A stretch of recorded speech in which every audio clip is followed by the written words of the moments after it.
Survived the karaoke last night. I hear lots of people had lots of fun. It is the final day of Wikimania. Okay, we're reminding you that there's stuff happening on the social media. The scavenger hunt down here on the front left of the stage.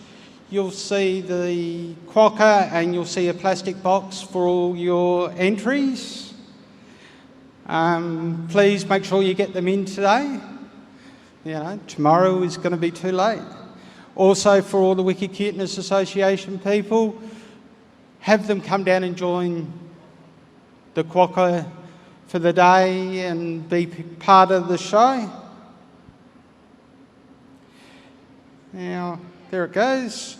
Remember to vote for your favourite Singapore Wiki Loves Living Heritage photos downstairs on Concourse 3. Voting closes about 2 o'clock. After that, we'll count the votes and present the awards this evening as part of the closing ceremony. And on to what's happening today. Well, we'll start up here with the future of Wikimania in the plenary, 10 a.m. Which I think we're running late already, but that's not a bad thing. There's the open climate at 10:30 in room 309. That should be an interesting discussion.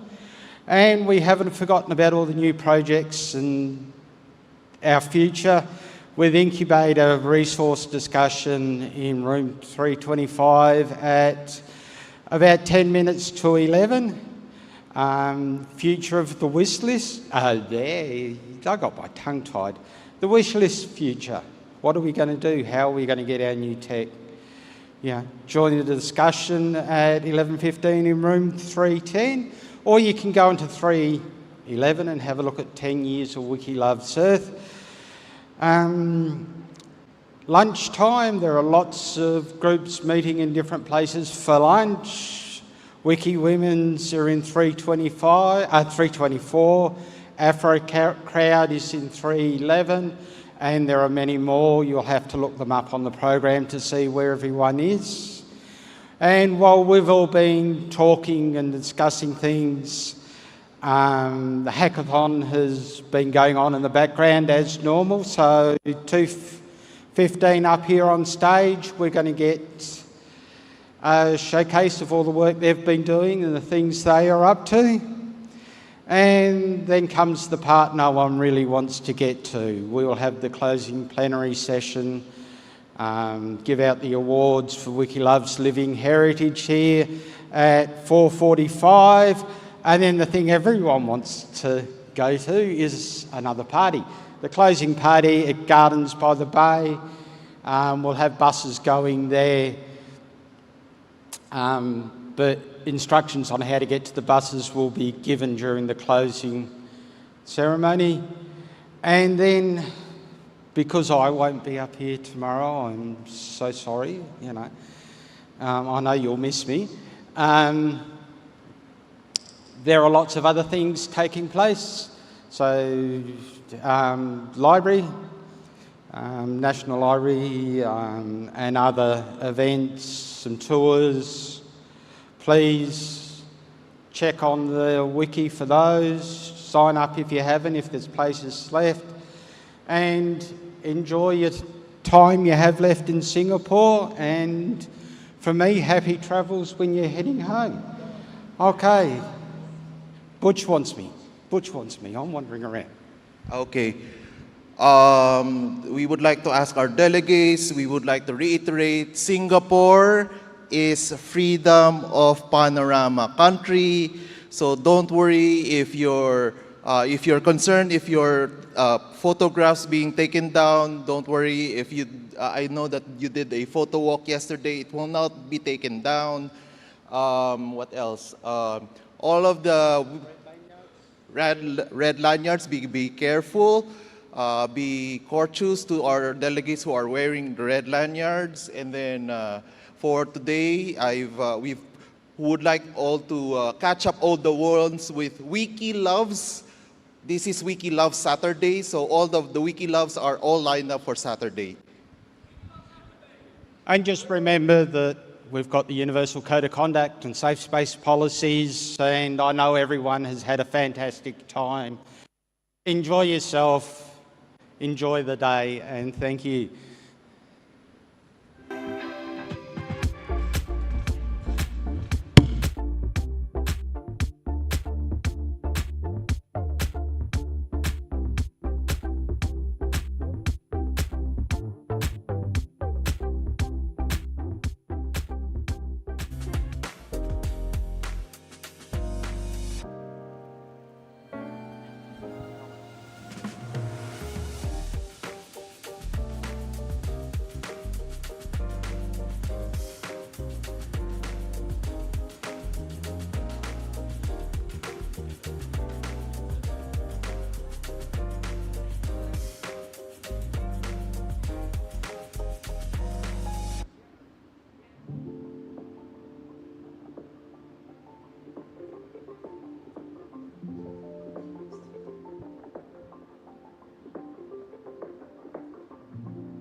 Good morning, ladies and gentlemen. So our first session today is all about the future of participation at Wikimania. And we have Yolanda and Martin and Phoebe and Mache and Nangara just to go through the discussion. So over to them.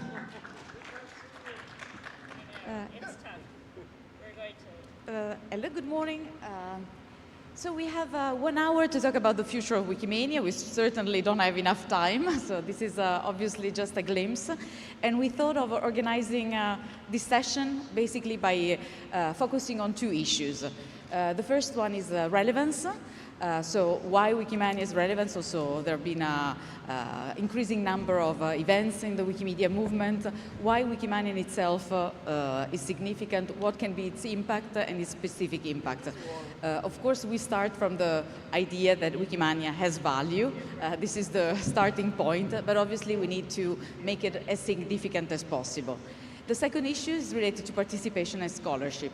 Not everybody can attend Wikimania. This is the reality. Scholarships are limited, and it is an important topic because scholarship also determines who participates or who can participate in the event. The idea is we're going to have a 10 minutes introduction, so I'm just going to show you a few slides just to make sure that we are all on the same page related to the basic information. We do a round of presentation and also some point of view of the people here on stage, and then we're just going to get down from the stage to actually discuss with you what's your opinion and what you think about the event, and also if you have any proposal and any idea related to those topics. So first of all, the location. Wikimania is an international event. It took place in different parts of the world, and there is a willingness of organizing Wikimania in different areas of the world. The fact of changing location every year creates a complexity, so that's not an obvious thing, but is also something that we believe is an added value of the event. So that is how it happens throughout time. Also, the venue that hosted Wikimania varied throughout time. We had quite a few universities involved, but also conference center, cultural center, hotels, venues that sometimes are easier than others, obviously, in organizing the event. And lastly, the number of attendees. In general, there is an average number of 800 people participating in the event, with few events that had a greater number, so around 1,400 participants. But they're quite exceptional. In general, the average number is 800 participants with an event that is mostly in English. Sometimes there have been some translations, some possibility of having other moment sessions in different languages, but it's quite predominant, the English characteristic of Wikimania. You can find some more information on Meta. There is a comparative page. Also, if you want to add information about previous Wikimedia, that would be precious to update those information. From an organizational point of view, the Wikimania Steering Committee is the group of people, the volunteers that are past organizers and people that have been engaged in previous Wikimania. And they have the role of advocating for Wikimania, but also selecting the locations and supporting the organizer of current Wikimania.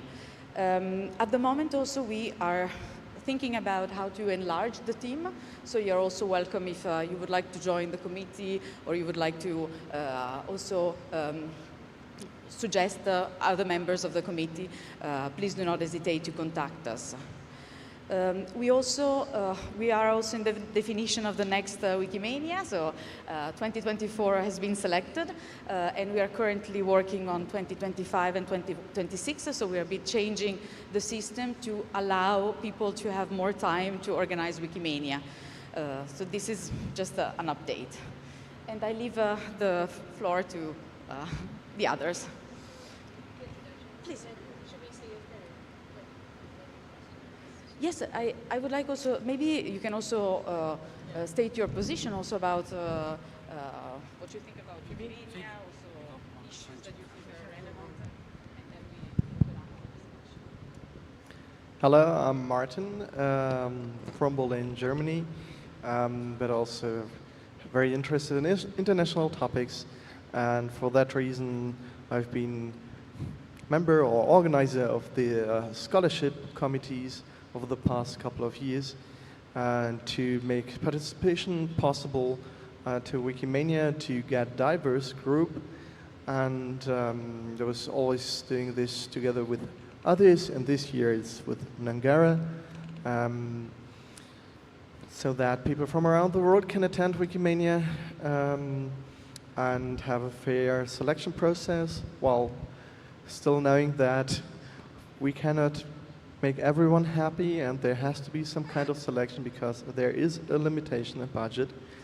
And of course, we're here to look for your feedback on what could be improved. And yeah, so I'm heading over to the next one. Super, thanks. And thanks for all your work, Martin, on scholarships. It's amazing. My name is Phoebe Ayers. I have been to all of the Wikimanias but one. Sad. I helped organize the program for Wikimania 2006, and then 10 years later for Wikimania 2017, and I've helped out with other parts of the organization for several others. And I am currently vice chair of the steering committee and have been for a number of years. We've been on the steering committee together, Yolanda and I. So, you know, I really believe in making Wikimania both an accessible experience to attend and also to organize and participate in. And I'm happy to talk about like what we think the future of this global event for us should be. Thank you. Hi, my name is Maciej, and I'm a relative newbie to the movement in regards to my fellow colleagues here on stage. I've started editing in 2016, but really joined the movement in 2019, just before the COVID pandemic.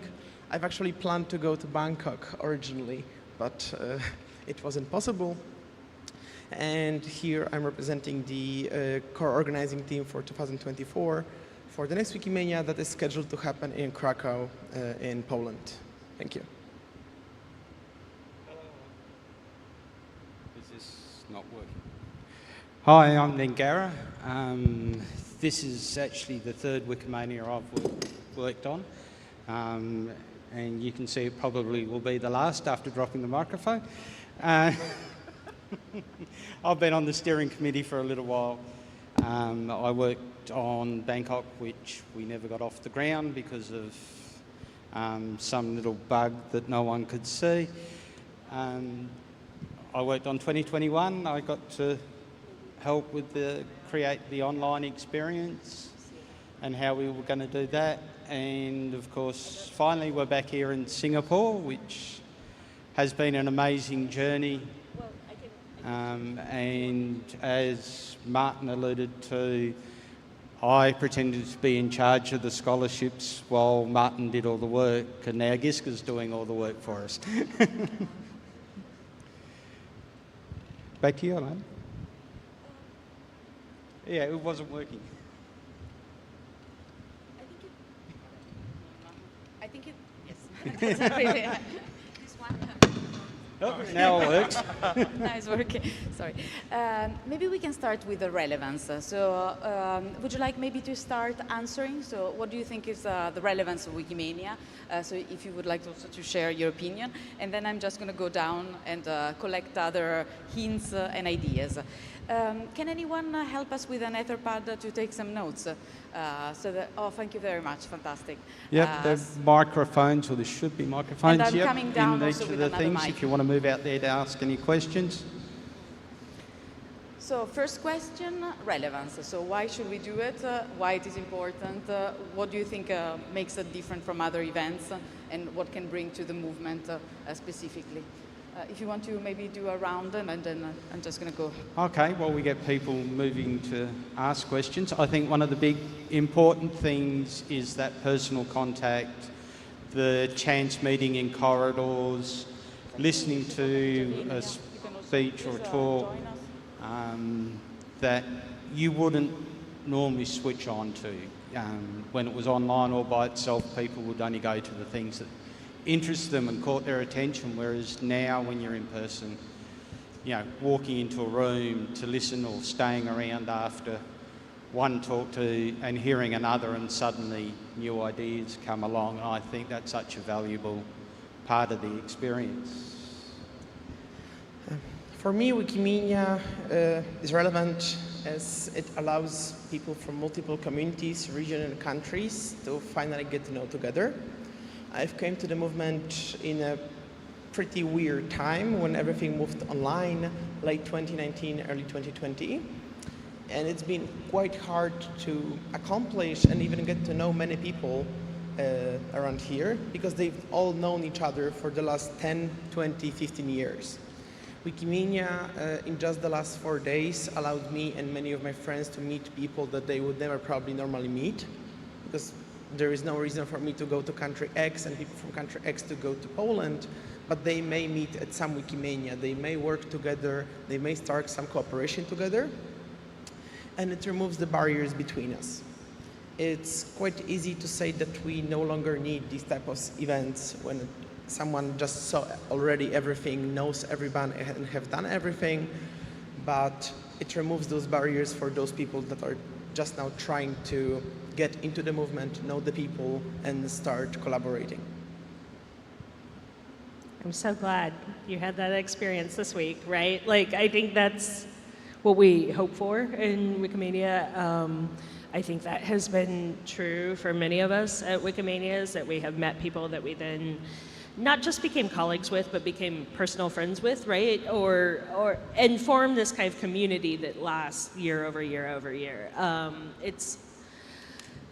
I think many of us have had this experience of seeing people for the first time after 4 years who we also know very well and have seen online, right? And it's amazing to see people in person. I think Wikimania provides that. It also provides, Yolanda would speak to this, I think, a way to do outreach in your local community, to talk about, like, Wikipedia is actually people, right? Like, there are people behind the scenes, and this is who we are, this is what we look like.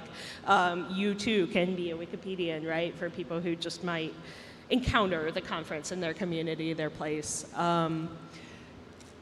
It also provides a way, I believe very strongly, you can test this out for me next year, for people to become involved in the movement in a different way through organizing the event, right? Through producing a thing for your colleagues, your peers. You can contribute in a very particular way, so. Yeah, in times of carbon footprint discussions everywhere and such, it's really tough to think of a global conferences where everyone has to fly tens of hours, including myself. And so I was always often thinking in the last years, should we really have Wikimania? Should we really have Wikimania once a year, maybe twice a year? There are many great conferences related to smaller communities or to continents, and it's definitely a discussion we can have, how often Wikimania should take place. But it's really the only place where you can meet people from around the world and see their projects, give them visibility, and start conversations. So for me, it's more like a networking event than having sessions, because sessions we can also deliver online. It's talking with people and seeing what's going on around the world, and that's given why Wikimania. Butch, I see you standing out there with a question. With an intervention too, please. Okay, so I'll be wearing two hats. First is being the Singapore Wikimania organizer, and at the same time a volunteer. So we have two major topics here: is the future of Wikimania and then also the participation. First, for the future, this is not a question. The feedback that I got on 2019, they mentioned Stockholm is the best Wikimania ever. So that fuels my motivation to keep all my notes for the past 3 years. And that's what we see right now. So it's a great collaboration of the ESIA people, get all the ideas. By the way, the idea of the karaoke is from our Australian colleagues, and then and Korean colleagues, and then another is from other members of the ESIA people. Okay, so my second point is regarding the scholarships. Okay, nothing personal. I don't want to mention a specific scholar, but I've been receiving a lot of queries regarding this because there are questions about term limits on the regional grants committees, term limits on the Board of Trustees. So is there any possibility, despite there is a meritocracy regarding the scoring system of the scholars, that we should be limiting the frequent flyers from attending Wikimanias in full scholarship? If you agree, we can also I collect some... can't hear you. If you agree, we can maybe collect some other hints on also the relevance and then move to the scholarships. Also, we give also some explanation on how it's structured at the moment, and then moving forward with the discussion. So is there any idea, concept you want to share about the relevance or how we can make it more relevant, Wikimania? To me, for example, time is a very important element. So having time to prepare for Wikimania, having a selection that is well ahead of time makes a real difference because it allows to organize local events.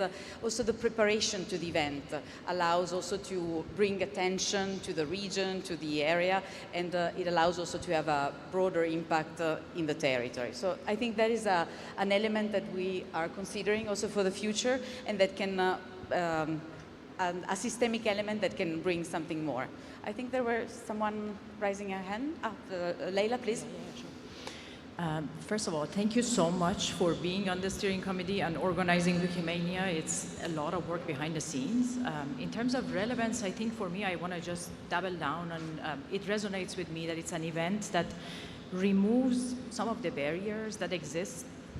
For us, for example, we focus on specific projects, specific regions, sometimes specific languages. So all of those, except the challenge of language, basically, are almost removed for Wikimania. So we get a lot of exposure to different things that are happening across the movement. One question that I have is how much we want to remove this barrier and connect to other entities that can be in the open, free knowledge ecosystem. So for example, we see, of course, Creative Commons being relatively present in this Wikimania, and this is great. Are there other entities that we want to create bridges with and remove and lift the barriers that we have through an event such as Wikimania? Thank you.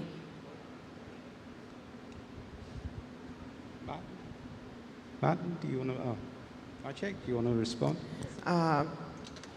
Yes.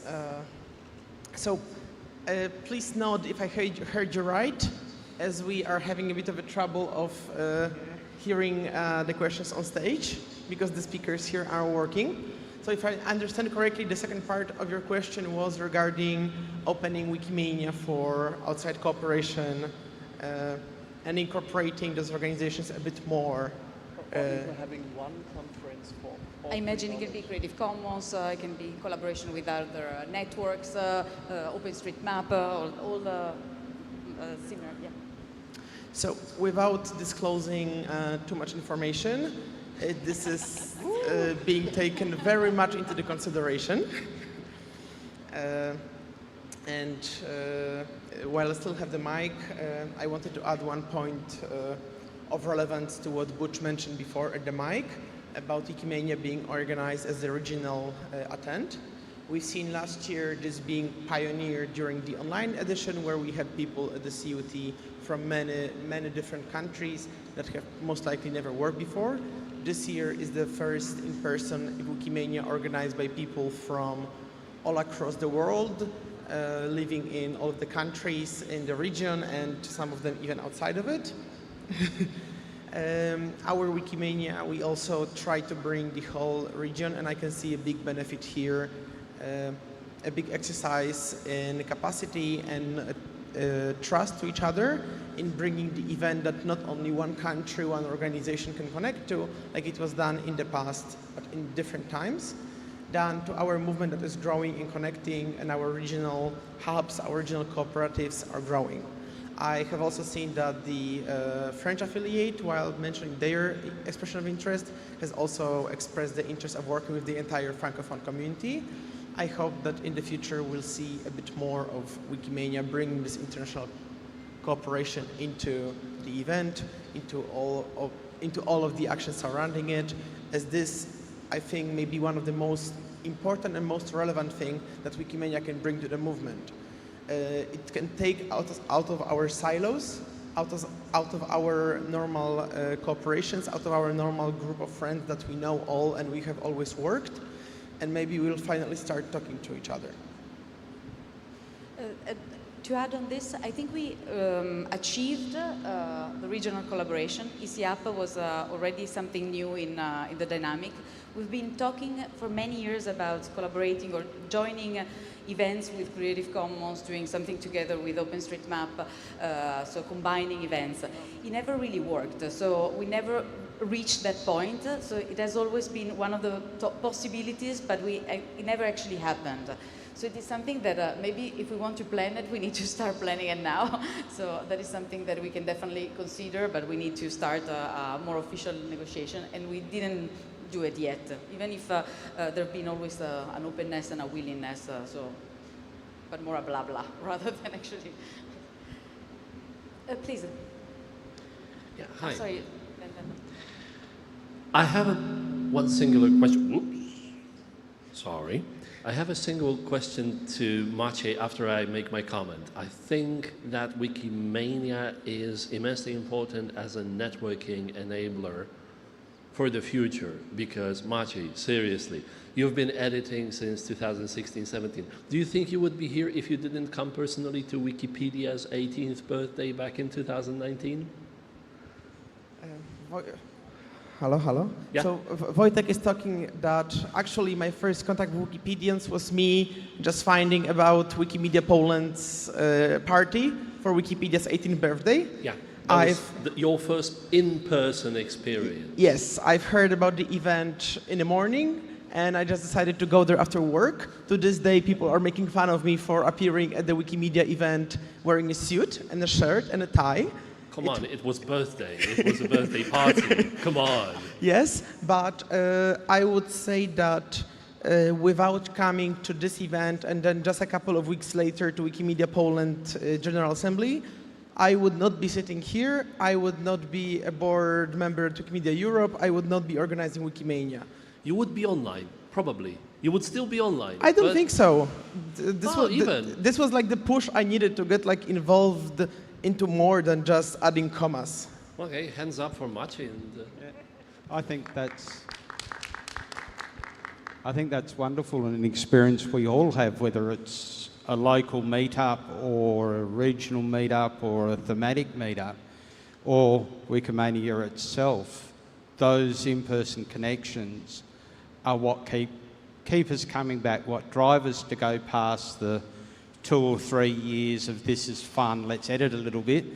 Once you start talking to people and making friends in real life, you really do keep on going. And that was the same for me. You know, first edited in 2005, first meetup was in 2007, that drove me along.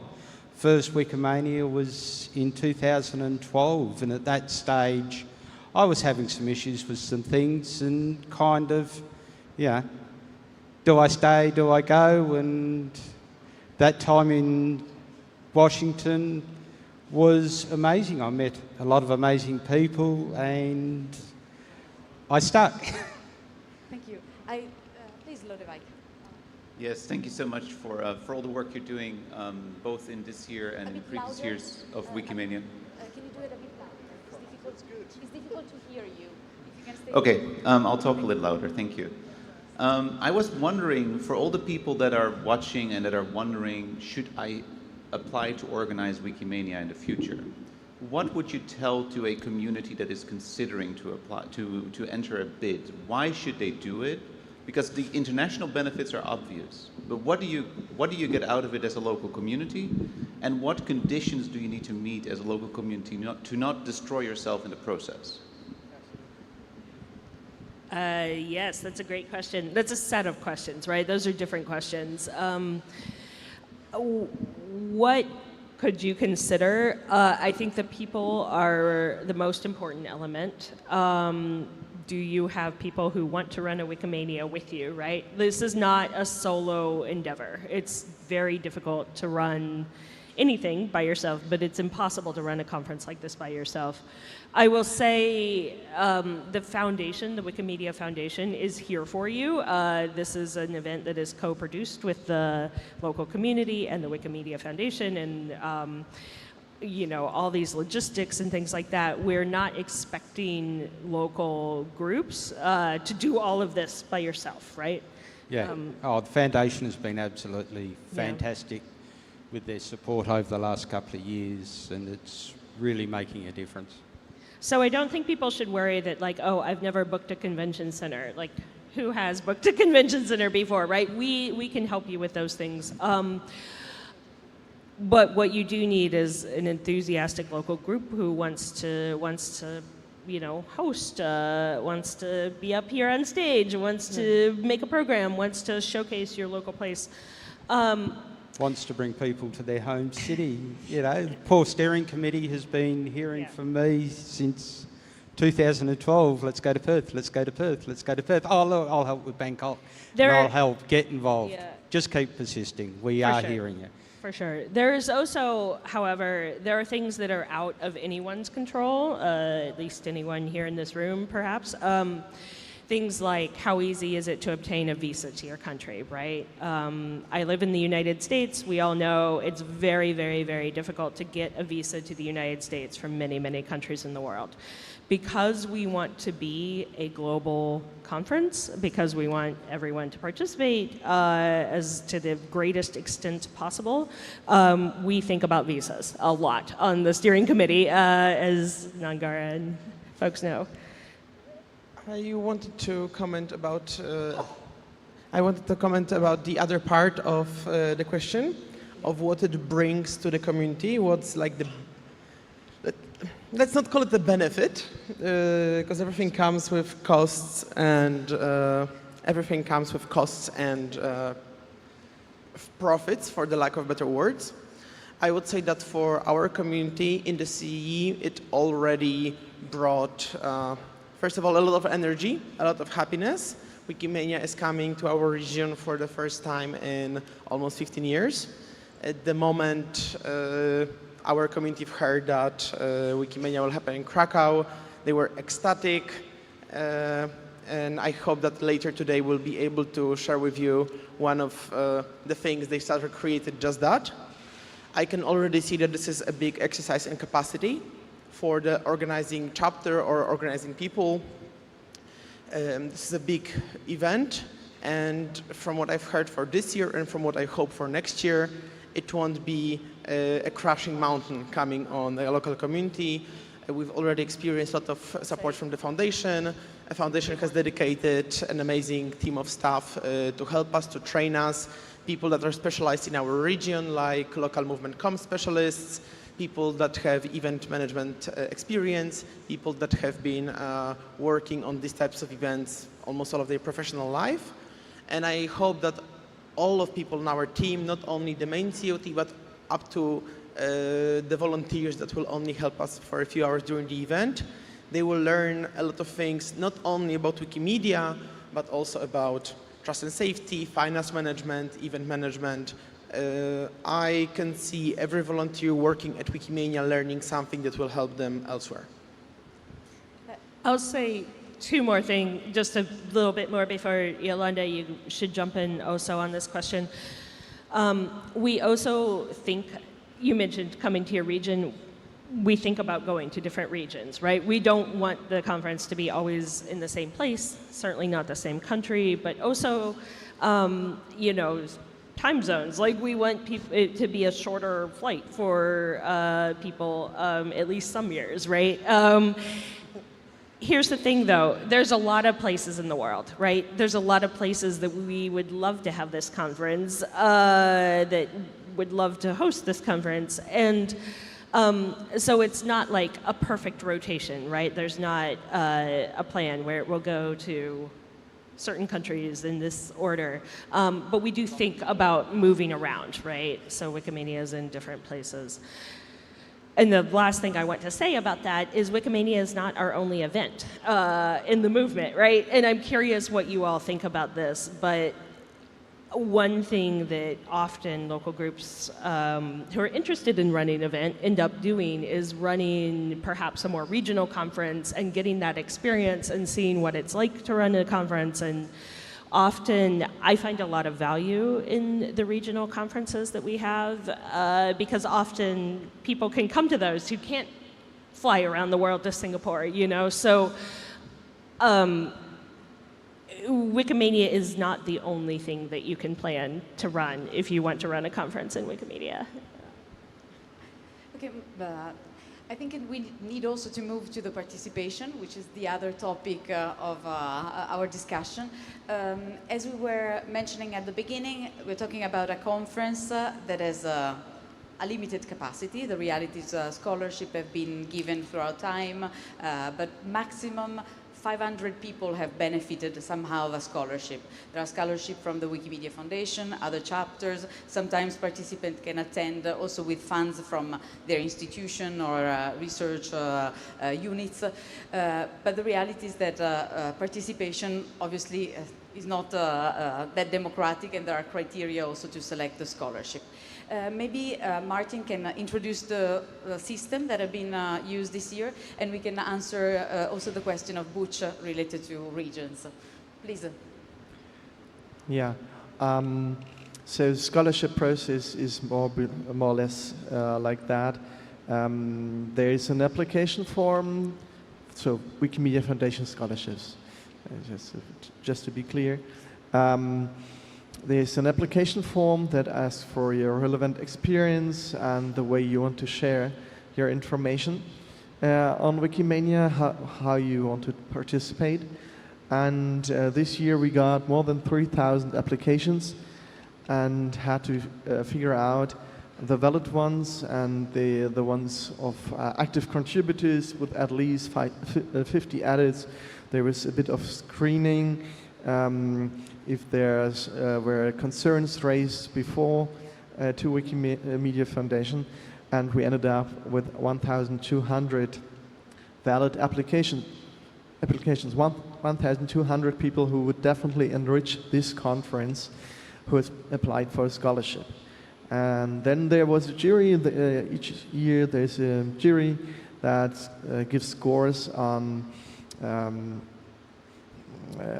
special criteria that was over the past couple of years stayed more or less the same, was changed a bit for this year, and out of these we got around 120 to 150 people.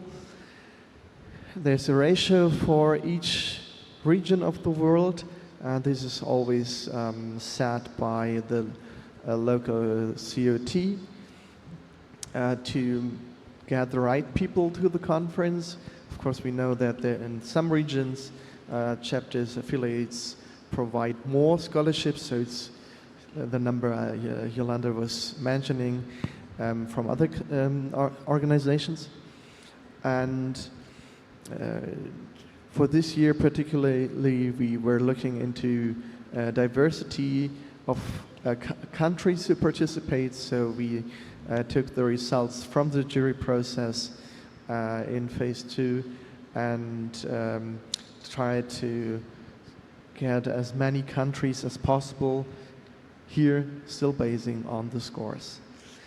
Should I dig directly into Butch's question, like participation? Yeah. Okay, so you want me to... Okay. No, I remember Okay. the question. That's fine. So, but do you still want to hear me? Okay. Okay, go ahead. Sorry, Martin. Could Butch ask the question, because I don't think I've heard. So it. I can. Yeah. Okay. Okay, so by the way, I would like to give a little briefer also on how Krakow got the announcements a little bit early. Because I'm also wearing a regional grants committee hat, so we just need to make sure that if in case an affiliate is interested to send out their own scholars, that they know how to plan it effectively on their annual plan. That's why they have their own scholarships and plan it accordingly. So the question that I have earlier is, this is a very burning question that I receive each and every Wikimania, and also with this Wikimania, why this X person had been in Wikimania for X number of years already, for free. He's already, they joke on me, he already or she already got X number of flyer miles on going to Wikimania, for, of course, subsidized by the foundation. So we also receive some feedback that they request term limits on grant committees, board of trustees. Why not scholars also have some term limits, that they have a certain limit of number of times that they could attend Wikimania until they get another chance to get a scholarship. Beyond the meritocracy process that we have. Yeah, I think one of the things that we considered starting and spoke about with the scholarship process for Singapore was that it had been 4 years, or it would have been 4 years, since we were last all together in person. And I think to penalise someone and say, well, bad luck, you went to Stockholm 4 years ago, and like the rest of the community have done amazing things since, you can't go. Now, it may be that we can Krakow will look at it next year differently, because it's only going to be 8 or 9 months. Is it? 8 or 9 months? Between now and about July next year? Oh, 11 months. Okay. My maths isn't all that good when I've only got one hand to count on. They'll look at it differently to say, look, you had that opportunity a lot more recently. Maybe you don't get the next opportunity next year, and we look to bring new people in. But it's always a balance of, we need experienced people in the room as much as we need new people in the room. Because if we bring everyone that's never been before, then we have no one to share their experience and learn from. Martin? Yeah, so this question is, of course, a very important one, and it's not raised for the first time, obviously. However, I feel a bit like the only constant since 2012 on that. So I've been on the scholarship committee in various roles over the past couple of years, co-lead or scholarship committee member, etc. It really depends on how much time you can spend on improving things when it comes to thousands of applications. So for this time we had to spend a lot of time on the tool to actually get people scored by the jury, and we also had to find people to help scholars after they get selected. I'll share insights what changing hats now as well. I'm also working for Wikimania Deutschland, and I'm there the delegation lead for the German scholars, so Wikimania Deutschland gives additional scholarships. And at that place, I could already change some of the criteria to get a more diverse group to the conference. I'm convinced that we definitely have to have both things. We have to have newcomers at Wikimania, but we also have to have people here who are experienced community leaders who are organizers of big events and have special knowledge on that.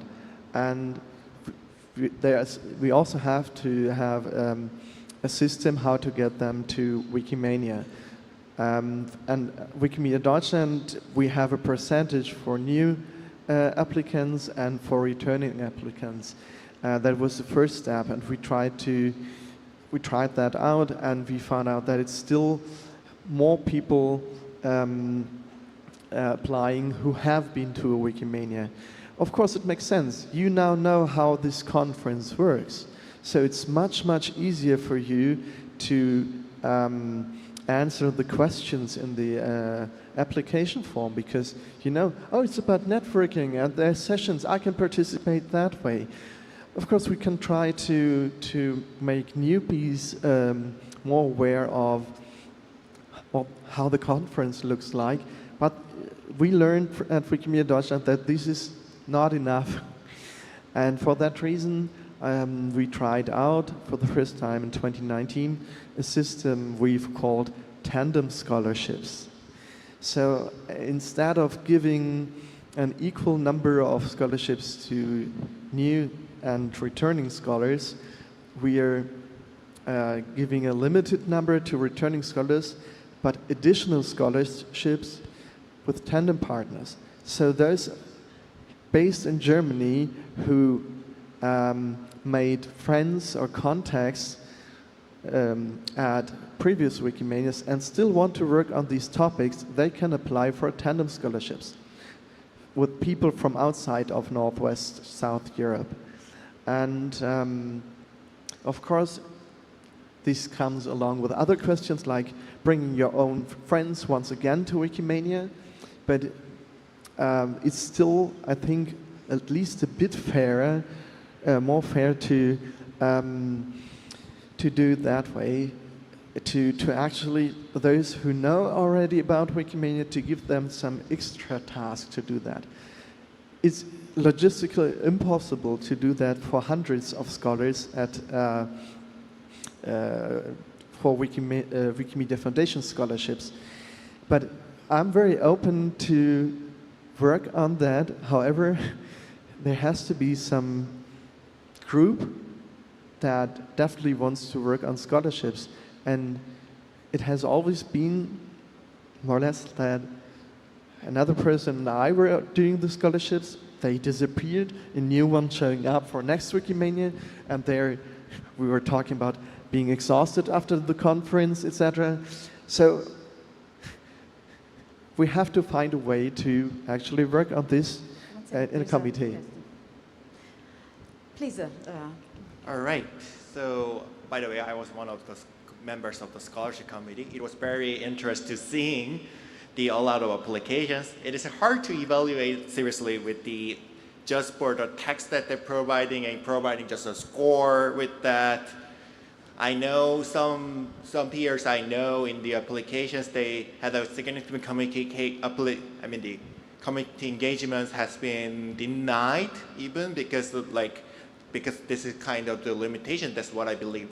Okay, so what I was feeling is with this and what I was hearing from the conversation is kind of the affiliates can be having more perspective to evaluate the sending the better the scholars and whoever is productive committee member from their community can be joining us at the Wikimania. I know Wikimedia Deutschland or large affiliates, they can possible to send scholarship by their budget, but what I was thinking on the other side is, so many affiliates are feeling like they're having limitation to apply the grants because if they want to sending for example the 1 to 2 scholarship, it is kind of having the $3,000 to $4,000 increase on budget. So it is gonna be, I know Deutschland is gonna be very small, tiny increase, but the some affiliates is gonna be the huge parts of the increase on the budget. So it's kind of what I was thinking was probably the providing the support and the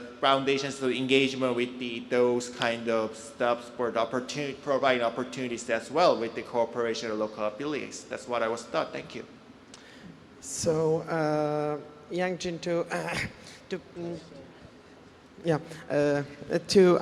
comment a bit on what you mentioned.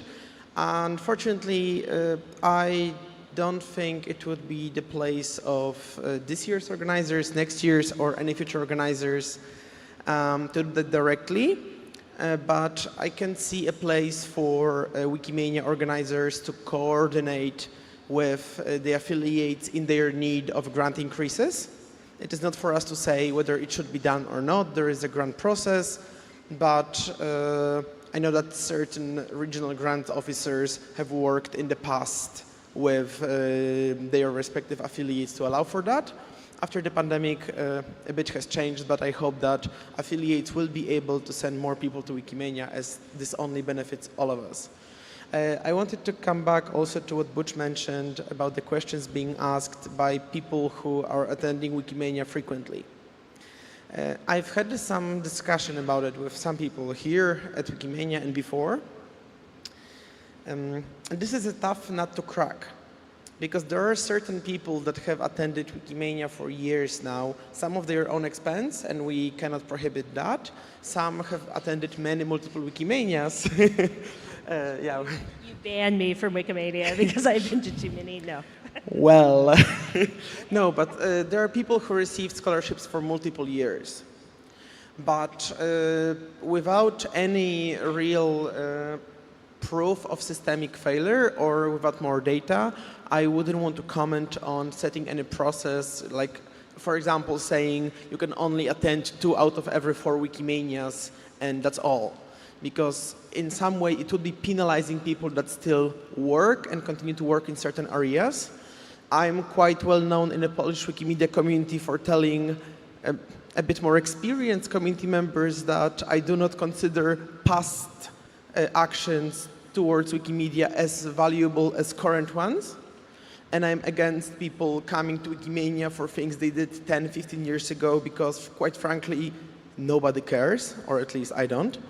But if there is a person that still continues to work, continues to contribute, continues to grow their projects, I don't think they should be penalized just because they are good at their job.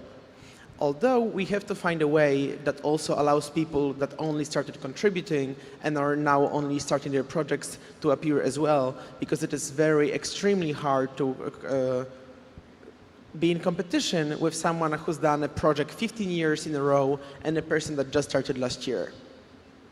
Yeah, it is a difficult thing to assess people. It's never something that a Wikimedian would find comfortable to say your work is better than someone else. Sorry, Yongjin, I also want to thank you for your work and the rest of the team that did the review process. It was just amazing how you got through 1,200 applicants, looking at them, and yeah, I'm just astounded by and thankful for you guys doing it, because I was able to sit back and just read the end results. On that, we changed and had a scale. We did focus on a point system that was a lot more expanded, and when reviewing, we wanted links to what people had done, and we asked the reviewers to look for people that have been doing stuff and been active in the last 12, 18 months at the time they did the review. We were looking for people that were really creating something and doing something in the post-pandemic. We weren't looking for people that were riding on the coattails of a story they've created 5 years ago or 10 years ago. You had to be active. I think that's our biggest challenge, is finding the people that are doing the work and getting the message to them to actually apply, especially new people, because we really do miss those people, not by choice, but because they don't know. And whereas all the old hands know that, hey, look, Wikimania is coming up, we know the scholarship process is going to come soon. Krakow, you've got to think about it. I've heard rumours they want us to open the scholarship process next week? October. Or are you going to have a rest first? Well, maybe not first week. We actually have Kabi sitting in the audience with us. She will be running the scholarship process, but we remain committed to starting the process much earlier this year. Maybe not next week. Let's give us at least 10 days. Yeah, we'll let you get home first. But it is our goal to have the decisions on scholarships ready in the early weeks of next year. So we want to give at least 5 to 6 months to people to apply for visas that they will need to visit Poland. Yeah. We have a, please, Butch. Okay, so by the way, this is not my personal opinion, but this is based on the feedback that I'm receiving. Is there any way an applicant have a feedback mechanism? Because I received one Wikimanian who attend Wikimania Singapore for the first time after 5 attempts. So he didn't know what did he got it this time. It could be a lottery or something, because they don't know at what point on the questions they got it right this year and didn't get last 3 attempts. There's really no right or wrong answers when you apply. It's what you're doing, but it's also what everyone else is doing. And we got 1,200 applicants.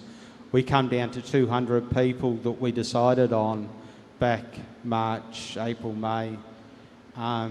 It's hard to give immediate feedback because we've got to focus on getting those people here, the visa process, the letters, all that organisational stuff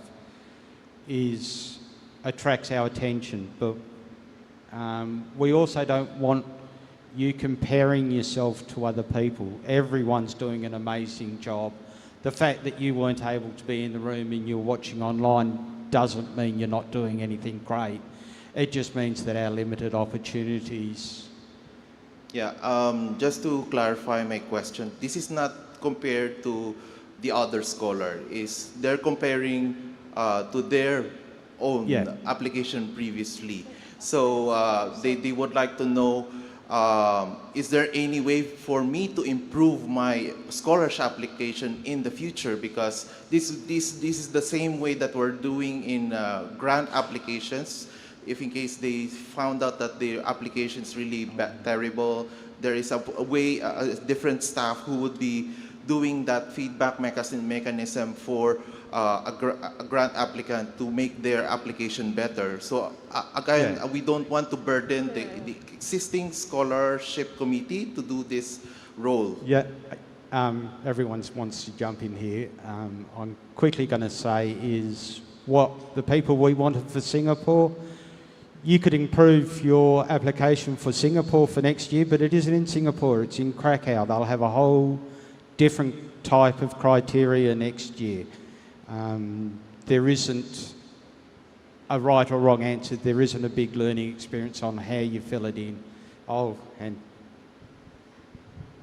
So yeah, it's more or less like most of the past years, I was doing the more or less maintenance around scholarships, and the selection criteria has always been coming from the CUTs, be it in diverse ratios for the regions, like the composition of regions, etc. So you could have also given Butch a criteria on newcomers to Wikimanias or returning attendees, and I would have processed that. But if I don't get that information like this, and can I also add something?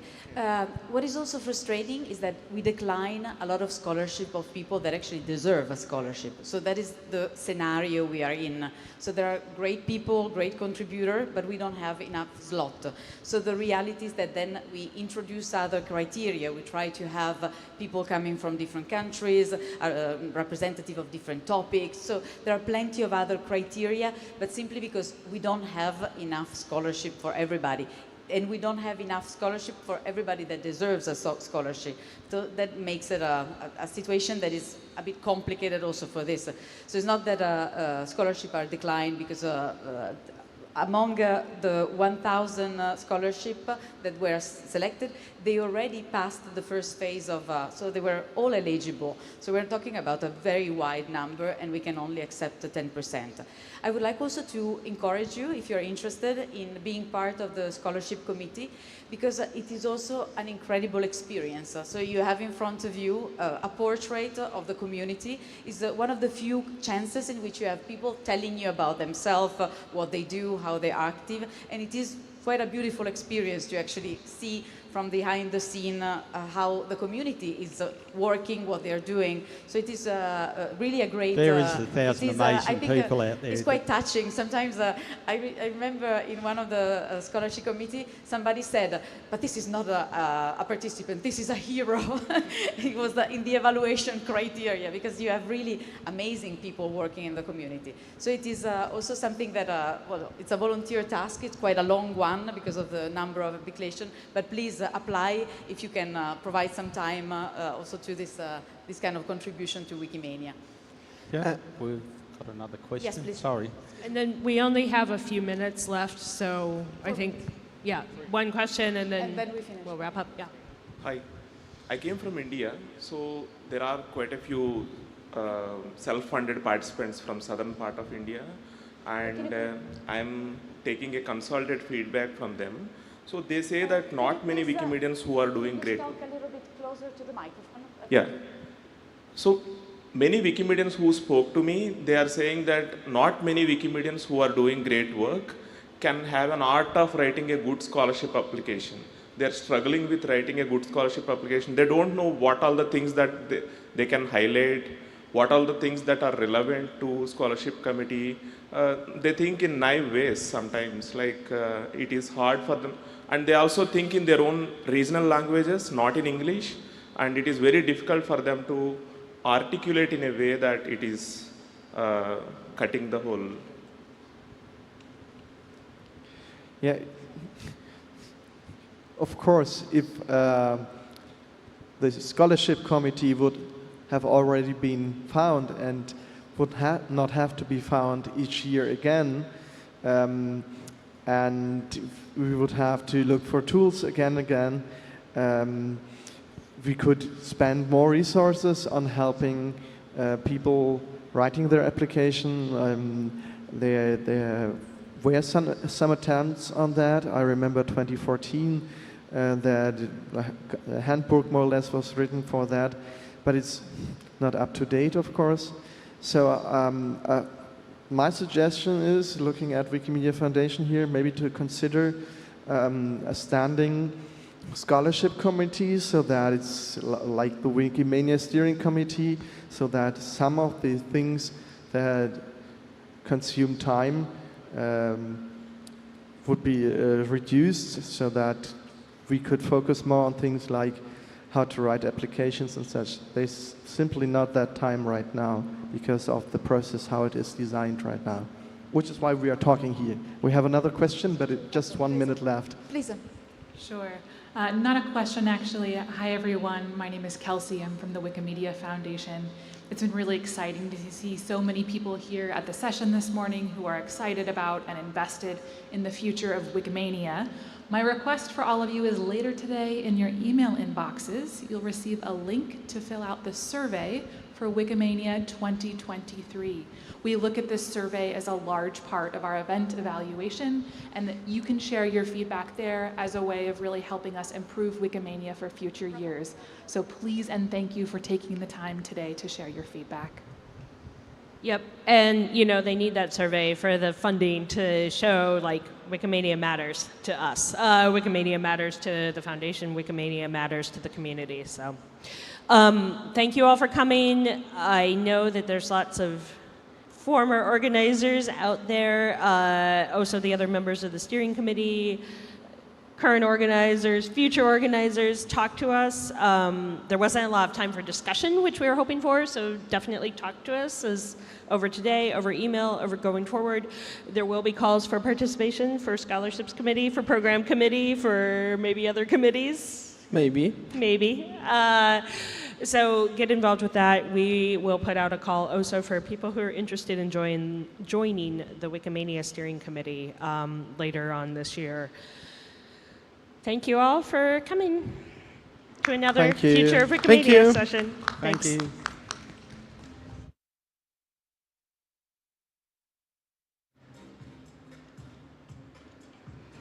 Thank you to our panelists. Just for everyone in the audience, we have snacks, tea and coffee served downstairs on the concourse, and our next session with Ashley Boyd is at 11:15.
Everyone, hope you enjoyed your lovely tea break.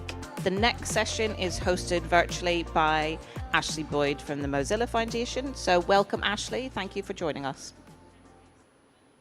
Hello, everyone. Thank you so much for having me. I'm Ashley Boyd, Mozilla's Senior Vice President of Global Advocacy. And I'm so delighted to join you on this last day of Wikimania.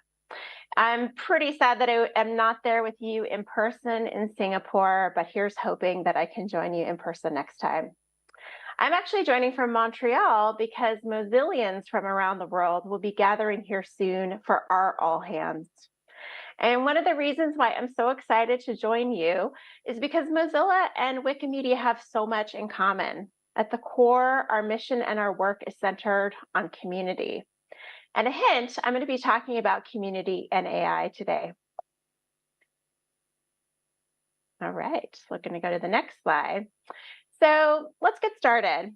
The official title of my session is AI Systems and Transparency. One of these is a really hot topic, and the other is not getting the attention it deserves. Of course, you know that AI is the hot topic. It's so hot that it seems like conversation and debates about AI are everywhere. You might have seen headlines like these on TV or in your social media feeds, or stories like these in your news outlets.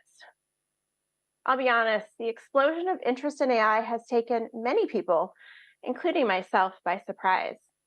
Until recently, AI was a distant technology solving big problems, like finding cancer or mapping stars in the galaxies. But now AI is readily available in consumer technology and ready to write memos and papers for us.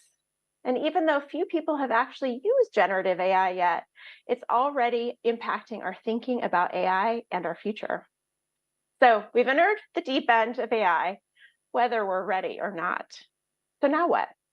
Is this technology good or bad for humanity and for individuals? Of course, AI can be a force for good. One early example is how AI is advancing scientific developments in healthcare. As this headline shows, a recent research study found that AI could detect breast cancer in mammograms as accurately as a radiologist. This translates into more cancer detection and better care. And as someone who has breast cancer in my family, I feel relieved and hopeful about an advancement like this. On the other hand, we're also aware that AI can cause harm. We're seeing more and more examples of harm as AI systems generate more media coverage and scrutiny. For example, AI systems can deny entry to people desperately in need of refuge, and even threaten everyday security tools like passwords, a vulnerability that can have far-reaching economic consequences. So clearly AI has arrived, and it's not going anywhere. And we also know that AI can have both positive and negative impacts on people. In this new era, we're going to have to work really hard to ensure the positive impacts of AI outweigh the negative. For this reason, we at Mozilla have been investing in trustworthy AI strategy since 2019.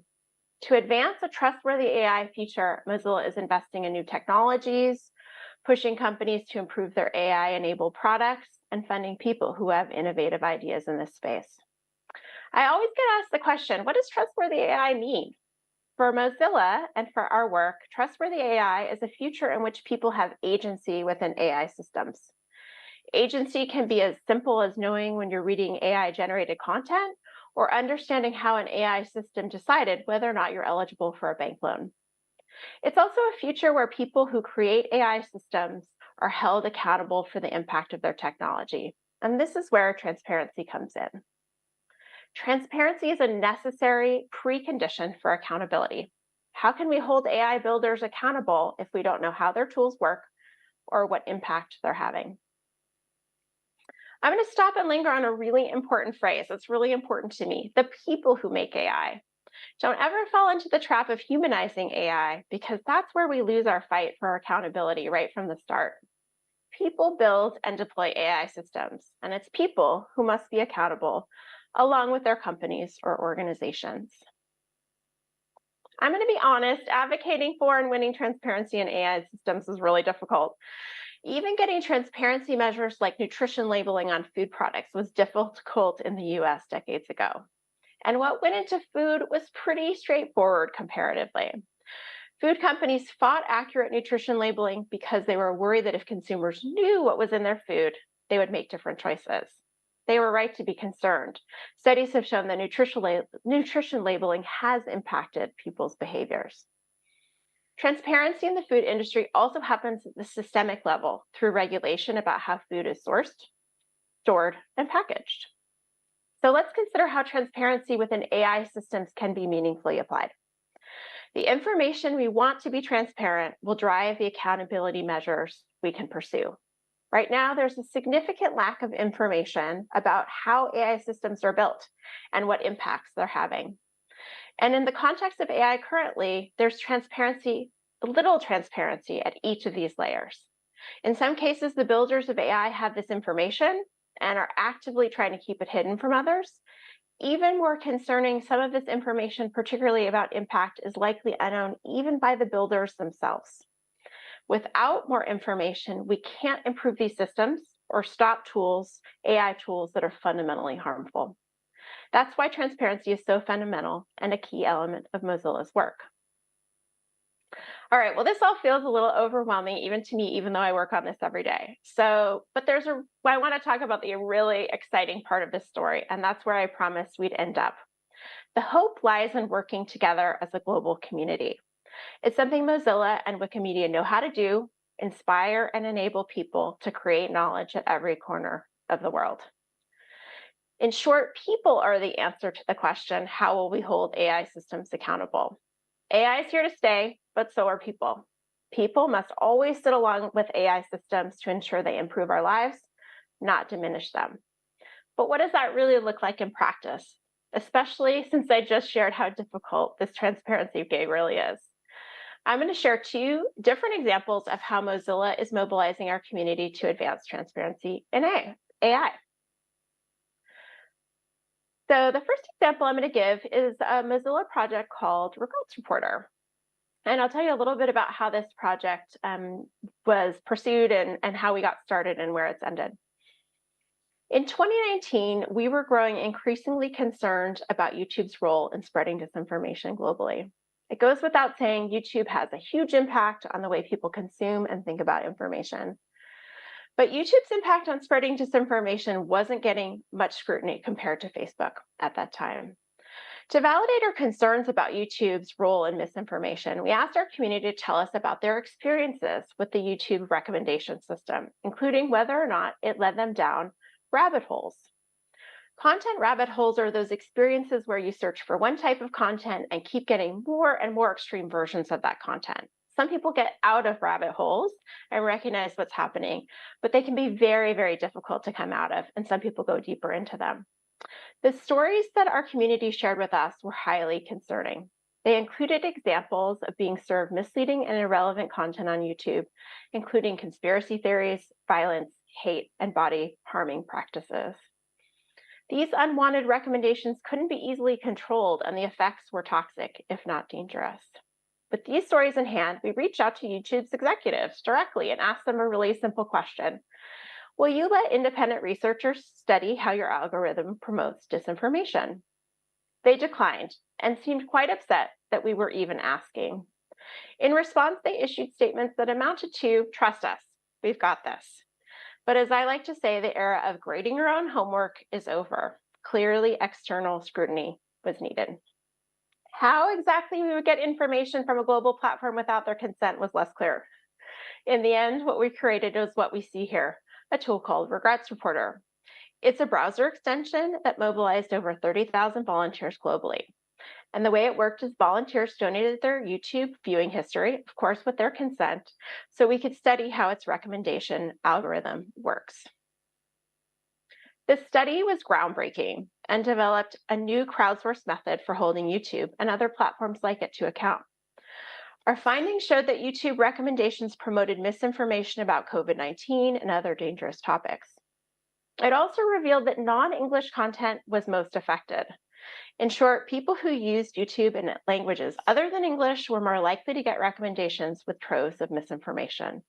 Of course, this probably isn't a surprise to you and wasn't to us, but to have it validated through this large crowdsourced project was really fundamental and really groundbreaking.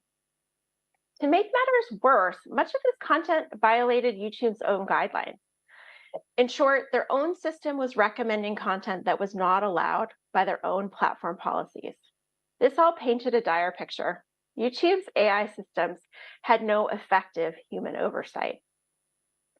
I'm pleased to share that this work had a significant impact in a couple of different ways. First, the scrutiny of YouTube's policies and practices has increased significantly since 2019. YouTube has pledged to make changes, and some studies show that these changes have had positive impacts. Additionally, the Regrets Reporter research had an impact in regulatory spaces. For example, it was referenced in the EU Commission's Digital Services Act proposal, and then that proposal has now passed, and the EU Digital Services Act ensures that researchers have access to platform data. This will help grow the amount of public interest research into algorithms and their impact and help drive changes in these products. We're really proud of what our community uncovered, but of course, we had more questions. One key question we had was, what is YouTube doing within the platform to respond to people's feedback on content? YouTube provides a thumbs down way of connecting with content and telling them whether you like it or not, but why do we keep getting the same content even after we use the thumbs down, dislike button? So we used a similar community-powered platform to study whether YouTube's user control features work. Again, tens of thousands of community members shared their YouTube browsing history and actions with us. Unfortunately, we found that the dislike button did not work consistently at all. In fact, the dislike button is like pushing a button in an elevator and going nowhere. This study put pressure on YouTube to give people real agency in their platform. It's also attracting the attention of regulators who are interested in the areas of deceptive design. And we're not stopped yet. Next step, we're going to be developing a crowdsourced research tool to study TikTok's algorithm. And stay tuned as we'll be recruiting contributors sometime in early 2024. This growing body of work illustrates how people can hold AI systems accountable by acting as independent watchdogs that scrutinize AI, steer regulation, and inform product changes. Now I'm going to share another example of people creating pressure for AI transparency and accountability. This example shows impact from a different angle. It's the power of creating an alternative product that can be transparent from the start, and in that way changes industry norms. And you all know a thing or two about these kinds of projects. So I'm going to introduce you to Common Voice. Common Voice is one of Mozilla's most beloved projects. because it's developed and maintained by our community, like Wikimedia projects. Common Voice is the world's largest open source voice data set.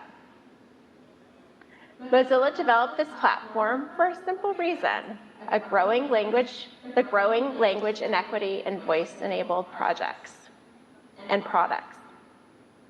Most voice-enabled AI applications don't recognize non-European languages and dozens of other underrepresented languages.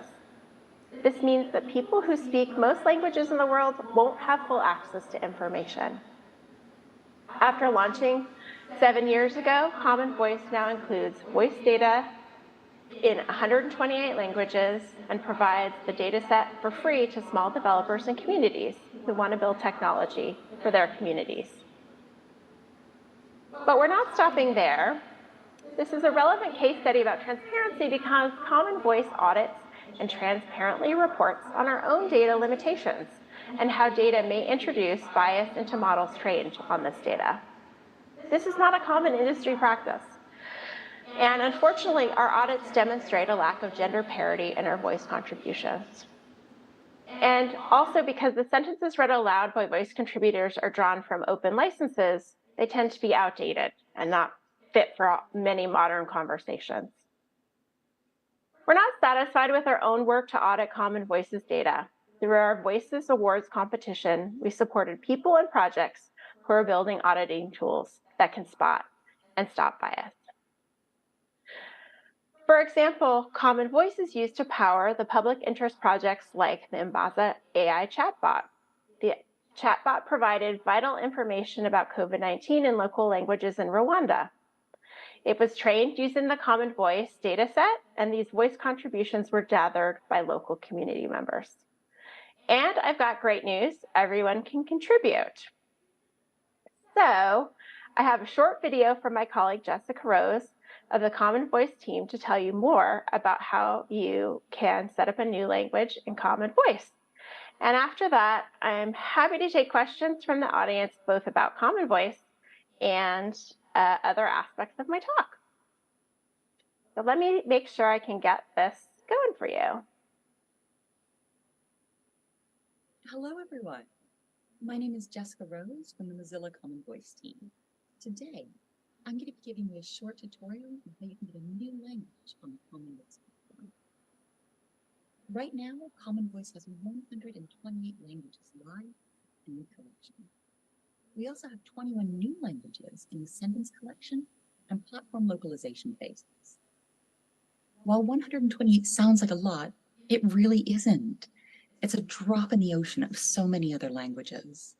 And that's why we need knowledge creators like Wikimedia volunteers and all of you at Wikimania to help us have as many languages as possible on the platform. Let's look briefly at how a new language is introduced. Are y'all ready? There are 3 steps to add a new language. First, request one by filling out a simple form. Then, localize the Common Voice website using our localization platform, Pontoon. And lastly, collect or write copyright-free sentences for our voice contributors to read.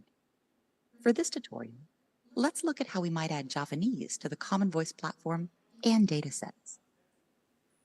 First, let's check to make sure that Javanese isn't already in the Common Voice platform. I don't see it, so let's request it using that simple form. You'll need to send our team a message telling us about your language, and remember to include an email address so we can get in touch if we have any questions.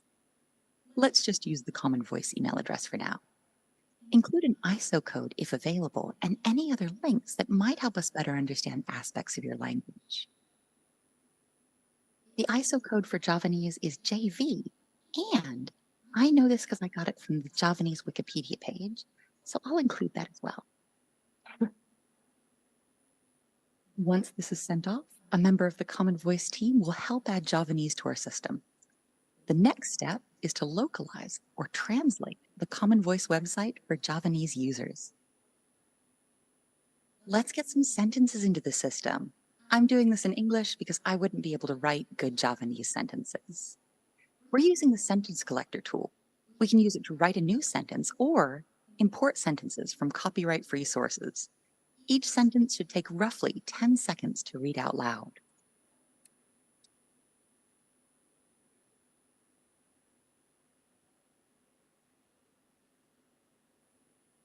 Now, once other community members have viewed the sentence and validated it, it will go into the text corpus for voice donors to read.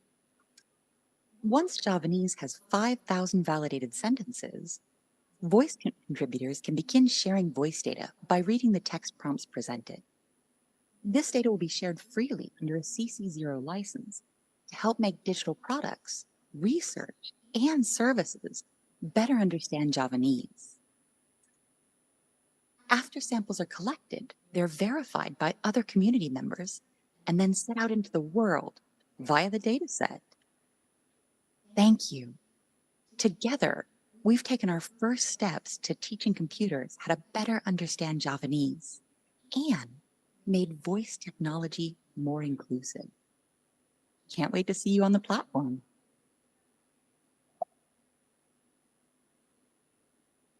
Hello, everyone. My name is Jessica Rhodes. There we go.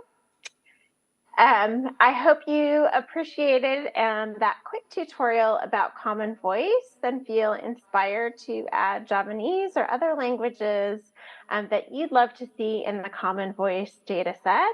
You can use this QR code or visit Mozilla or commonvoice.org to get started. And I think that you got a sense from Jessica that there's a lot of support and a lot of community connection in the Common Voice platform to help you along the way. So we hope you'll join us. And I will take any questions that you might have for me.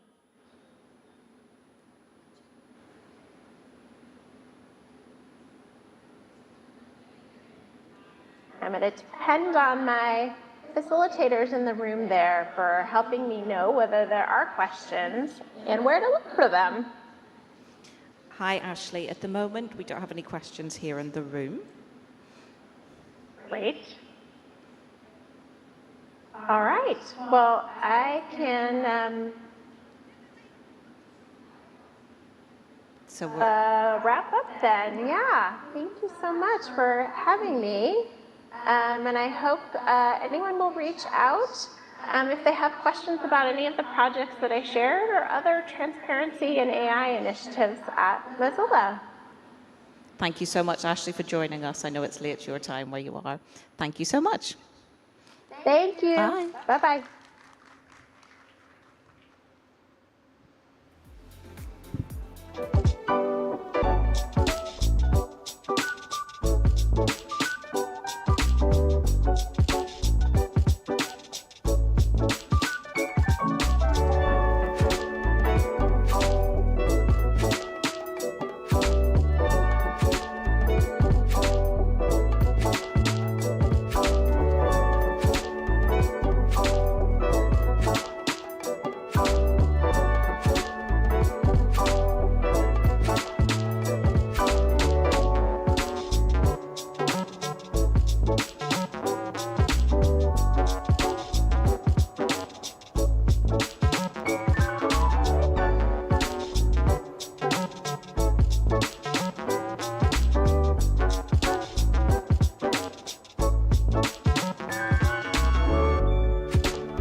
It's working. Hello?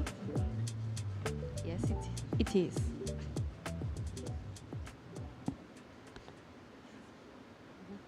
All right. Can everyone hear me? Is the mic on?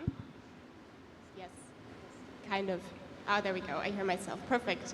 Hello, everyone. Welcome to our session. The title of our session today is Collaboration is the Key to Innovation. And before I dive a little bit deeper into these topics, collaboration and innovation, I'd actually like to get a little bit of a feel for the people here in the room. Do me a favor, raise your hand if you are here mostly because you'd love to hear some learnings, best practices about collaborating across affiliates in the Wikimedia movement, and you'd like to be inspired and motivated by those. Go ahead, raise your hand. I see some hands. If you're joining online, also feel free to write in the chat or just kind of do this exercise for yourself. I saw some hands there. Perfect. Do me a favor, raise your hand if you're here mostly because you want to hear about some failures and you're happy to learn from things that might actually not always go so well in collaborating. Okay, I see one hand. That's very honest of you. I appreciate that. And also, please raise your hand if you are here mostly because you want to hear more about the innovation part of our session and learn a little bit more about what it is that we're actually doing in our collaboration. Okay. Oh, a lot of hands here. Perfect. Well, you're in luck. Anybody who raised their hand, you're in the right place. We're actually going to touch all of those topics a little bit, even though we won't have time for deep dives today. If you didn't raise your hand, I'm pretty sure we'll still be able to grab your attention at some point, so feel free to stick around. All right, now who are we actually to talk about collaboration? Let me introduce us. I am Lucia. I'm from the innovation team at Wikimedia Deutschland, so Germany. And we initiated this collaboration earlier this year, and I'm very happy to be joined by my wonderful collab partners. Over here to the left, we have Angie from a chapter, Wikimedia Argentina. Over here, we have Anthony from a user group, namely Tanzania.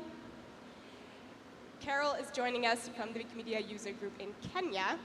And Ivana on the far right. Oh, you're getting a lot of applause. Wonderful. Popular here. Yes. And Ivana is joining us from the chapter Wikimedia Serbia. Now, I do want to mention that we have a few colleagues that are also part of this collaboration that couldn't make it to the stage today. You can see on our slide this little world's map where we are all coming from 6 different affiliates collaborating across different cultures and time zones. I especially want to mention Douglas from the Wikimedia user group Uganda, which is also a part of this collaboration. So we're 6 affiliates in total coming together.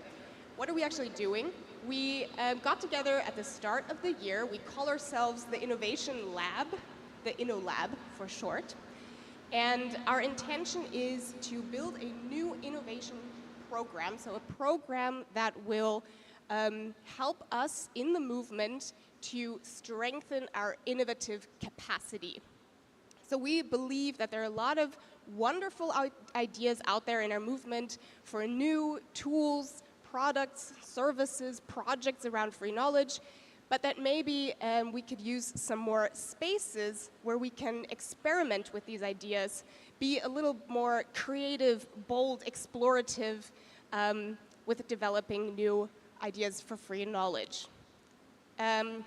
What we have done mostly so far is done a lot of research to better understand what are the needs in our movement to actually build such an innovation format, as well as developed some initial concepts on what this innovation format might look like in the future.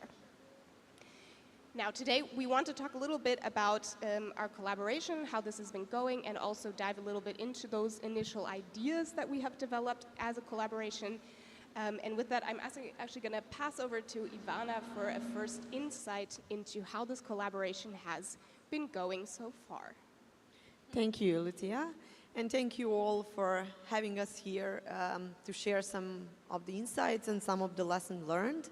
in this part, I'm going to talk about one of the outcomes we want to have at the end of this collaboration, and hopefully not the final end. So we wanted to develop the collaboration playbook. This is something that can be used for us, for our future work, but also for the communities in the movement. Playbook is actually created, and it is consisted out of the inputs of our partners. And we wanted to show the answers that we want, the answers that we are searching, but also some of the things that we find out as the biggest resources, the biggest setbacks maybe, what things should we avoid. I would mention that this is not final. As Lucia mentioned, we already done a lot of research, a lot of brainstorming, but we are thinking about adding a lot of content there because we are expecting a lot of hopefully successful stories, but also lessons learned in the future. So here we are, and sorry for the heavy text slides, but I wanted for you to have the glance of the playbook. So these are our partners, these are their insights. When we are collaborating together, we are actually thinking bigger and broader. And while working together and working towards the same goals, we are trying to create a better impact. In order to do this, we need trust.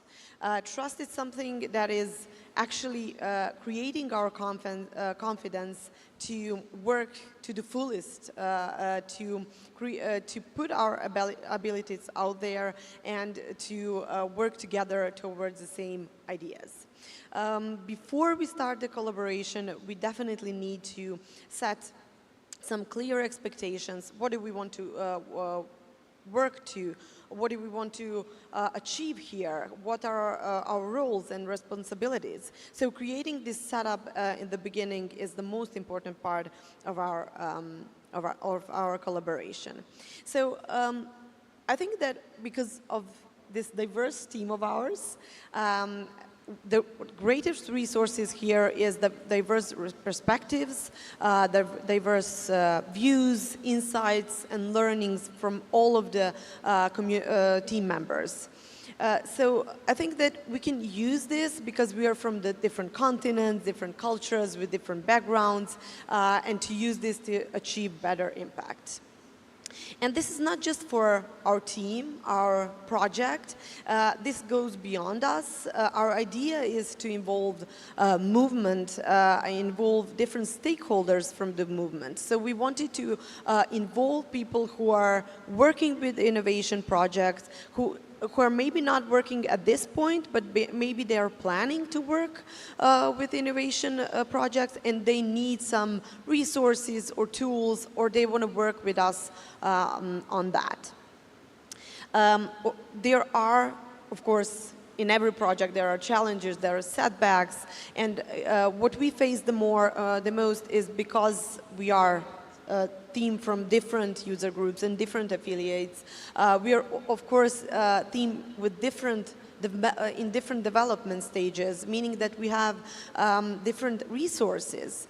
And I think that the main setback here was that we did have limited resources in terms of time and human resources. That's why we had a lot of time on brainstorming and organizing and planning, and we wanted to work more on concrete prototypes. So we are going to do that in the following months, but of course this was one of the setbacks that we want to go through. Maybe it's not so popular to share our biggest fail, but it is important, of course.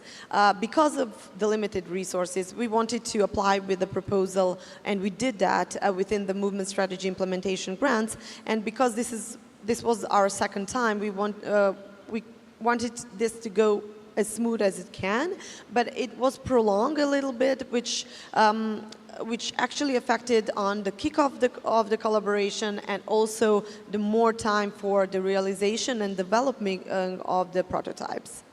And maybe something that we are a little bit scared of is that Are we going to create the right prototypes for the innovation projects? Are we going to really respond to the right needs in the movement in different communities? So that's why we are asking you to join us, to communicate with us, and to go through the steps of our collaboration and be a part of it. Feel free to ask questions now during this panel. We will leave some time for that. Or maybe approach us later this day or after that within the online communication channels. And without further ado, this is something how we're going to work, like on this playbook. But right now, I want to go right to the panel discussion and start with providing some insights from the partners. Yes, thank you. I'd like to kick us off on this panel discussion because, Anthony, I have a question for you. I'd be interested to hear what are your core learnings from this chapter as well as user group setup of this size. Thank you so much, Lucia. I think this cross-affiliate setup is a good environment for innovation because it involves people from different diversity, and geographically we're coming from different areas. That helps also to have some different experience. Number two, I think the networking and the team working was a key factor that led us to even come to this point. And I think also this is a setup that is very good for sharing experience because we come from different areas and we have different experience within the movement. And I think another thing is that this is a setup that we are looking within the foundation of the movement, which I think maybe if it's scalable, if we test and do something that are productive, it's a good scalable thing. Thank you. So I'll be now asking Carol. Yeah. What are the key factors that you have learned through this cross-affiliate collaboration? Oh, well, I think the biggest, most crucial to sustain the successful cross-collaboration, one of them is setting clear objectives and establishing goals to ensure that all parties are reading from the same page. And another thing I think is strong communication, how we pass information, how we have a common, an example, emailing list that we are all able to communicate. And also mutual benefits. All involved parties should have tangible benefits from the collaborations. And another thing I think is trust and relationship building, which I think we have done so far so good with amongst our teams from across the globe.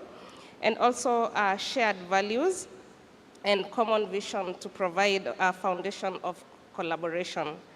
And flexibility, which we have tried to really achieve as a team from different time zones across the globe. And yeah, I think that is what so far we've been doing. And I have a question to Ivana. What has been your biggest, I know this is not the best question, your biggest frustrations so far? So yeah, the toughest questions here. So it's always, as I said, it's not so popular to talk about some frustrations or challenges we had. But what I think it was maybe the thing that we invest a lot of time in the planning period, and maybe when you work something like this, when you work through the collaboration, I think it's the most exciting part when you start doing something concrete. And this is yet to come in our collaboration, in our project. So maybe taking more time in this planning part rather than having more time for concrete realization of the project ideas. So when we feel this, when we feel something is happening, something is changing, then when we're actually feeling the satisfaction that we are achieving something and that we are going toward our set a goal or set objectives, etc. And also, of course, it's difficult and challenging when we have the team from different continents, not just arranging the meetings in right time, but also arranging the meeting in person. So this is our first meeting in person, which is really, really nice. And I think it will be a lot, it will provide us motivation to work after this even more and even better. Yeah, thank you. So I have a question for Manji. We didn't hear from you. Okay. So what advice would you give for cross-affiliate collaboration? So why would we need to do more work together? Well, I will be like skipping maybe the traditional answer to this. That could be more organization or more like knowing each other's roles. I think a good advice could be think of having a good time, first of all, right?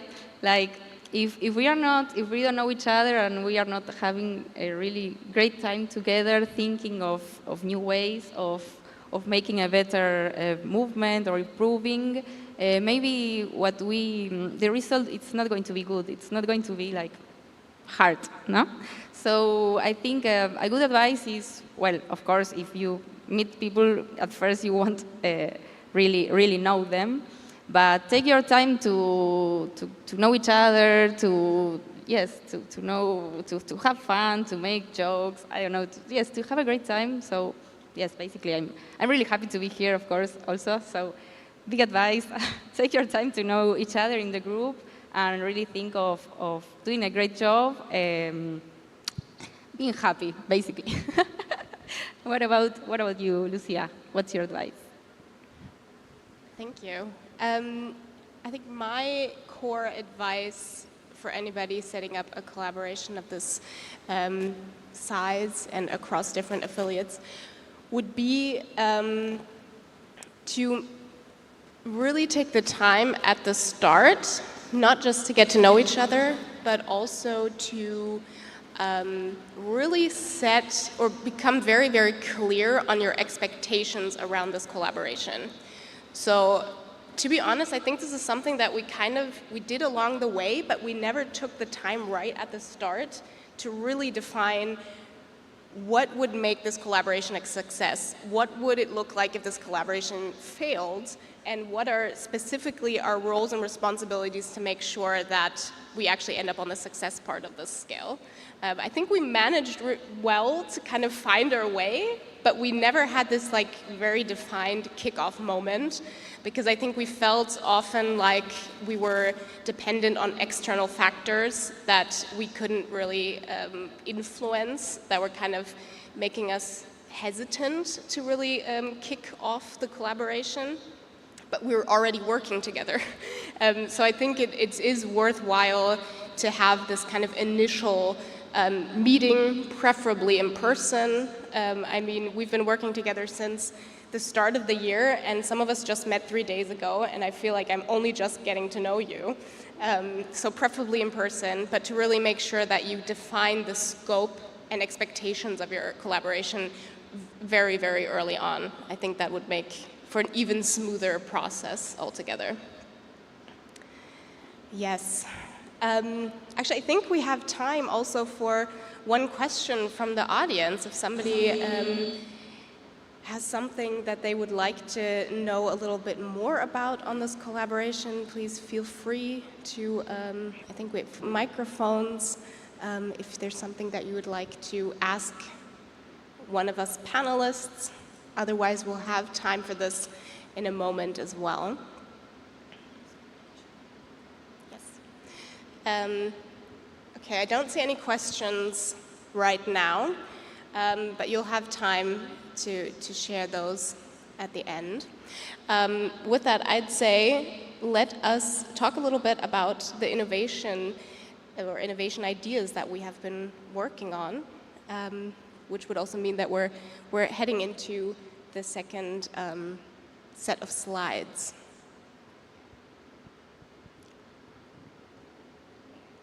Okay, thank you so much, Lucia, and thank you, Cicela.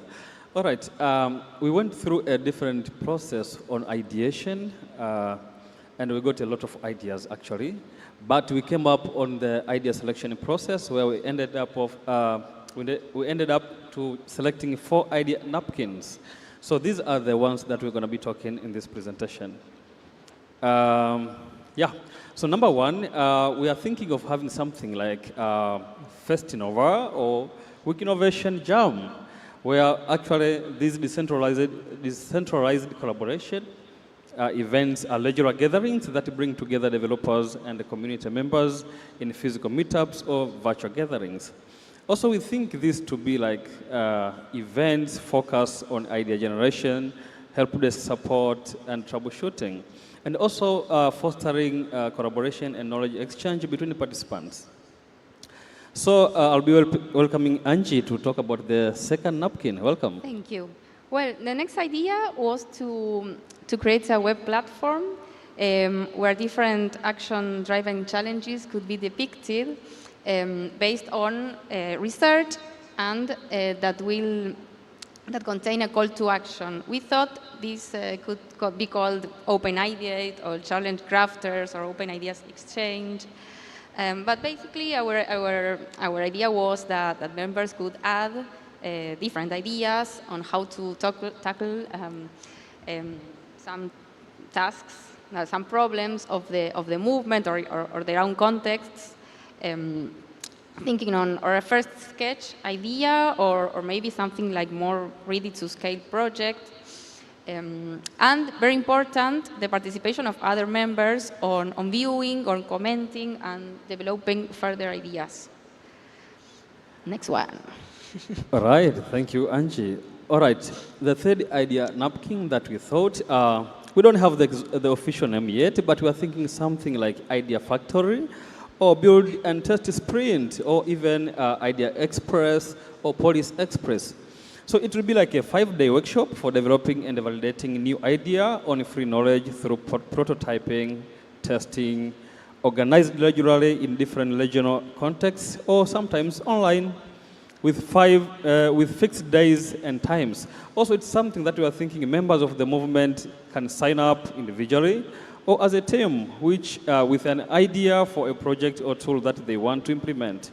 And lastly, this is something that we are imagining that we can have some kind of coaches, and these coaches will help the teams to clearly define the goals, validate assumptions, and obtain real feedback from users before even starting implementing that particular project. Welcome, Angie, for the fourth idea napkin. Well, the last idea is about an accelerator for innovations, right? A program that can provide financial aid and resources to potential innovations that are aligned with the strategic goals of the movement. So it's about a committee of some experts that can review proposal and select different projects with their own goals, their sustainable plans, sorry, not planes. And okay, well, the idea is that there will be also some training, and that this is frequent also to this. Thank you, Angie. So here, no, we are leaving a QR code. You can scan it. The QR is going to be like zoomed in on a Padlet, on a concept board, but you can zoom out and leave some feedback for these ideas. Yeah. Definitely. So you have to scan this QR code, and it will be leading you to the 4 idea napkins that we discussed. And feel free to leave some comment. And what do you think about this? What you are thinking on this cross affiliate collaboration setup? Thank you.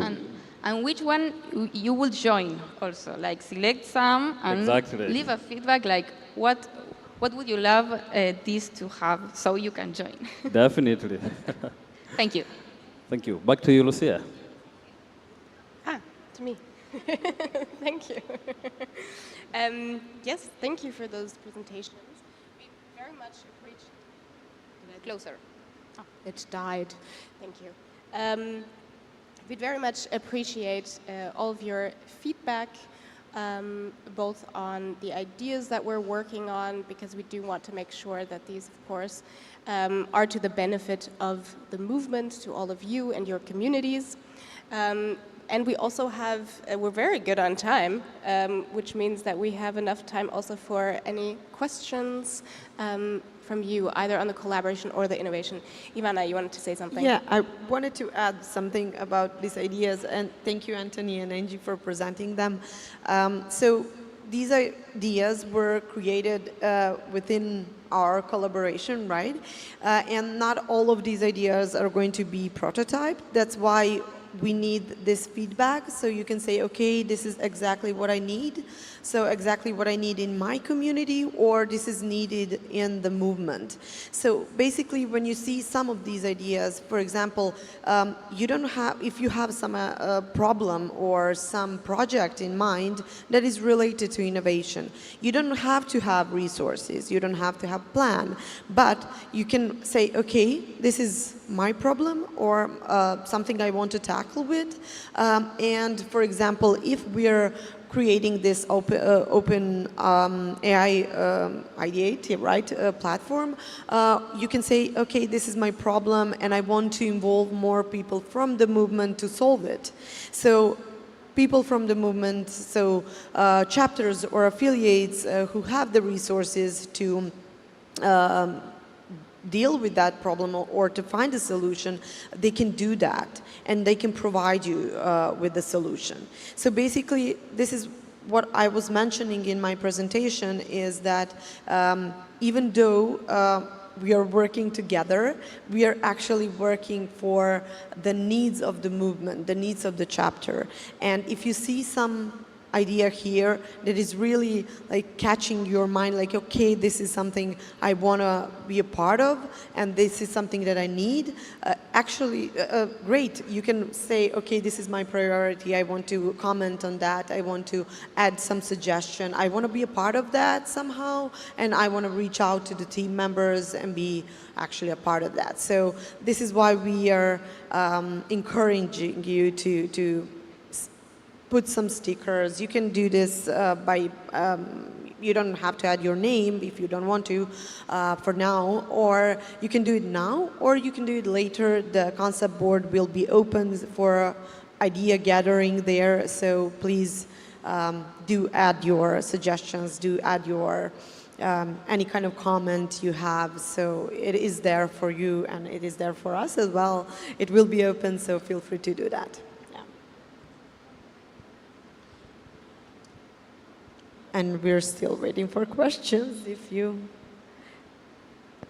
it doesn't have to be a question or questions. Okay, yeah, we have a question, great.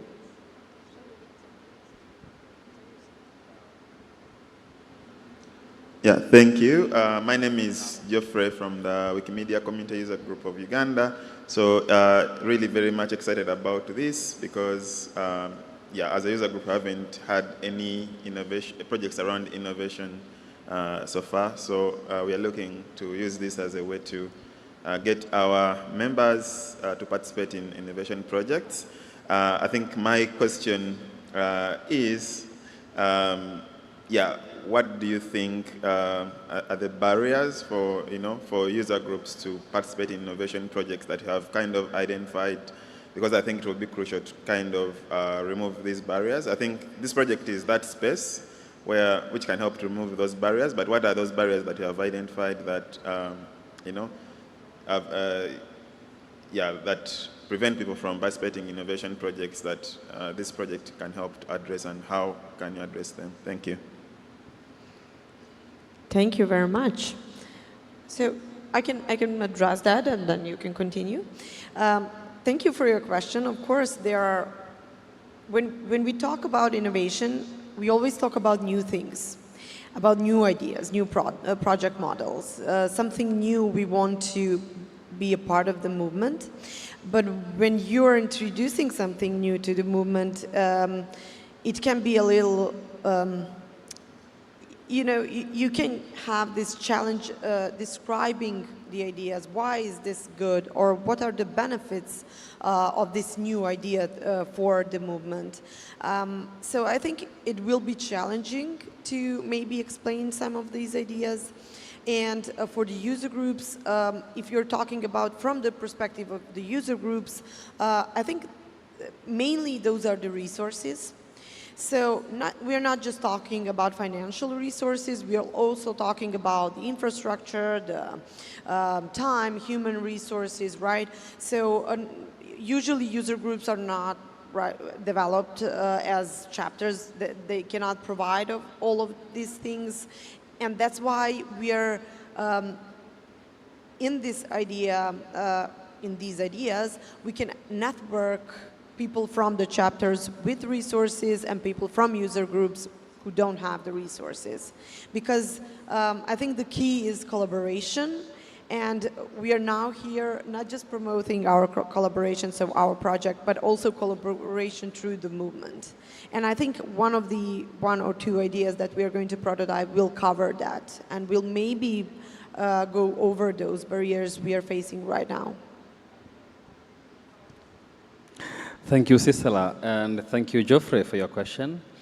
I think, anyway, introduction. Our cross-affiliate setup is basically set up in the basis of recommendation number 26, innovating free knowledge.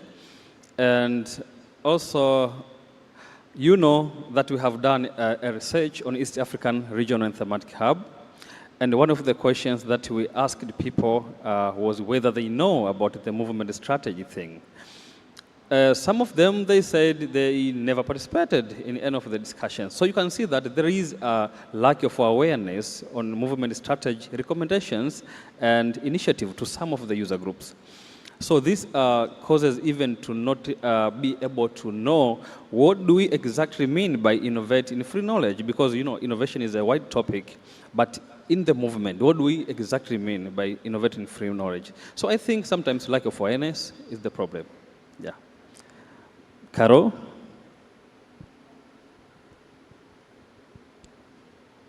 I'm just thinking, Geoffrey, thank you for your question. Challenges are there, and I think how to tackle them and is, first of all, starting. You have to start and come up with clear objectives. And I think with that, these other challenges of finance challenges, time, and all that will just come later and flow. And I would say what I have learned so far is sacrifice, time across the globe, and not being, I think, scared of saying, I don't know, I need to understand, I need to learn. And yeah, that is, I think, one of the things you can use to face the challenge, and also to not to be afraid to go to the bigger affiliates. Like we are very small from Uganda, Kenya, Tanzania. I think we should not be scared to approach the mentors. There are so many mentors, and I think it's something that can be done to work together and do the collaborations. Yeah. Thank you so much, Carol. So another addition point to that, we have user groups that understands about the movement strategy, but always the problem is getting started. So this cross-affiliate movement is trying to be an inspirational thing. Like we get started, even though sometimes we don't understand, like we don't have the answers to everything, but at least let's get started with something. So maybe we can be a scalable thing in the future. Thank you. Back to you, Cicela. Ivana. Welcome, Lucia. Do we have more questions? Oh, I thought you want to add something. Okay. We have a question, yeah?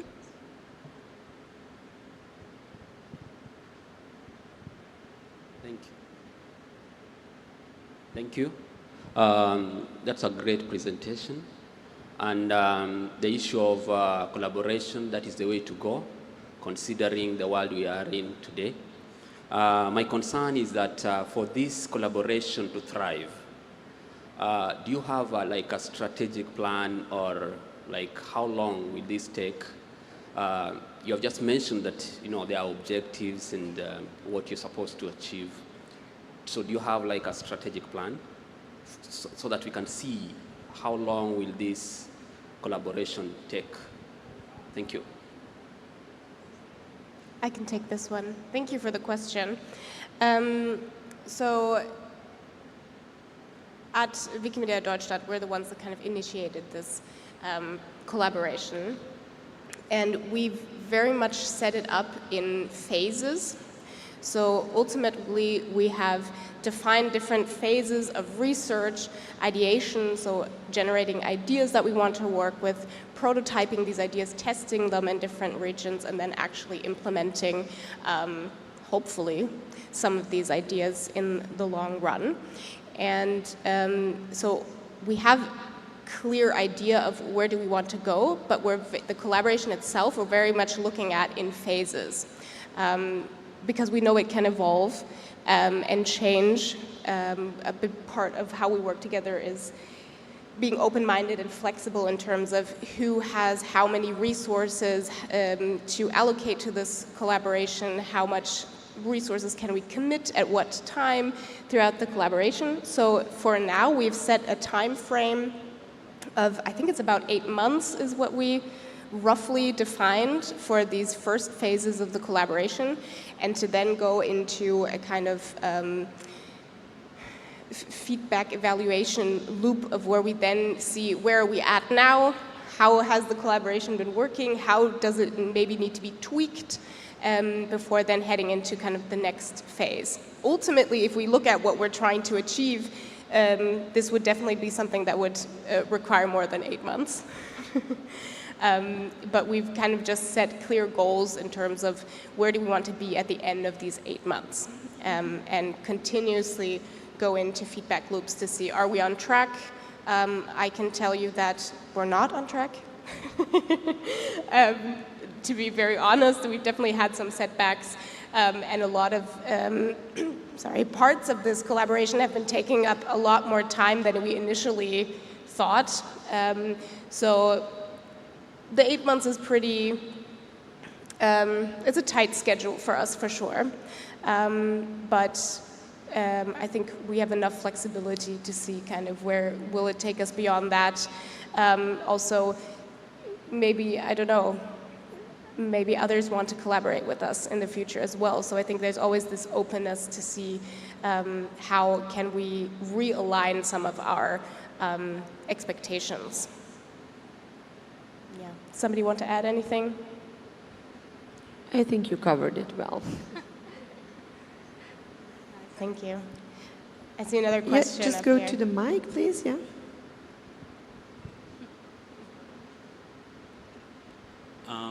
Thank you so much for the beautiful ideas that you did display there. They are really great. So I wanted to question about the ideas. So like, how did you come up with these ideas? Did you do a needs assessment? Did you like involve the communities so that you came with these ideas? Or I just want to learn more about how you came about them.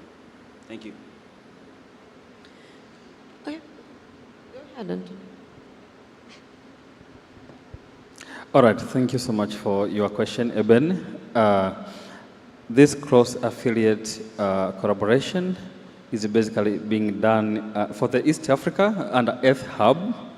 And as I said before, we did a proper research on what are the needs that East African Wikimedians do anticipate to be solved by a hub setup. So we are collaborating with other affiliates here, and some of them are leaders in their user groups. They do understand their communities better. They know their challenges. They know their problems. That's why we came together and collect through the ideation process based on the problems, challenges our communities are facing. That's where we came with, we had a pool of ideas and then came up to select like 4 ideas that we think are more doable in our community. I'd love to add to that. Based on all the research that we've done, also in East Africa as well as in other parts of the globe within our movement, what we did, and this is important for me to shout out to everybody who kind of has been involved in this process, is we actually continuously got feedback from a lot of other people throughout the movement. Stakeholders, people that we know are working on the topic of innovation or are interested in doing so, people who are very much doing their own research also on what are kind of the needs in our movement. And we continuously got their feedback in and stayed in conversation. And we also organized several ideation workshops with these people from the movement from very, very different regions. I think we talked to at least 70 people across, I don't know what it was, 46 regions or something, to develop a lot of ideas that work for a lot of different contexts and regions. And then applied some criteria to find out, okay, what are the ideas that make sense for us to continue working on at this time. They're still beyond the ideas that we shared today. There's this huge backlog of a lot of other ideas that were presented as well. I think in total we had about 300 ideas that were shared, and that we also all want to make accessible to everybody. Because it might well be that we can't implement all of these 300 ideas in the next few years, but maybe somebody else in the movement does feel like there's an idea and that they want to work on. So this is something that's very important to us, to make all of this very, very accessible and transparent in terms of what can we work on and what maybe is up for grabs for others at this point.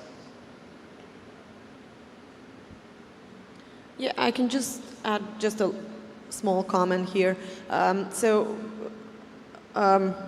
We had those stakeholders from the movement involved, but also within this workshop, we tried to think about the needs from our parts of the world, let's say, so our part of the community. So what would be really useful, really tangible after we finish the project, and it can be sustainable in the future. So it's not like we're stopping there, that's it. We're trying to create some sustainable solutions for the needs of the community. And this is why the team is important, because you can also see different angles of different communities. Yeah, and also I think what's going to be very interesting is when we go into prototyping and testing some of these ideas, is to have a bit of a check and balance as to whether our assumption is true that these ideas might actually work for several different regions, or if they would need to be tweaked to function in different communities as well. I think that's going to be a very steep learning curve when we actually go into implementation. Okay, maybe we have more time for one more question. We are at the end of the panel, but maybe there is more questions for the audience or not.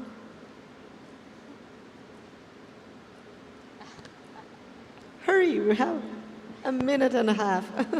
I'll take up the slot. So I think for me, what do you see, like, if whoever won, what do you see happening with this project? Like, if we are at Wikimania 2024, just one thing that you envision happening that you share with us, that because of this innovation project, this happened. Like, what's your vision?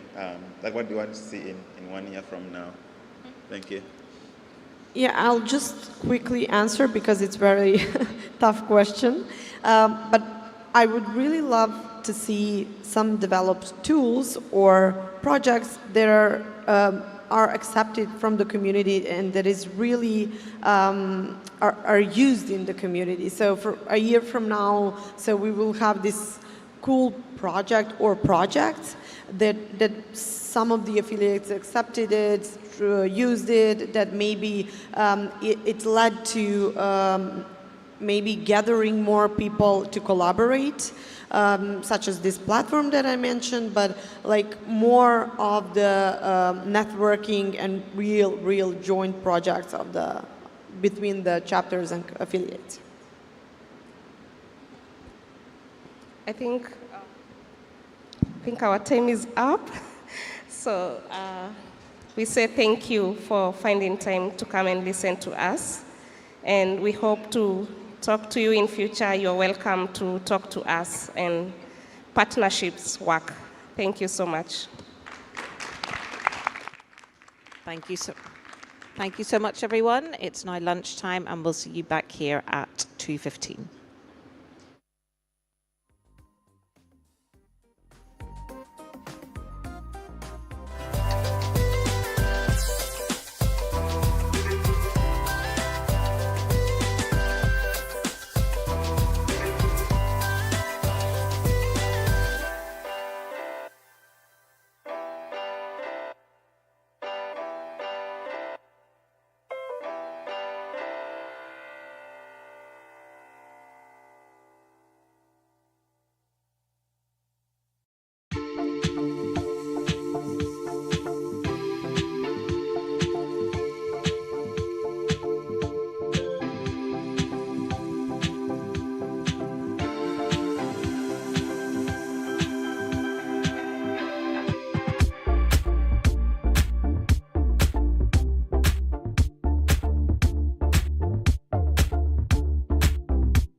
Ladies and gentlemen, could we please have a moment of your attention?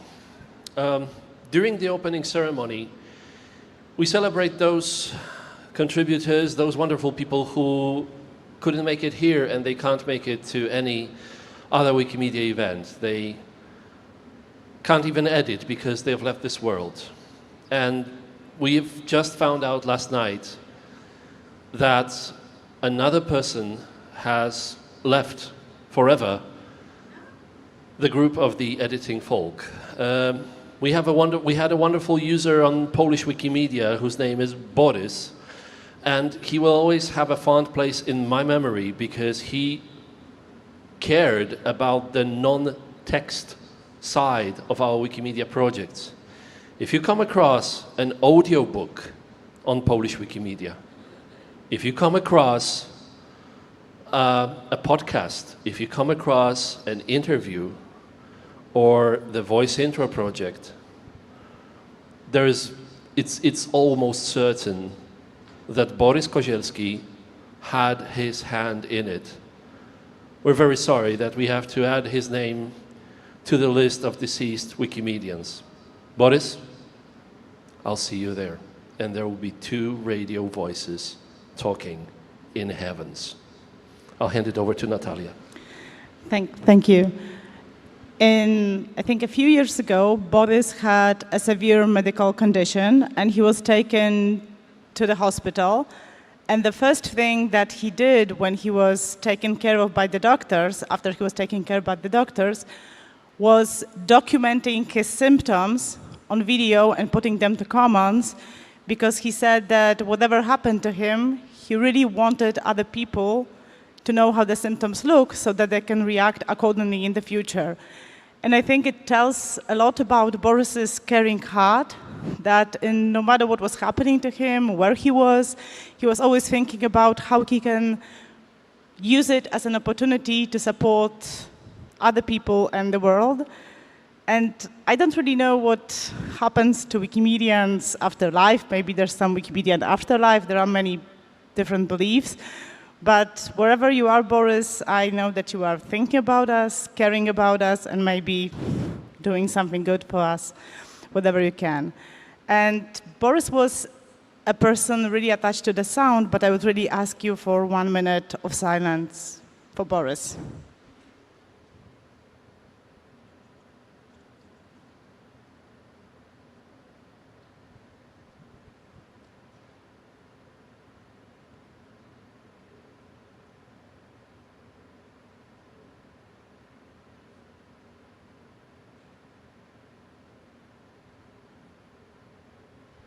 Thank you so much. We will be leaving a memorial book for Boris who will be passed to his family. So if you knew Boris or just you care about people who care about free knowledge, feel free to write something down there and it will be passed to his family. Thank you. Thank you.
Behind the Screen is an initiative of the Wikimedia Foundation.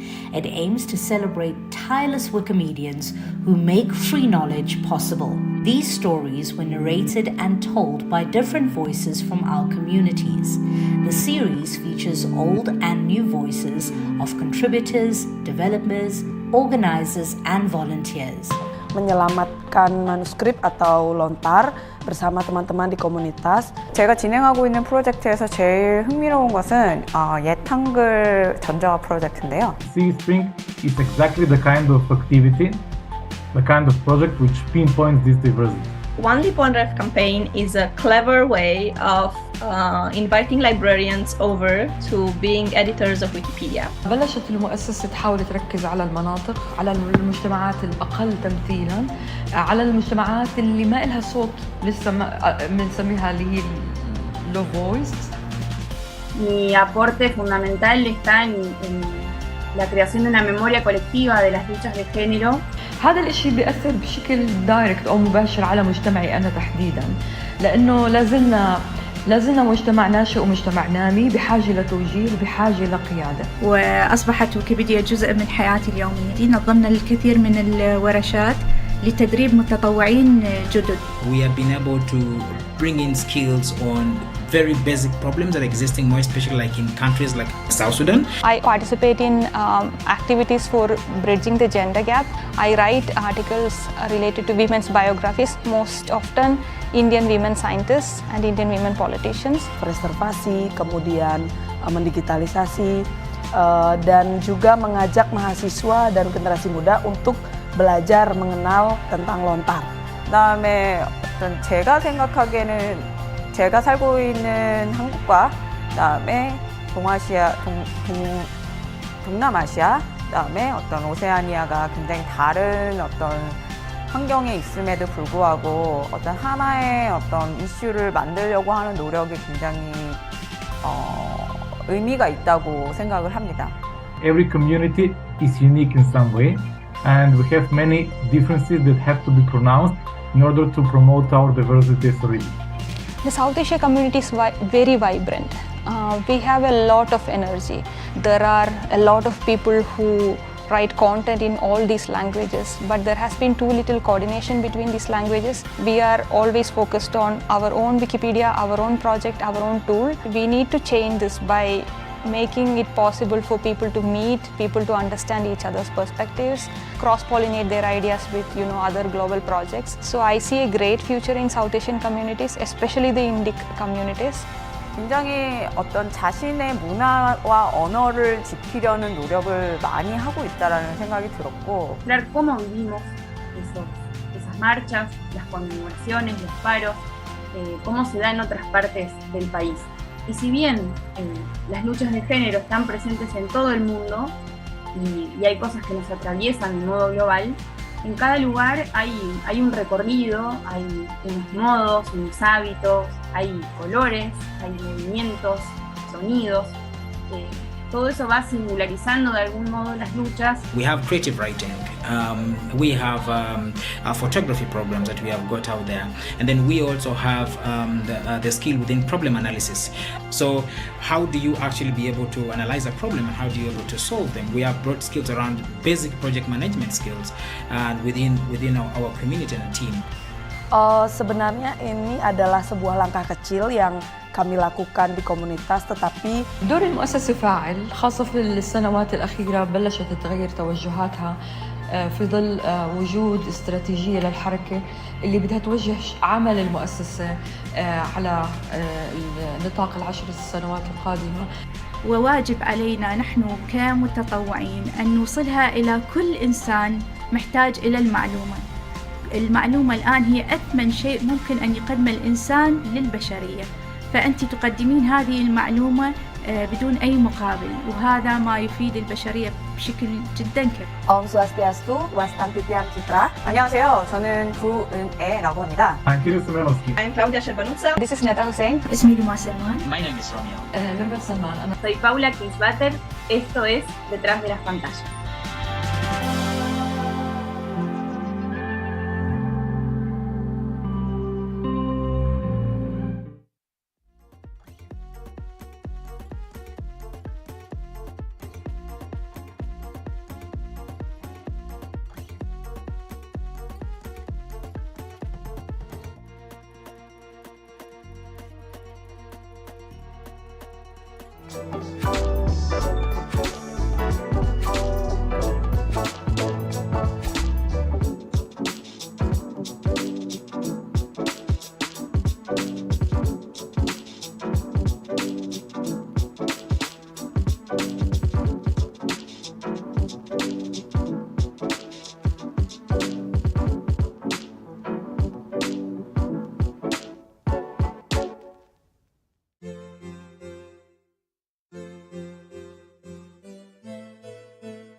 Kopi Sanangan, good morning everyone.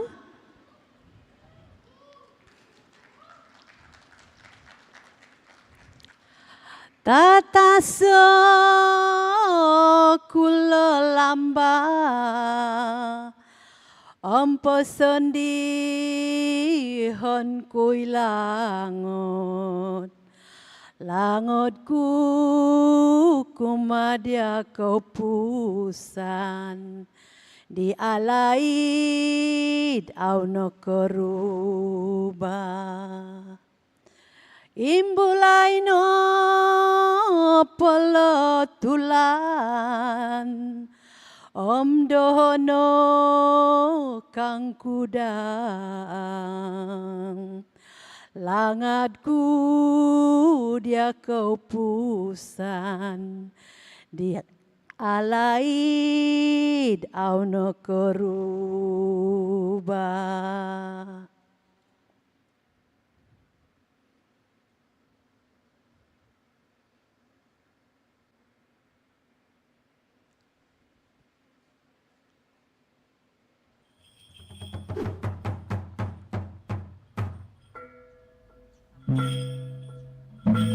Sumayaw toy ko mat sayaw no po, mat sayaw ko basanan do dusun lotud, toy ko intutunan sebagai suang lotud idwatas tuaran sabang Malaysia. Kosaruan no po nga sayahon iti, ontok dataraw magahaw, sebagai upacara do memarayo sunduan tajaw. Suway ko iri, upacara iti nga kitudu do memondom paganakan di nakapanaw no. Kopasalin bahan diti buruanan do sanglun monolian, ikomoyan do sanglun molohing tondu, inatuono miyampay toylaan di alaab ko komoydat upacara diti.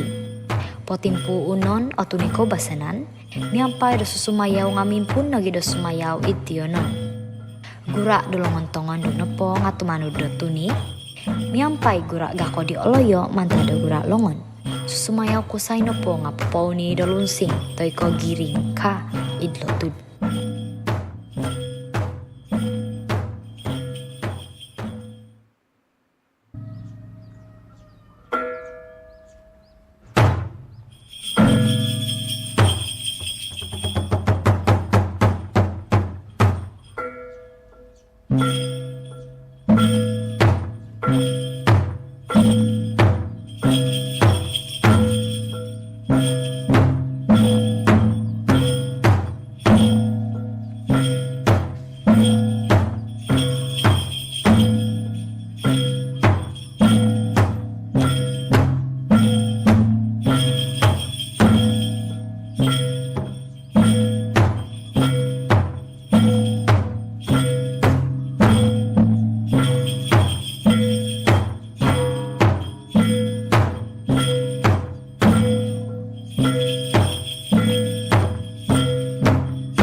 Kiwanogi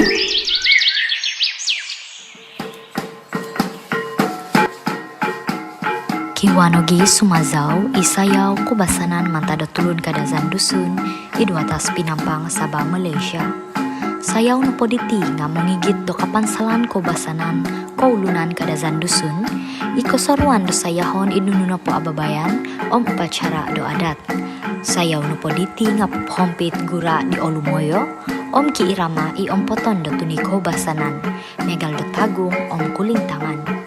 Asaru o pasalim bohon iti, miampai do tinimungan susumayaw, imumbantuk do turugan, do iko formasi suai, ipopokito do koi saan pisompuluan do kaulunan. Suai ko popokito nogi do koi nusan kubasanan, sayaw diti, nga kirati nogi do sosial sunduan, montok kaulunan kadazan dusun. Gunoon o sayaw diti, ida babayan to ponsol, miagal pisasawaan, upacara adat agumupo montok manhak sunduan kuma akaramayan firmaan do kubasanan. Maya do sayaw diti, patungku seneda do kaulunan kadazan dusun iti kuma suka dua gunu montol, moikanu popogirot identity karayahan diolo, kuma atinungkusan kubasanan diolo.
Sayau lampit senggayung no poditi ngaoin tutunan nogi sebagi do lampa pisang i sayau ko basanan ko lunan bajau itsaba Malaysia. Sayau no poditi ngakohiok do ginawo om posolim bohon ida babayan sosial keramaian keugamaan om upacara ko basanan. Id sayau diti koseruan osusumayau mogawit do lampit kemudian de bakul ida wonsoi mata drone punti i gunoon sebagi do prop. Sumayau nielo miampai do gura di o lumis miampai membaguno lampit id gura di o kreatif om nogi o gingo. Pokito iti o kogingahan gura ko basanan do bajau i mamantang ko basanan nem koposion diolo do tikit tadaw. Kiporanan nogi iti do momiara om popogirot identity do ko basanan diolo sandiri.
Itu na lagu ikalang empat warisan budaya sama. Manuk-manuk lembukun pinakuan do ampun. Tuturan ni boy sinusun. Makali nagka manuk-manuk lembukun pinakuan do ampun. Kalang sama daw bertiru aino pada bau. Manuk-manuk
Thank you so much to our wonderful dancers and to everybody else that got up and had a dance as well.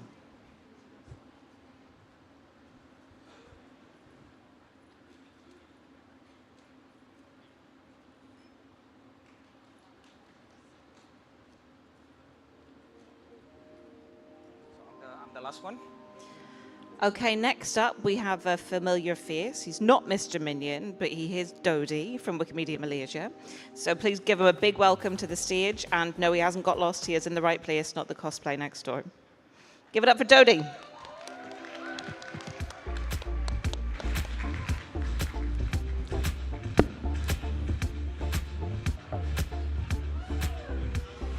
Good afternoon, everyone. Hello, I'm Dodi, the president for the Malaysia user group. Yes. Okay, without further ado, probably this is the last session, I believe. As we all know, we Wikimedians are nerd enough. Then we have, as our theme says, this year is diversity, so we have the super nerd as well. Okay, let's get straight to the slide. My title will be for today is rebranding Wikimedia, Wikimedia for cosplay in ACG world. ACG stands for Animation, Comics, and Games World. So basically, me myself, I'm an electrical engineer on weekdays, 8 to 5. I am a Wikimedia editor weekdays after office hour, and I am a cosplayer during the weekends. So I've participated in several cosplay event as invited guest cosplayer. Let me read.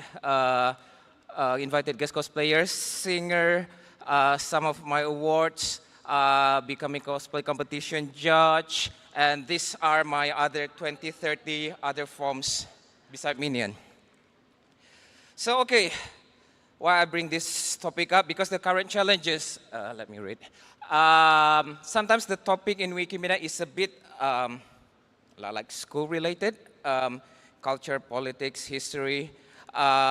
Sometimes some people think that Wikimedia is a bit too formal, class type of event, in reality, which is actually not, and we try to prove it. 70 to 80% based on my personal observation are the same people who come to the movement, which is good because there's some kind of like level of retainment, but of course we need to have like a fresh faces all the time, newbies all the time. So what do we rebrand this to capture at least some of the people from the hall beside, you know, for those who came in the early morning, you know who are they. Okay, because at the same time, yeah, like the hall beside says, there are thousands of young people, high school, university, are attending this event every single weekend, especially in Malaysia, which I observe. In Kuala Lumpur, in Johor, they learn by themselves cosplay crafting, streaming, everything they learn by themselves without really any guidance. So that's the thing. Wikimedia editors are more or less the same, because not really like there's a peak shoot up or going down over the years, of course, depending on the season. But then for cosplay, we can see there are way more user, although of course it is seasonal depending on any animation and any anime or movie what is in, Genshin Impact, Super Mario Bros. So if we can capture some of the portion into our baseline of Wikimedia editor, we can increase our society at least twofold. Because the reality, this is taken from the most viewed article in Wiki Project Malaysia, aside from a top politician or the Malaysia article itself, and aside from any breaking news, many of the topics are pop culture related. As we can see here is Michelle Yeoh, Uncle Roger, Nigel Ng, movie. So what we in Malaysia has done over the past few years. We have several meetups in which we try to make it as a ACG related focus. I was the speaker there, dressed up as some of the animation Japanese tokusatsu superhero cosplayer. Kuala Lumpur 9, Kuala Lumpur 11, I was Pegasus Seiya from Saint Seiya, if any of you know. and Selangor Meetup 3 in conjunction with the recent Wikipedia meetup. So we made this in a cosplay event just like the hall beside, and we invited all cosplayers to share the birthday of Wikipedia instead, just to introduce to them. So what Wikimedia should also be. We are computer-based society, and what I can see here, there is one event which attracts my mind, the NoizuCon 2022 last year in Malaysia. Basically it's a computer-based event, gaming-based event, but then they can make it so awesome so that there are cosplay, there are presentation, there is maid cafe, there is show, there is everything. And yeah, that's me down there. I cosplay as a Slipknot metalhead when I was in high school back in 20 years ago. So we've reserved a booth for the upcoming NoizuCon 2023, which will happen next in September. Of course, this is a pilot project. We want to test the water on how we can rebrand Wikimedia to capture all those cosplayer, otaku fans about Wikimedia. So what Wikimedia really should, what we should really show from Wikimedia to them. First of all, we design our, when we have our booth, we have our backdrop. So this is the final design for our backdrop later. Don't forget, we have Wikipitan, the official cosplay character of Wikimedia back in 2006, 2007, something like that. So why can't we bring this up again to show that this is the front face of Wikimedia? And also we include all of the previous meetup photos down below. Okay, so what we have actually been doing, Wikimedia projects. Okay, in Wikipedia, there are so many COI, conflict of interest, but not really in Commons and Wikidata. So we can use this loophole, this gray area. Isn't that fantastic? So in Wikimedia Commons, we can try to fully document every single cosplay event in a category where it relates to the let's say this is the one in Kuala Lumpur. So from one particular event, we have the subcategory on who are the cosplayers inside it. Again, this is not COI. We don't write their name, but we write what character they are cosplaying and during what cosplay event, in which, in return, the parent category is, we include that in what, let's say like May 2022 in Singapore or in Malaysia at which venue, Suntec Convention Center, Kuala Lumpur Convention Center. Okay, we do have categories for cosplayers in Malaysia. Let's say like one lady here, so we list down all of her cosplay character. She has been cosplaying mostly from Genshin Impact.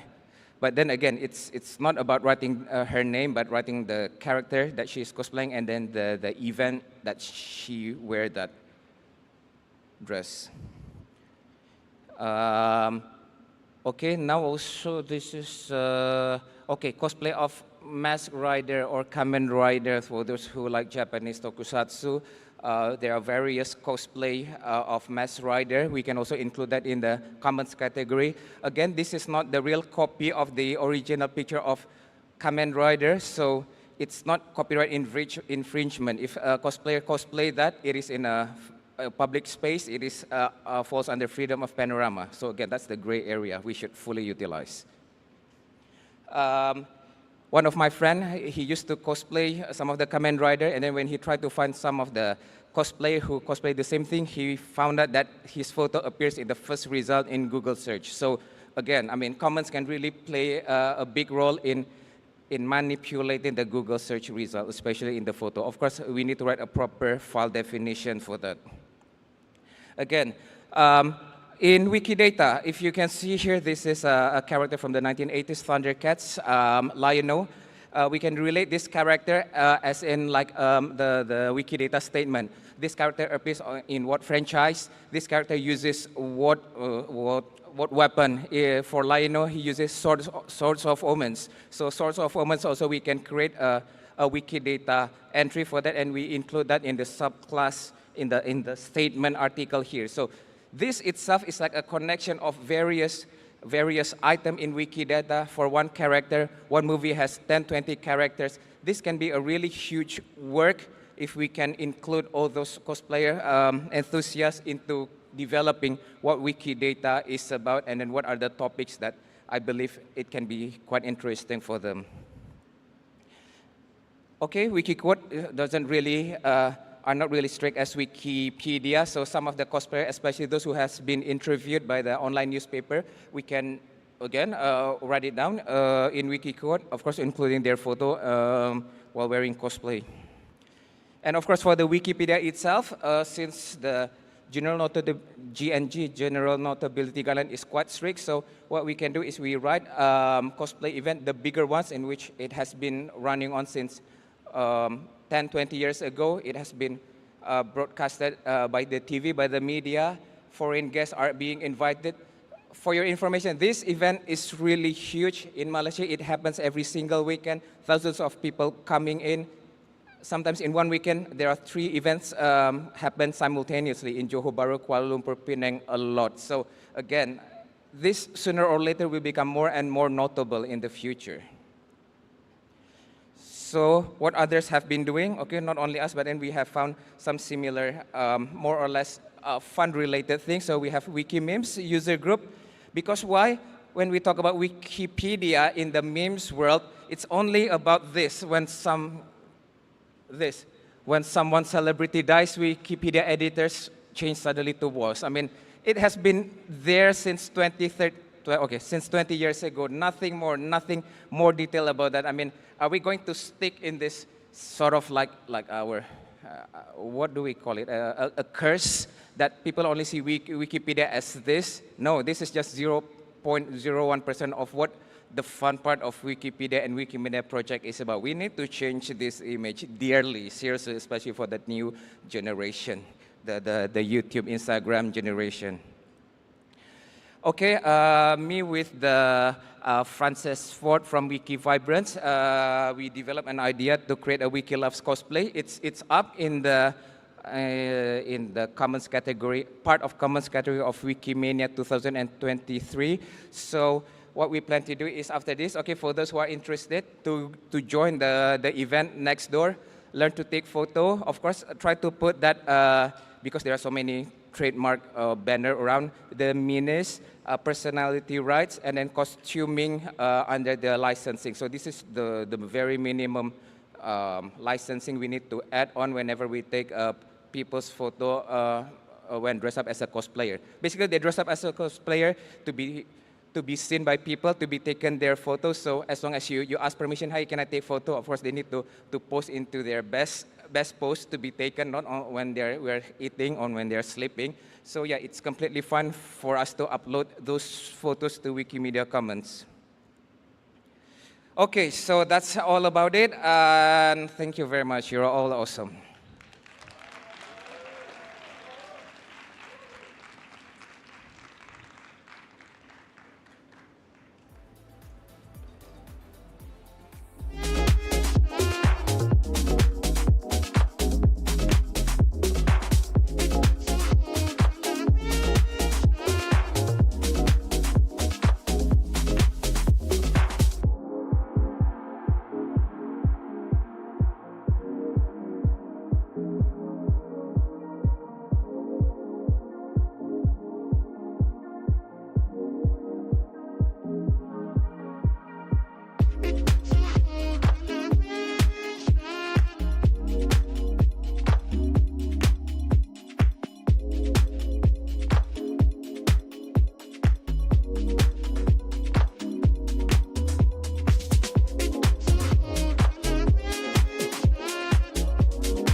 Welcome back, everyone. Next up, we have the Hackathon Showcase, who are going to talk to you about all the great things they've been working on this week. Over to them.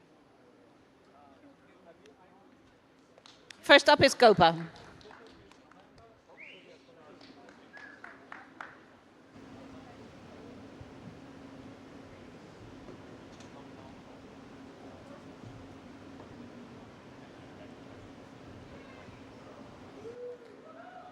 Hello, everyone. A warm good afternoon to you all. We are thrilled to welcome you to the showcase session of Wikimania Hackathon 2023. I am Gopa, and alongside me is Jay. It's an absolute pleasure to have you all here. As you all know, we started working on the Wikimedia projects on 14th of the morning. We have put in a lot of efforts, dedication, time, and hard work since last 5 days. Now, we are ready here to show our achievements to the larger Wikimedia community. All the participants are given 5 minutes of time to talk about their projects and present them. For all the online participants, we'll be playing the videos if they have already submitted to us. So, without any further ado, let's begin with our first project. Hi, Gopa. Why you can't start with your first project? Sure, let's go with mine.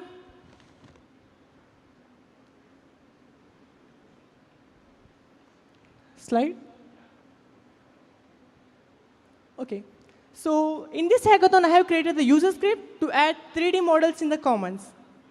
As we all know, there are a lot of content of images, sounds, media gallery of a lot of files in commons. There are also a huge content of 3D models which are present in commons. As it is not set to default in the template to promote the 3D media files, I have created the user script to look to promote the 3D content in the Wikimedia Commons. Next. So as you can see, these are some of the examples of 3D content in the commons. Next slide. So the script which I prepared will add the 3D models, the button or the action items in the commons site. Next, please. So this is a script which is there in my user page. Next. Yeah, okay, so I would like to call the Soham for the next slides. Hi, Soham, please can you come?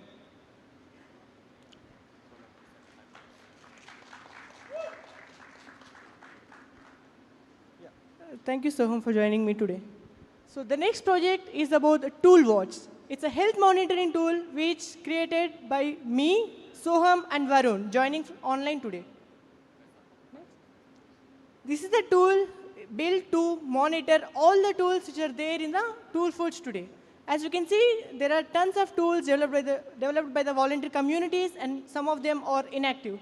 So we built a tool to monitor the health status and then present in the nice graphical interface. You want to talk about the next? Sure. So you might think, OK, this is pretty easy. You will just ping the server, and you will get the response. You'll show whether it's available or not available. Well, it turns out it's not actually that simple, because a user might want an immediate feedback. So what we do is we use async.io to run through the list of all projects that are there on ToolForge parallelly, and then we memorize the data that we get, so whether or not it's a 200 response, whether or not it fails, whether or not it's reachable at all. And based on that, we use an SQLite database and store all of that information in a database. So when a user wants to go to the next page. Next slide. Yeah. So the user, whenever the user wants to see the data for a specific slide, specific tool, they can just see it immediately. So here is the code that is doing it. As you can see, we use AP scheduler, a scheduling algorithm, to run everything in the background, and every 30 minutes, as it says ping every 30 minutes, we run the async IO event loop, and we create a list of URLs, we go to each and every URL, we check on whether or not it's available, and we store it in the database. And that should give us almost zero latency while using the tool. Go for it. This tool will be really useful for the administrators to monitor the tools and alert the tool maintenance to alert them if the tool is going down. So that's all about the tool watch. And here are the links to the repositories. Please do have a look at them. Thanks, Gopa and Soham. Yeah, this is a very wonderful tool. Like now, Wikimedians can easily know which tool is currently running or not. Yeah, so thanks. So next slide, please. So now I would like to invite Bodhi and Mahir. Mahir is not here, but like Bodhi is here. Thank you, Jay. Next slide, please. Yeah, so we are building a JavaScript which can annotate Wikisource text. Mostly the hard work is done by Mahir, but he's not here, unfortunately, so I have to do it for this presentation. So this is currently as deployed as a user script in under Mahir's subpage. Next slide, please. In Bengali Wikisource. Next slide. Yeah. So so actually, this JavaScript can fetch a list of Wikidata labels for selected words, word or words, a group of words maybe from Wikisource. And after selecting the correct Wikidata items, users can link the QIDs with the words. So that is a very simple task, but it was a long awaited request for us in Wikisource. Next slide, please.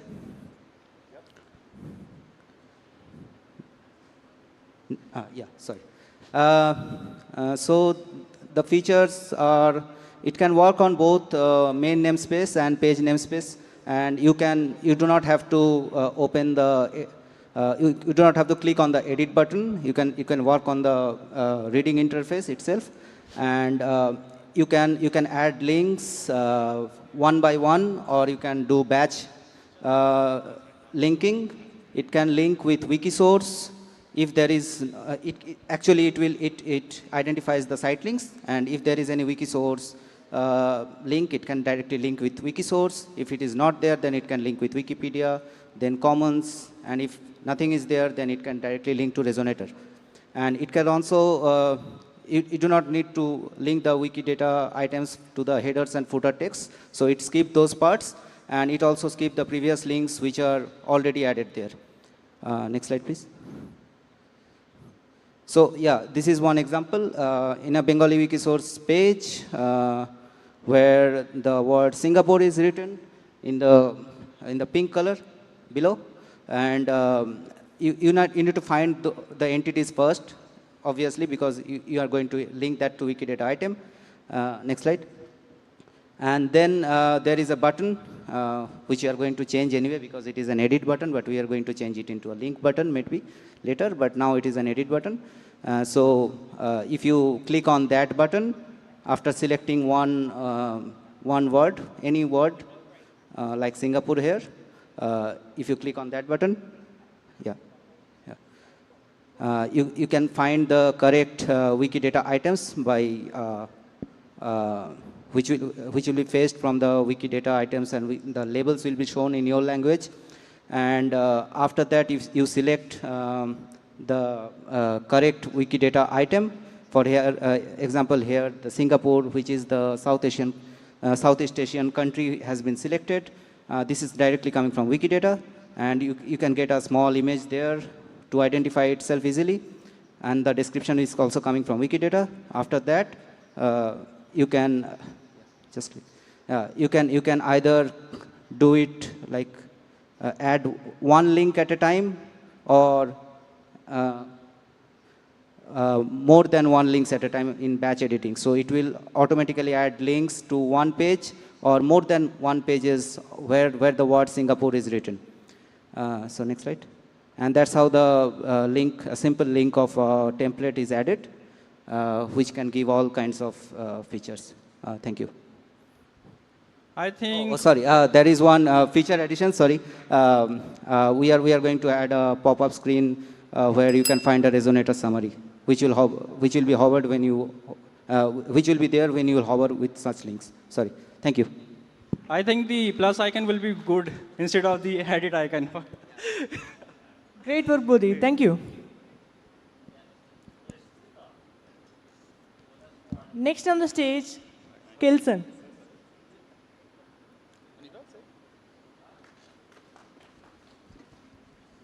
Thank you. Hello. Hello. Hi, how are you? Fine, thank you. So, okay, shall we start? So, hi everyone. So, we are going to, with Emmanuel, show you what we did yesterday to generate a mobile application for a museum in Tunisia. It's not this one, yeah? No?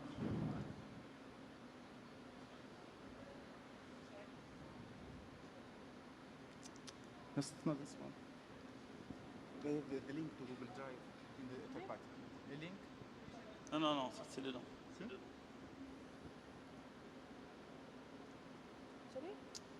It's not this one. Can you skip? For 10 minutes. For 10 minutes, we have added it in the Google Drive. No, it's there. It's there. It's here. Yeah. Yeah, this one.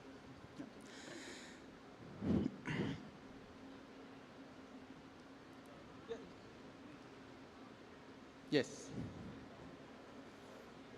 So, generation of mobile apps using Wikidata and Kiwix. So, this is the presentation. So, quick introduction about Kiwix. Next slide. So, Kiwix is a free and open source tool for offline content that can allow people to consult Wikipedia and other wiki projects and other free content. Next slide. So, the other concept is a zim file. The zim file format is an open file format that stores wiki content for offline users. It's used by the Kiwix app. Next.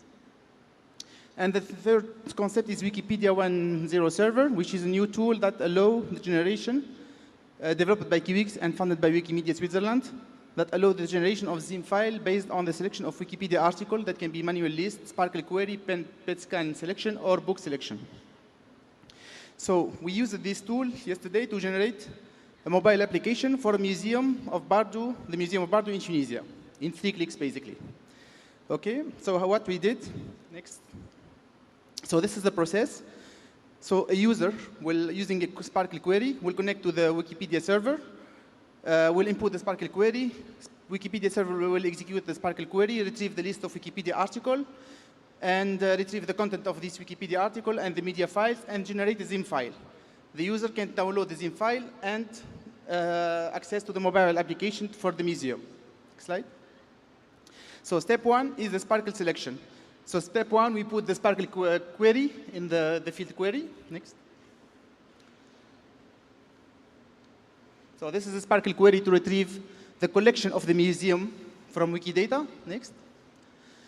Then this list is saved, and we can create zim file. Next. We can request the zim file, give a name for the zim file and description, click on request zim file. Then once it's ready, we can download it. And after downloading the zim file, next slide.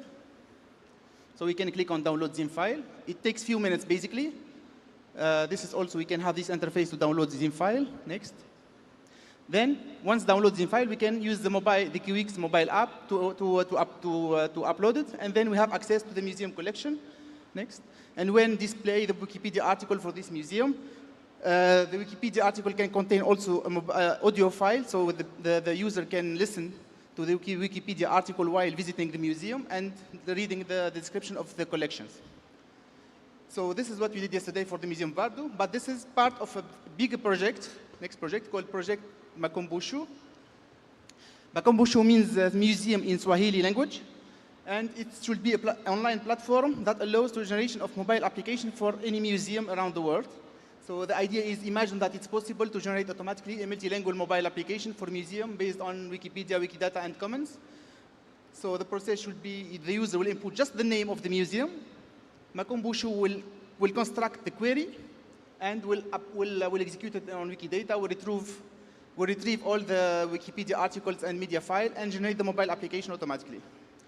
So for the moment, we are still looking for funding to continue this project, to have the final version. This project can be used also for other purpose. Next, for example, we can use this project for the generation of mobile application for education, based on the new project from the Foundation Wikidata for Education. For example, as you know, the Wikimedia Foundation started a new project called Wikidata for Education to construct a curriculum for countries. Next slide. So the process can be as follows. The user can select the country, select the grade and the level, select the courses to be included in the mobile app, then retrieve the Sparkle query that will be executed on Wikidata to retrieve the Wikipedia article, part of this course, and build the will build the mobile application that can be used as a resource, as education-free resource for education. So basically, there is many use that can be developed once we have this platform. For the moment, we can use the KiwiX mobile app to download the zip file and install it manually. Thank you very much. Thank you very much. Mobile technology and user are booming, so it is great to see like we are having the development in the mobile sector as well in Wikimedia technology. So yeah, next slide, please. So I would like to invite Claude. Please come.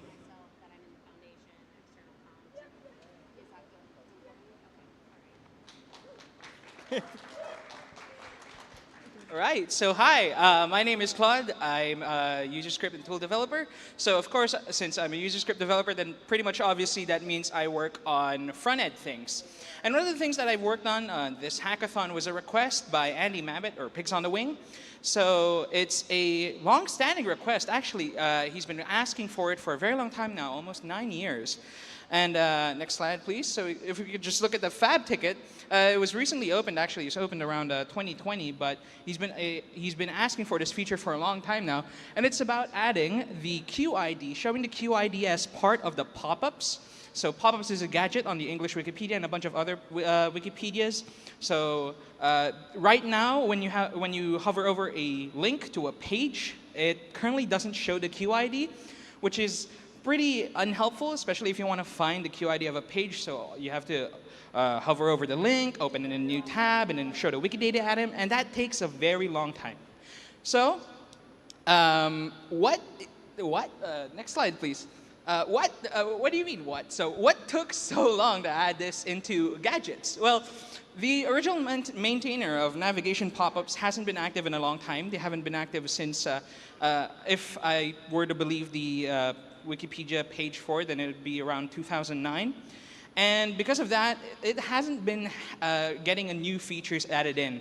So in total, what had to change? So there was just, actually the data was for the data for the Wikidata item was already part of the request, so all you need to do is to expose it, so that's a simple property, and then another one to get the Wikibase repo. This is so that it could work across wikis, so this is because when you are accessing from another installation of MediaWiki, but it doesn't have a Wikibase installation connected to it, then it won't work. So what's the relevance? Well, around 58,000 people actually have this gadget enabled, according to a special gadget usage on the English Wikipedia only. So you can just imagine how many people actually use this on other wikis. And it doesn't have an active maintainer, so that's something that really needs to change. And I think that a lot of people can relate to the fact that we should really take care of our tools and the gadgets that we use a lot.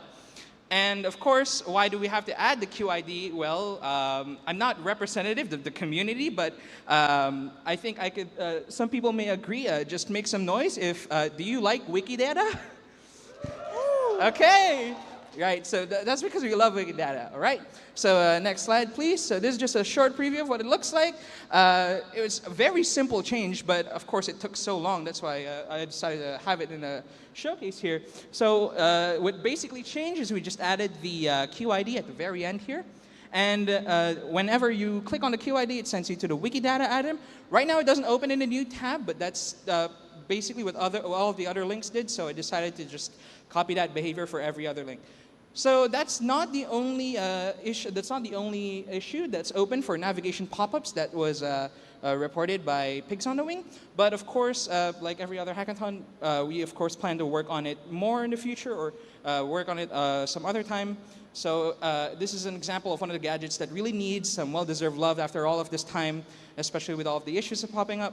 And I think this is I want to set an example for other people. I really want to, encourage others to, if you find a gadget or a tool or something that needs improvement, go ahead and try to make that change for yourselves, because we have a lot of abandoned things that we really rely on a lot.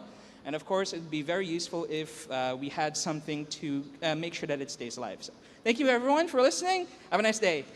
Thank you, Claude. It is great to see that we have now... Sorry guys, so a very short interruption. We have a very quick announcement to make. We have an unattended bag right at the end of the room, and that's where the circular tables are. If that is your bag, you can see my colleague raising her hands. If that is your bag, please claim your bag. And a quick reminder to all of our participants today, please do not leave your bag on the tables or on the chairs. They should be with you the entire time. Please do not leave them unattended. So there's one bag at the back. And please claim your bag. Thank you. And back to our scheduled programming. Great. So next on the line, Dreamy Zaz. Welcome on the stage.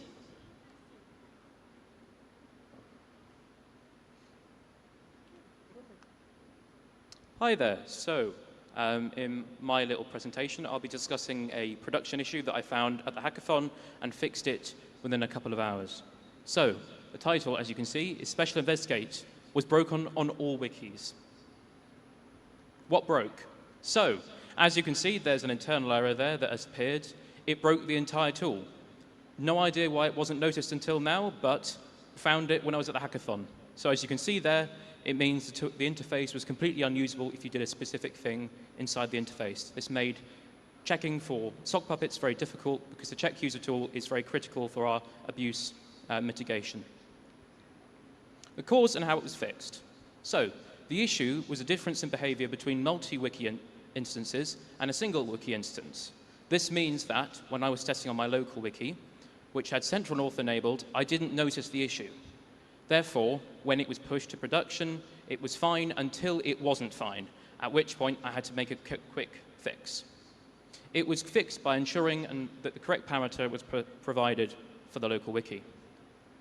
Now, it doesn't really matter that much. The problem was fixed very quickly, but why it matters is why it came up here. I think we as developers, and maybe even the community, oftentimes don't really have a connection, because we'll test on our local host testing wiki, which has one wiki, no central auth, no nothing to connect multiple wikis together. And so when there is an issue, it may not be seen until it's actually on wikis, and then users find it, things are broken. So what I propose is that we should do more multi-wiki testing and making sure that our patches is tested properly when we merge them in on the beta wikis. That's the end of my presentation. Thank you very much. Thank you very much. Okay. So next on the stage, Tavi on multiple two-factor devices. Which button? Okay. So currently, if you want to secure your account using two-factor authentication, you need to choose between if you want to use the TOTP token method or if you want to use the WebAuth security key method, but you can't use both. And this is not ideal because also this means that the recovery codes are embedded in the TOTP method and you can't use them if you use WebAuth. And so we want to encourage more people to use two-factor authentication, so I want to fix those to make it easier. The reason why it's so hard to fix is that the 2FA database table has, like, for one user, there can be only one type of 2FA device. And so to fix this, I'm adding a new table, which is, first of all, it follows all of the modern media wiki database conventions, by data column prefixes and all of that, but it also means that I can add multiple different types of devices to one user, which is exactly what I want. So I actually had a patch written for that a while ago, but the migration script was not working, so I fixed that during the hackathon, and Amir reviewed it, and it's now in we're starting to roll out it in production, starting from a couple of private wikis that I had some people to test around, and I'm hoping that in the next coming weeks to roll it out all of the remaining private and fishbowl wikis, and then to the actual public central auth cluster. Thank you. Thank you very much, Tavi. Thank you, Tavi.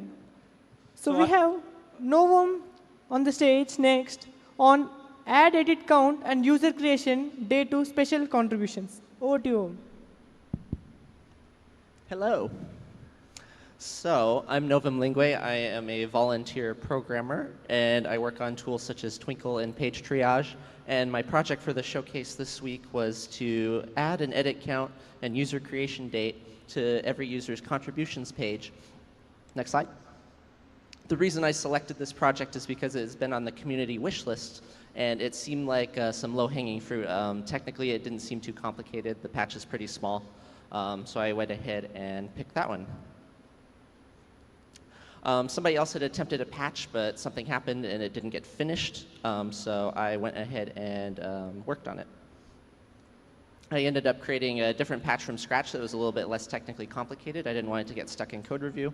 So this is what user contributions looks like before any changes at all. And this is some of the code I added. So I decided to just put the information as a string right below the top of the page. And to do that, you need to use classes such as message and HTML. So not too much code. That's only like 15 or 20 lines there. And that's what it looks like after I merged the first of the 2 patches, a user with 1 edit in this case. So everybody can see that. You don't have to use a third-party tool anymore, such as Xtools, to find that information. You don't have to go to your special preferences. You can just check a user's contribution page. And it doesn't take up too much space, but you still get that critical information. Got to mark it as done on the wish list. That feels good. Always good to get wishes done. So then I decided to do a part 2. I decided we should put the account creation date as well, since the original patch had that and it looked useful. So I went ahead and did that as well. Kind of used the same technique. I used the message class, and then I added it to with the HTML class there at the bottom. A little bit of concatenation. And there's the account created date.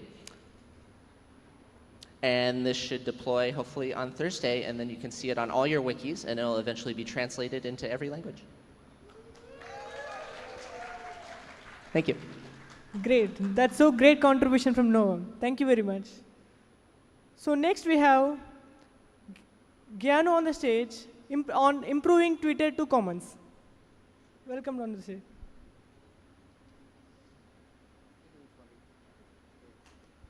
Hello everyone, my name is Gyano. I'm from Odia Wikimedia community. So before some days, we have developed a tool that's called Twitter to Commons. What it does, this tool is created to upload. We have actually collaborated with our local government to upload images from their social media to Commons. And this tool developed to bring the images from Twitter to Commons. So there are few templates. It adds the templates automatically, and it also a user can also add categories to that. There is a demo link you can check later. Can we go next slide? This is how the tool looks like. A user, just when user clicks on the show tweets, it shows different like 10 to 20 images. You can show more tweets, and once you select the image, you can there is a pop-up appears.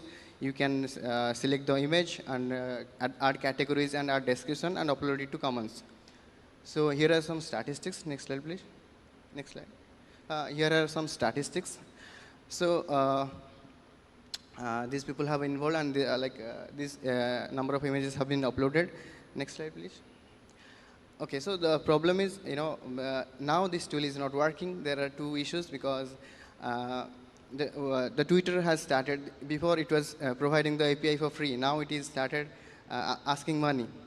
And also there is an issue because Indian credit cards are not working for Twitter API. So here, next slide please.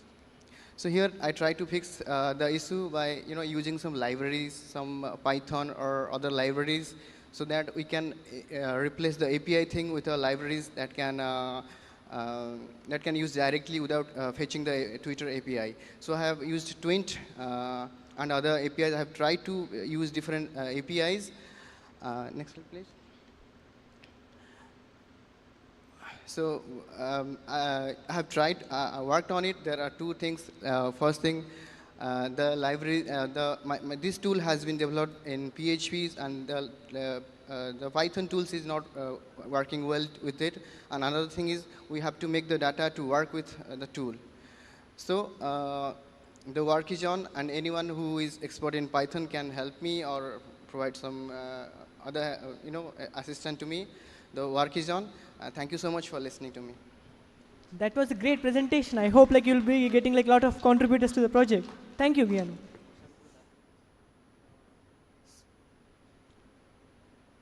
And the next, we would like to invite Bodhi and Soham. Please come to the stage.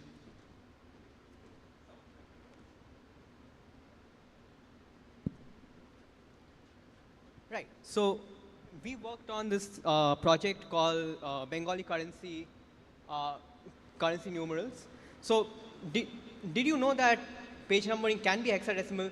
We know about Roman numbering. We know about numbering in other systems. But there is a way of numbering pages in Bengali where we use hexadecimal numbers to number the pages. Next slide.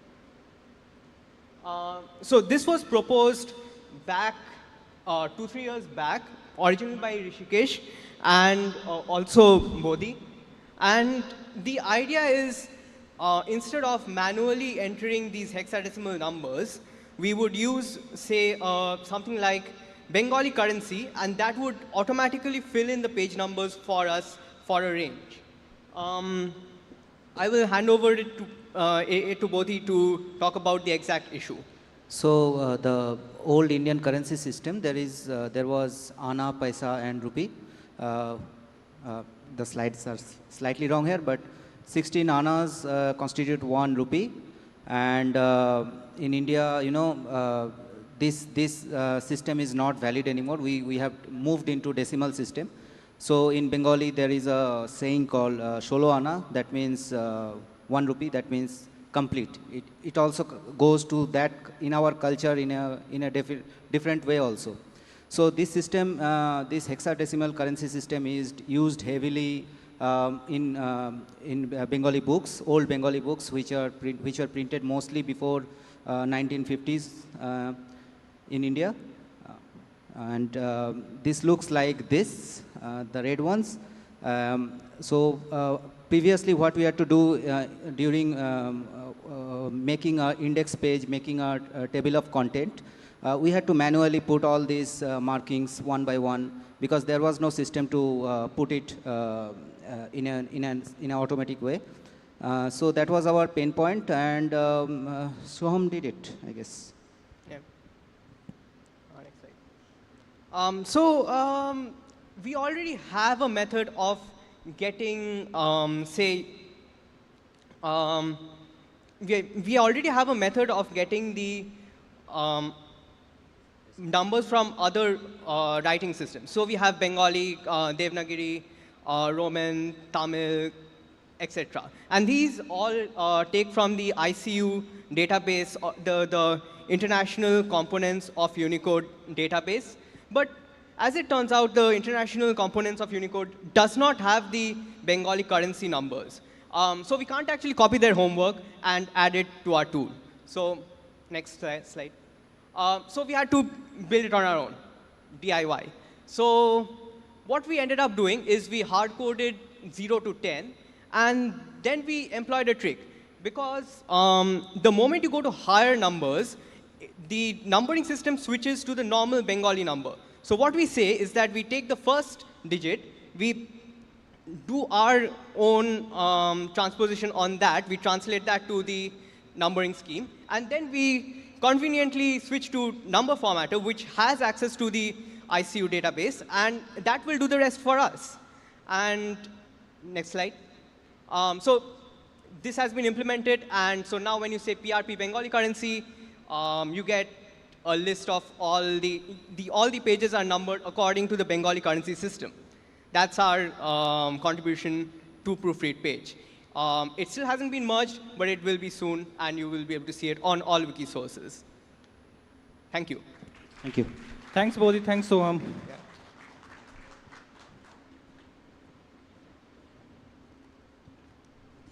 So next we have the project on Sparkle Challenge.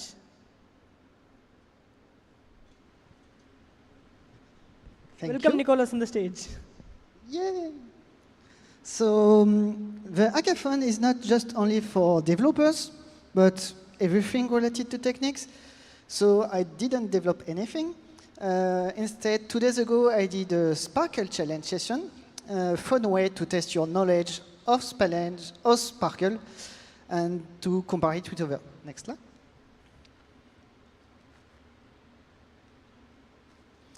So the idea is to having fun together, to do Sparkle together, if you like Sparkle, but it's a way to like Sparkle.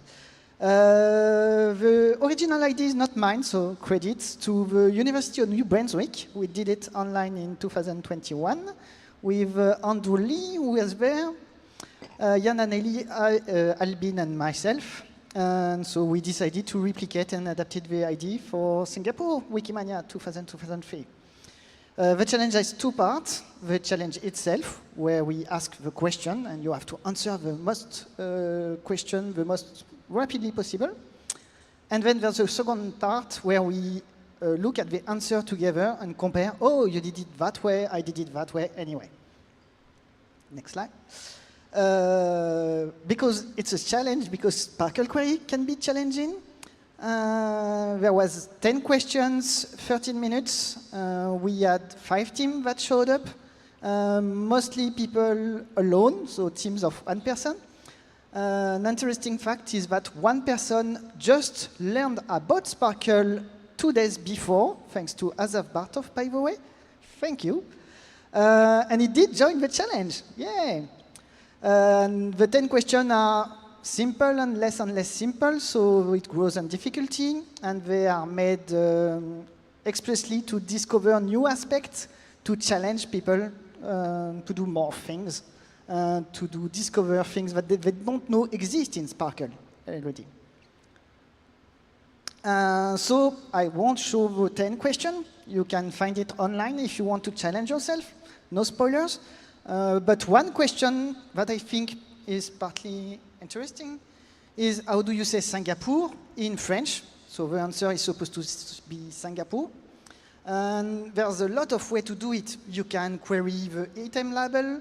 There's 2 ways to do it. There's an official name property inside items in Wikidata that you can use, or it can be with lexemes, and it can be a lot of other ways. So I knew when I asked the question that different people can find different ways to find the answer, and they did. So yeah. And at the end, we have 20 minutes at the end of the challenge to discuss this kind of question. And again, if you look at the page on the pre-talks or Evente or Wikimania website, you will find the question and the answer. And yeah, that's it for me. Thank you. And I hope to do it one more time, maybe next year or at the WikiDataCon. So maybe see you again. Hope to see you again. Thank you. So next, welcoming Slovenia onto the stage on Wikidata, maps, and POS. Welcome, Slovenia.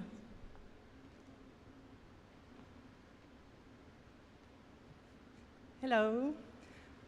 My name is Slavina Stefanova. I'm a software engineer with the cloud services team at the Wikimedia Foundation. And somehow I got dragged into hackathon planning for this Wikimania, which has been an honor, but it means that I didn't really have serious hacking time at this hackathon.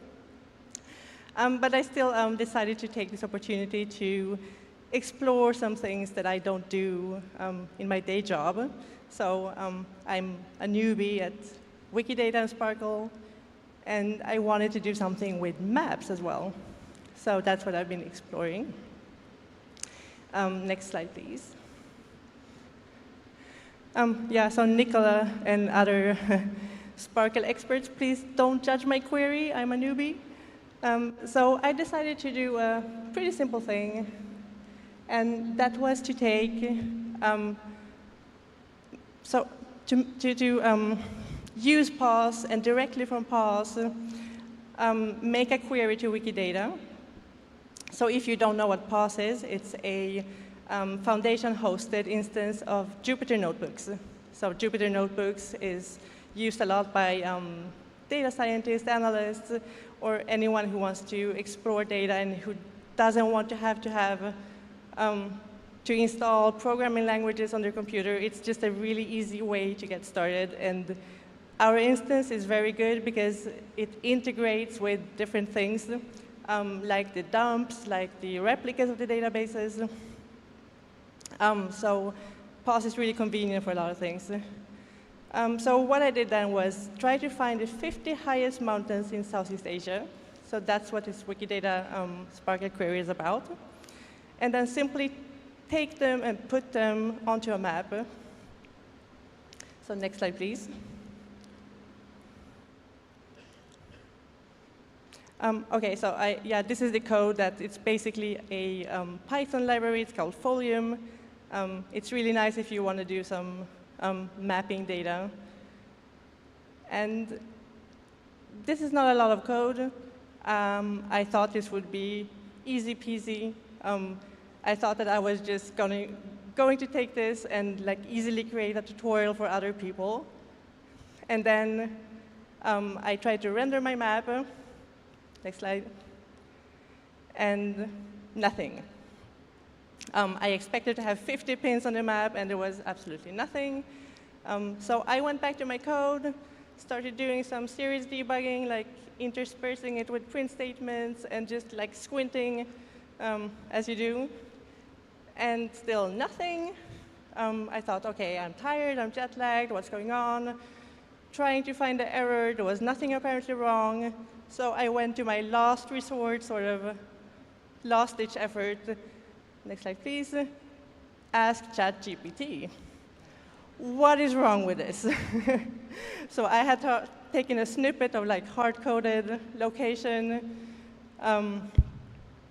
just to see what happened. And ChatGPT answered, you got the order of your latitude and longitude coordinates wrong. So I'm not a map expert. I wasn't able to see this myself. So thank you, ChatGPT. And after this, next slide, please. We have a map with the 50 highest mountains. So nothing advanced, but it was fun. And I think I will turn it into an actual tutorial at the end of this. So thank you. Thanks, Lavina. Thank you, Sonia. The sea, under the sea. Okay. Hi, hello everybody.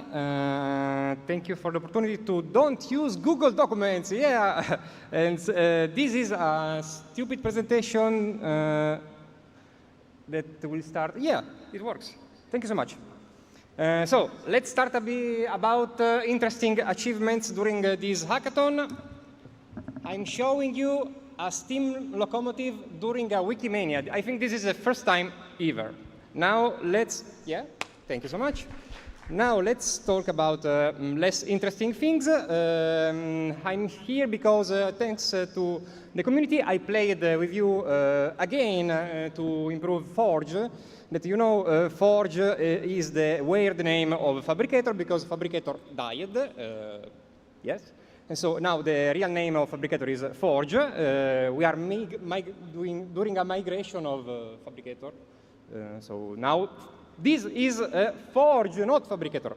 And again, thank you again for all the people who allowed us to discover some interesting features of Fabricator, like the ability to generate this kind of thing with this syntax. So in whatever task in Fabricator, you can use this syntax to generate this kind of messages. And thank you to all the persons who fixed all the bugs that are listed in this page. Like, for example, now we have a link to the home page highlighted with peppers. Now, there was nobody know the homepage of Forge. Now, somebody knows the homepage of Forge. Now there is a dark mode somehow better supported with a lot of fixes like that. Also somehow now the workboards on Microsoft Windows users are less weird, I don't know. And also thank you for the person who fixed this. No, thank you for the person who introduced this feature. You cannot listen this, but there is a one-up song when you drag a task from a column to another. This is totally unusable, but awesome. Also, on mobile users now, if you're looking for a repository with 1 billion lines, now they don't are messed up anymore. Nice to have. And again, a lot of fixes. It's incredible how many fixes we were able to release in just 2 years. This is 2 years of work. Is awesome. So now you can see the icons on, yeah. And again, a lot of very interesting things.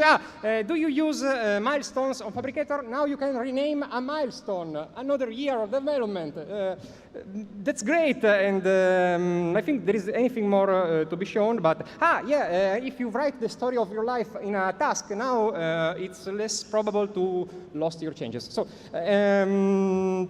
again, thank you everybody for your patches. Thank you everybody for your time, and let's improve Fabricator, Forge. Let's improve Forge together because we can, and now we have some people reviewing your patches. That's all. Thank you. Thank you very much. Thank you so much to our hackathon showcase. We're going to have an extended tea break now. So we'd like everybody to come back at 4:15 for getting everybody ready for the closing ceremony. And then after that, we'll be heading to Gardens by the Bay. The buses will be leaving from 6 downstairs in Suntech. So go and enjoy yourself, mingle, catch up with people, enjoy your tea, and we'll see you here at 4:15.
Hello.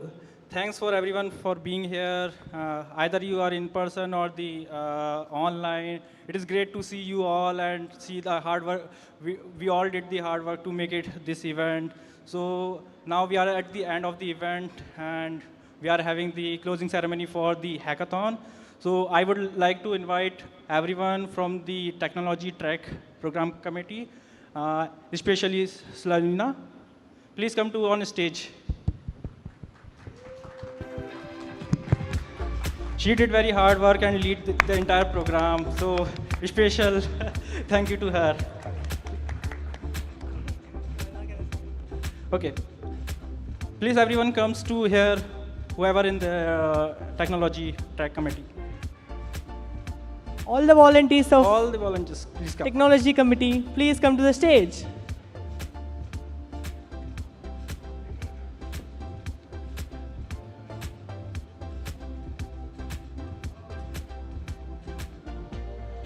Again, it is great to see you all. Anybody wants to add something? Thanks for joining us for the group photo today.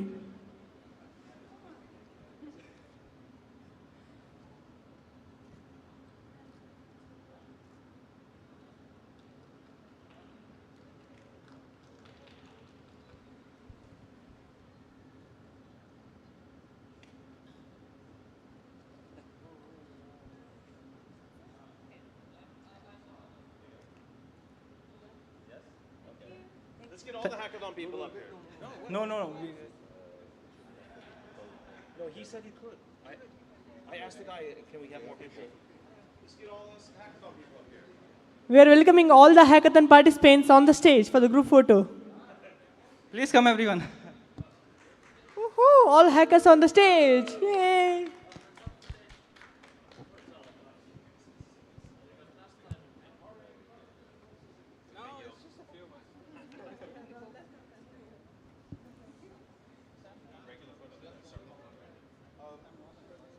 Some can come over to this side, so we don't need to just splash to one side.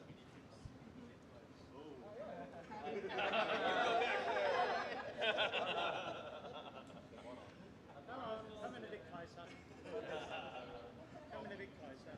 Yeah. Should we go to the front row too? Kneel or not? Kneel? So just a couple more people. Yeah, go on. How about we go like this? Yeah. How about someone here? Yes, good. Huh? James? Slow down, please.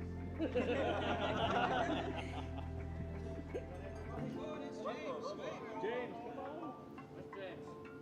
He's going. Safe for. 3, 2, 1. Wiki! Just make it W2M.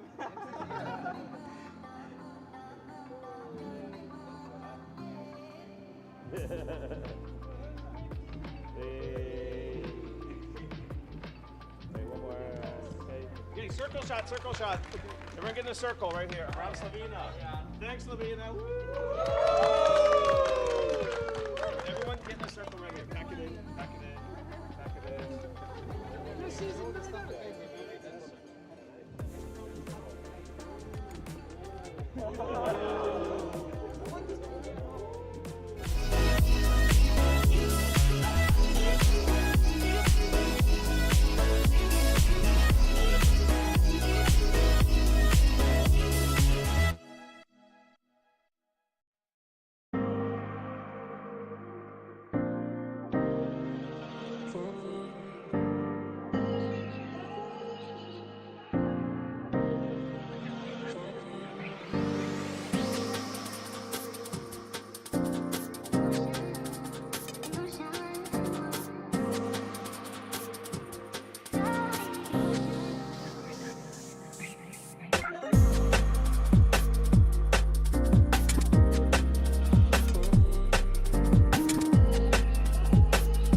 Hello, hello. We have reached the end of Wikimania. This is my first Wikimania, and so I have a few, I'm going to start off this session with a few closing remarks. I love Wikipedia, I love reading Wikipedia, and I love the pictures, because unlike, say, Getty Images, Wikipedia photos are not always polished. I'm a really big fan of the Wikipedia article High Five, particularly these 4 photos taken in 2008, where a couple demonstrates up high, down low victim misses and too slow with finger guns. So much that I reached out to these people, and they told me that when they took these photos, they were kind of in an it's complicated situation, but now they are married, they have 2 kids, and they recreated the photos with their whole family. Wikipedia is created by real people, as we know, and I think that's a huge asset when you get to see those little moments of humanity. I met the guy who shrugged at a nightclub in 2006 and then became the face of shrugging for decades. He recreated his shrug on stage in front of Shrug fans. And so last week, I decided that I was going to go visit these people. Why? Who are these people? If you visited the Wikipedia article for human on English or Thai or various other languages, you'll recognize them. They're in the info box for human. They are the humans. They're the digital type specimens they're the digital type specimen in many languages on Wikipedia.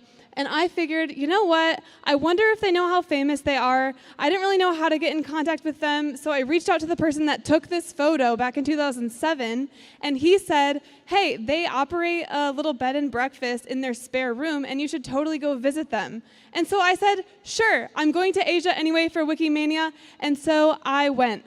For the record, though, some other languages use different photos. I just compiled some of them, but here are some of the various other human images that are used across different Wikipedias. Anyway, I arrived to the Chiang Rai airport in northern Thailand. I took a car 90 minutes, and finally I arrived in the village. It is a small village. It's very rural, and that was on purpose. The editors decided that a rural photo is appropriate because for most of human history, we've not lived in massive cities, but small communities. And they were not there. Sadly, the man has passed away. The grandma is alive, but she was at the temple for a holiday. But I did meet their children, and they did not know that their grandparents were the ones that were representing humanity, and they thought it was just the coolest thing ever. So I'm saying all this to say that the humans behind Wikipedia are what make it wonderful.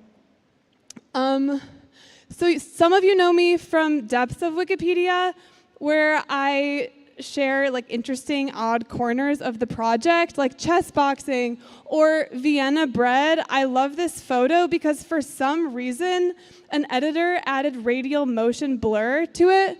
Like this bread is on the move for some reason. I think that radial motion blur makes everything better. Some of you on English Wikipedia might remember when the caption for guy standing said guy standing sitting. It no longer says this because it was too funny.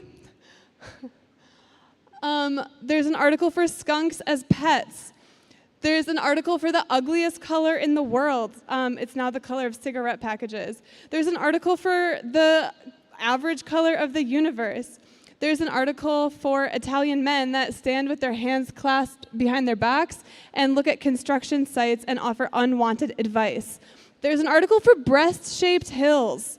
There's recursive islands, which is like islands and lakes on islands. There are islands in lakes on islands in lakes, and islands in lakes on islands in lakes on islands. Wikipedia has everything. We have Diego, who had so much sex that he saved his species. A hero. Thanks for clapping. As you know, sometimes we have vandals. It is very hard to catch them, especially when they're really sneaky. For example, about 15 years ago, somebody created an article about Jarrito Wens, an Australian Aboriginal god that was associated with victory and intelligence and all these great qualities. This article stood for 10 years. It was used in university lectures, it was printed into textbooks, and it took an entire decade until a Wikipedian realized, wait, this doesn't exist, and it was probably created by a bored Australian teenager named Jared Owens. So I decided to take the same approach to Wikimania. This is my first in-person Wikimania, and there are so many fun little things that I have learned. I learned about how Ukrainian Wikipedians send each other cans of sweetened condensed milk, like in the mail, physical. I learned about Wikimapia. I learned about the hackathon. I enjoyed that, like right off the bat, on the morning of the 16th, Andy Mabbott, username Pigs on the Wing, made an edit to say that Wikimania is currently happening in Singapore. So thank you, Andy. I witnessed a beautiful citation-needed necklace. I ate a wallaby-shaped caramel thanks to Wikimedia Australia. I visited the botanical gardens, and there was this little section of the orchid garden where there were orchids dedicated to various leaders in the world. I didn't know all of the leaders, but luckily I was with Wikipedians who did. They were able, like I would just point at one and say, who's that? And they would give me this very, like concise description of everything that person had contributed to the world. It was as if they were walking encyclopedias. Exactly the sort of person that you want to go to a VIP orchid garden with. The Wikimedian of the Year ceremony was great because when the awards were announced, I noticed a little glow of blue light where people were live updating the article. I heard from Butch that Wikimedia Italia, which is very familiar with Italian spaghetti, tried Filipino spaghetti and gave it a thumbs up. Oh, I learned that there's a Ukrainian Wikipedia article about fights in parliament, and it has this absolutely absurd photo of a fight happening. Very crazy to me. I bought from Doc James Wikipedia in a box. I don't know why I bought it because I'm not a doctor, and this has a lot of medical information, and I also generally have internet, but I'm really excited to own it. I really enjoyed that the hotel labeled our room Wikimedia Evening Foundation. It's like a late night rebrand. And overall, I just liked meeting new people and putting a face to Wikipedia. You guys are what make this project great. And it has been wonderful to meet all of you. I feel this emotion. So in Japanese Wikipedia, Eugene told me that because of copyright issues, there's a Wikipedia editor that makes these animated versions of movies. And this is supposed to be John Travolta in Saturday Night Fever, but it's this like somewhat unsettling cartoon. But anyway, this is how I feel about Wikimania. Wow, wow, wow. I've had a great time. So thank you so much. And then passing it on to Brooke from the foundation.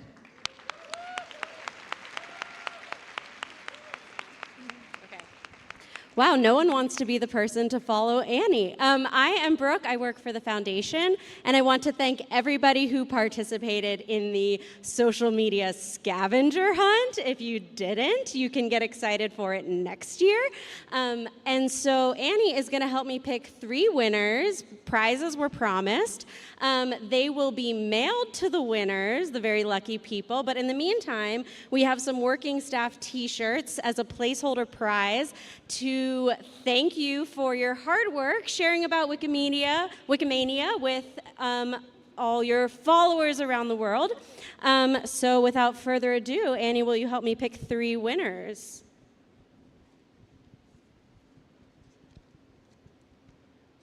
First up is Dari Island, maybe? Or Daryl Lynn, maybe? If you're here, you can come on up. Next is Kabi Lan. Oh, yeah. Woo, woo, woo!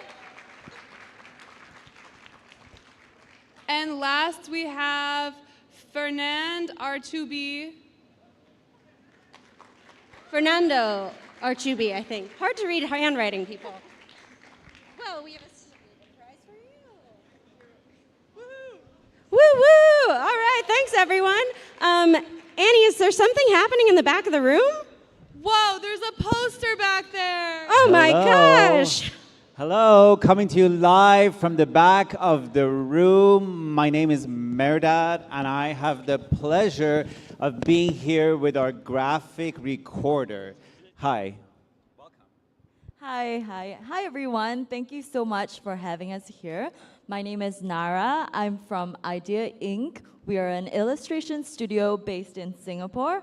So what you can see here, we have a sketch wall, and we've been here all through the 4 days. We've been covering all your insights, all your quotes.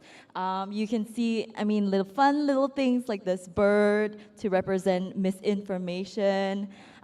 We've also captured different sections that went throughout the 4 days and the conferences, and special quotes that went out from Jimmy Wales.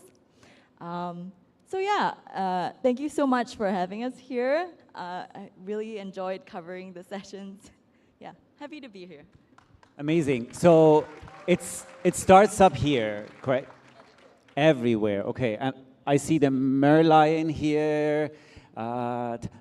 Incredible. Thank you so much. And even a shout out to Wikimania 2024, I believe, right here, which we'll hear more about later. Back to the front of the room. Thank you, Merlion. That was right, wasn't it? I was going back to my dad now that we're finished in Singapore.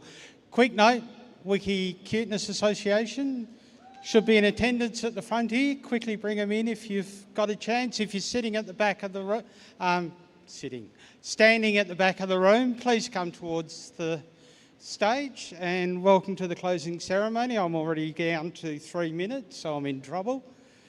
Okay, first up was the Wikimania Editing Challenge, and we asked Wikimedians online to do some stuff which I can't read. We invited them to take up an editing challenge and fill different editing tasks related to this year's Wikimania theme of diversity, collaboration, future. Many of them are still working on it, but some have already finished. We should have some names up on the screen, or usernames, and Ali, I'm going to miss the next two, PMG, Dr. Thee, Dasoprino, they'll all be sent out their prizes from the foundation once the foundation staff get back to wherever they live and have actually recovered. So the whole reason I'm up here at the moment is to talk about the Wiki Loves Living Heritage photographic competition for Singapore. What we asked was people to take photographs of the living heritage of Singapore and upload it to Commons under a free license, like we ask everyone else to do. The judging process was, I would say, kind of difficult. I think we started with 500 to 1,000 images, and eventually we whittled it all the way down to 10 images, which have been outside on Concourse 3, and we've been asking you to vote for them over the last few days. So it's part of the Wiki Loves Living Heritage campaign, and it was very well supported by the National Youth Achievement Awards, NYAA, which is an acronym you've been hearing everywhere all day long, actually all week long, and they're wonderful. Those volunteers have done a fantastic task. Yep, definitely a round of applause for all of them. They really deserve the effort, and we need to thank NYAA for supporting us by inviting their volunteers along. It's just, they've been amazing. And we were also supported by the National Heritage Board in encouraging the photography competition, and they have done a fantastic job supporting us in the event. Round of applause for them too. Come on. Come on, sound like you're here and having fun. But the idea was it was all aimed to support awareness and engagement. I've got a flashing red light here. And build excitement around Wikimania in Singapore. So next slide. So some of these photos, wondering how. Is this going to scroll through some so you can see some of the lovely photos? There's a whole category of them. Please go in there and make use of them. There's just so many magnificent photos. Okay, so I'd like to say thanks for all the support and prizes which have been sponsored by NYAA, and they are very generous. I'd like to invite James So, Executive Director of NYAA, up onto stage to hand out the prizes. Please, James, come up and join us.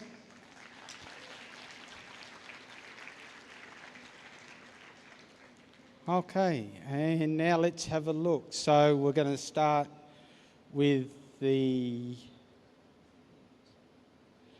So you can see this is one of the top 10. So I would like to ask Fortress economists to come up and get their prize from James. They all get a certificate and a voucher to buy themselves $100 worth of photographic equipment. So, and these ones aren't in any order, so it doesn't mean this was the worst photo. It was just one of the 7 that... Congratulations.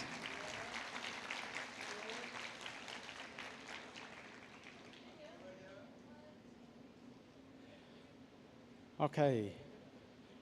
So the next person we've got to invite up, I should really get myself some glasses, I've been saying this all week, is a night photograph of the Depra Valley lights. And this is for CPG Fella. Is the person here, Rashid? No, unfortunately, the person wasn't able to make it, but that's okay. NYAA will pass on the prize and certificate to them. Okay, next one is the lion dancers. The 2 Hoxam Sing Lion costumes by Red Eyes Black Dragon 92. This is a lovely photo and it's... Sorry, James. Congratulations.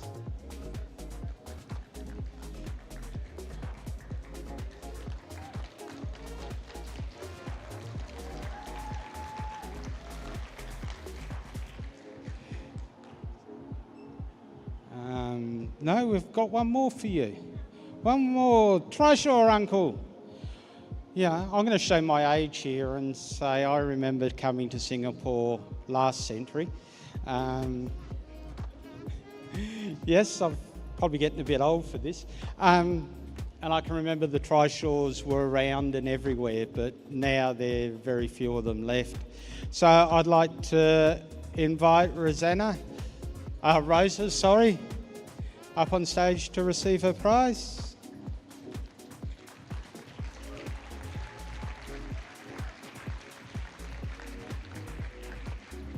Congratulations.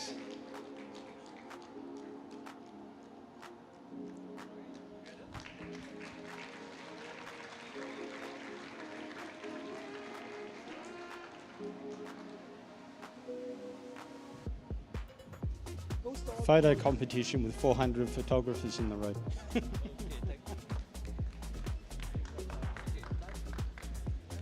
I think that was number 4 for...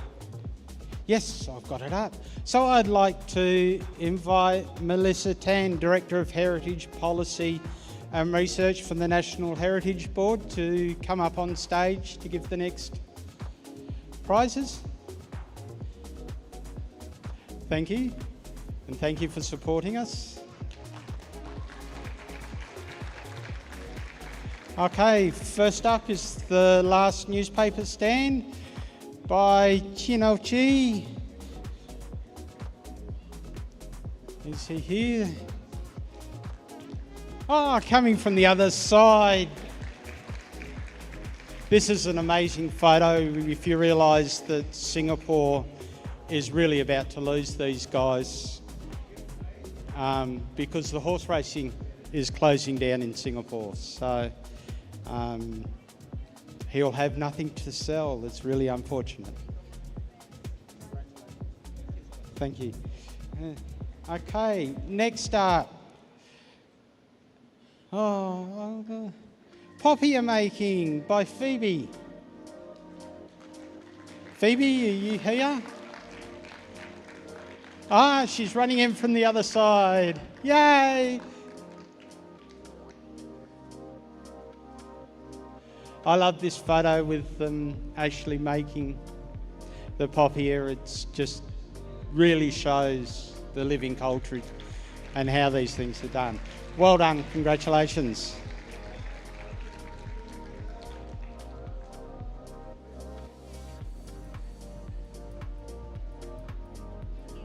Thank you, congratulations. The next one up is The Street Musician on Orchard Road. This is by Let It Go. Now, Let It Go, I'm hoping.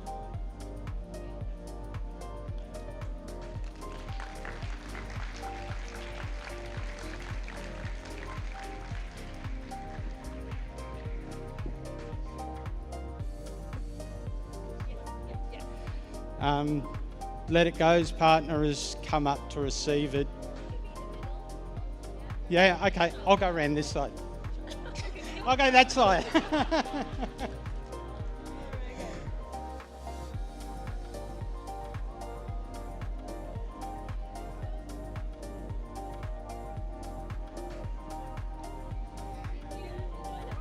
Thank you, enjoy the prize and pass it on to Let It Go. Okay, thank you, Melissa. And thanks to all the support, and prizes are again sponsored by NYAA. Mariana would kindly come up on stage. Do you know what? I reckon I make Mariana come all the way over here and she can read the names and I'll just do the clicker for her. Oh, okay, I've been told. I can't cheat. Okay, third prize. They get a merit certificate, NYA, coming up from the other side. Yep. Yep, they get a trophy and a $300 voucher to buy.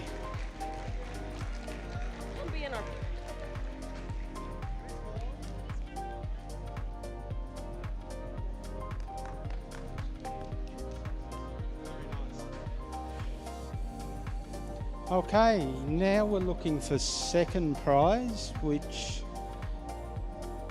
is they receive a $500 voucher. They get the beautiful trophy. And here we are. The fiery finale, okay. By Rodney E. He's coming up from the left. Oh, it's amazing, isn't it?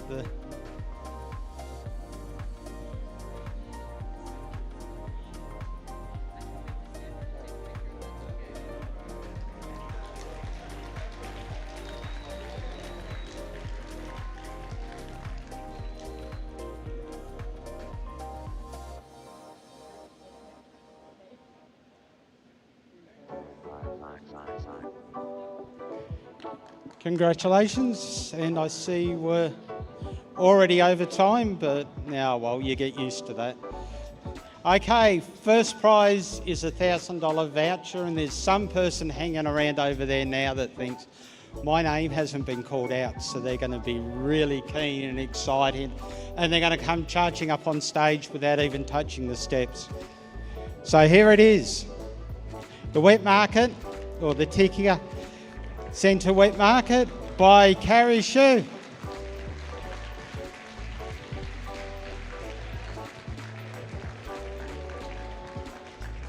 Congratulations. Thank you. Thanks.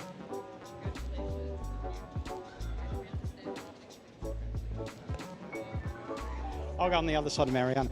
No, I'll stay this side.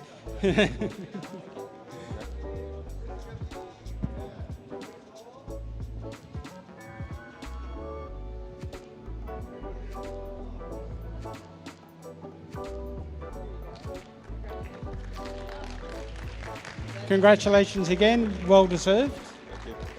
Thank you. You two would like to thank you, Mariana, for presenting those lovely prizes.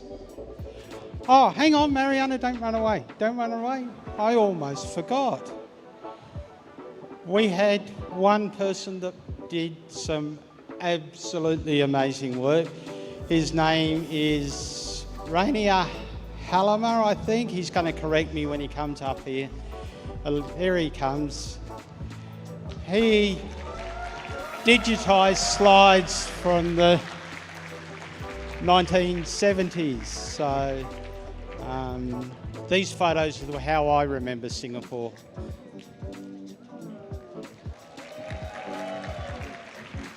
So you can imagine Merlion there, look at it. All that Bay Area is now filled in. I'll get in this one.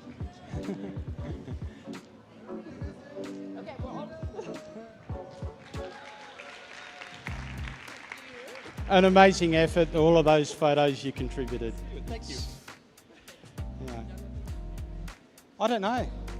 Am I allowed to, or are you supposed to stay around? Okay. I think we've got yep.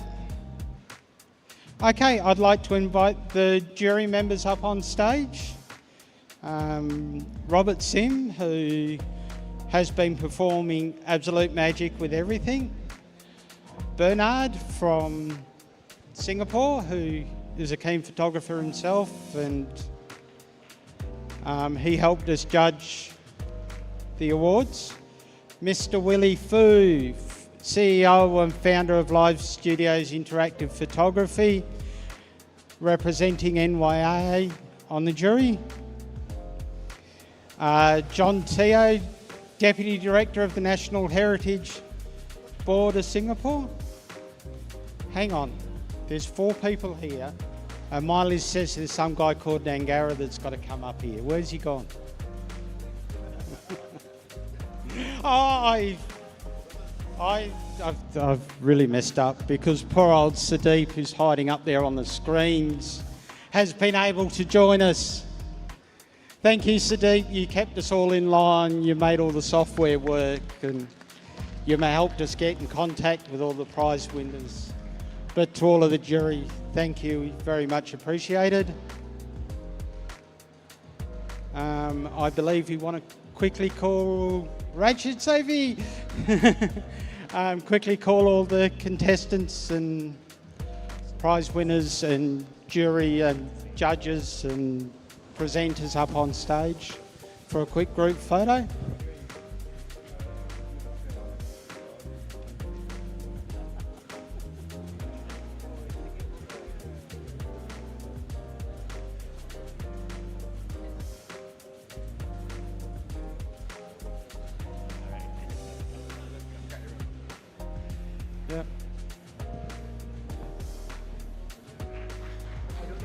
Where did Robert go? Oh, he's bringing them all back up.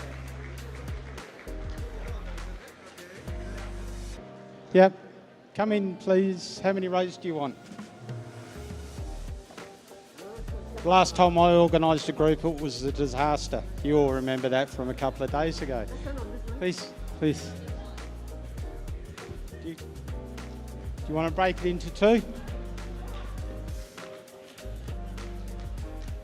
I'm going to sneak in here.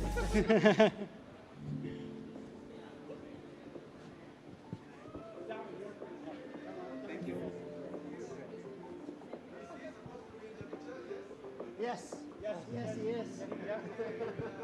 Sadeep, can you move over a bit to your left? I mean your right. That's difficult for me. Show your trophies too. Hold your trophies up.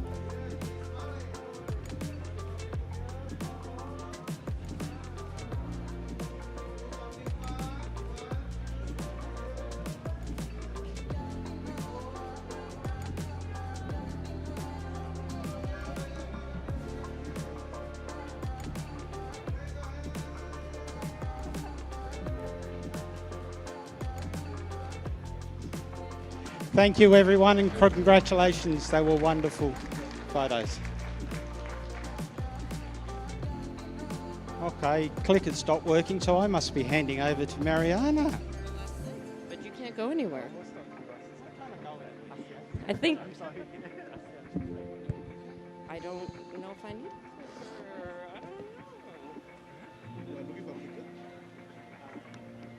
I think I've been given the absolute very last task, which is to end where we began, to express enormous gratitude to the core organizing team for the work that has been done behind the scenes to put this amazing Wikimania together. And we're going to do that in two parts, because everything's a team effort, but there's one person that I think we want to just give a very special acknowledgement to, because I think that he has been dreaming about this Wikimania for a very, very long time. And even though it did get pulled together by an incredible team, which we'll invite up first, can I please ask for a standing ovation for Butch and invite you to come up to the stage?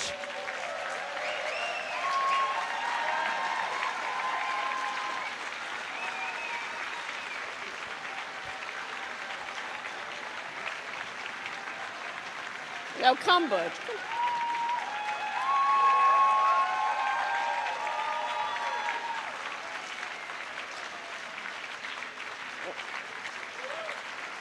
I know you've been dreaming about this for a long time, and it was a huge amount of work, and we just want to say thank you. And why don't you stay, and can we get the rest of the core organizing team to please come up to the stage? Come.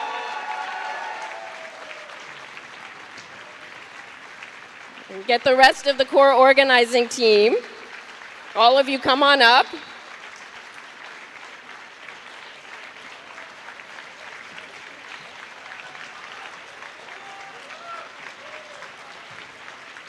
All the way down, all of you.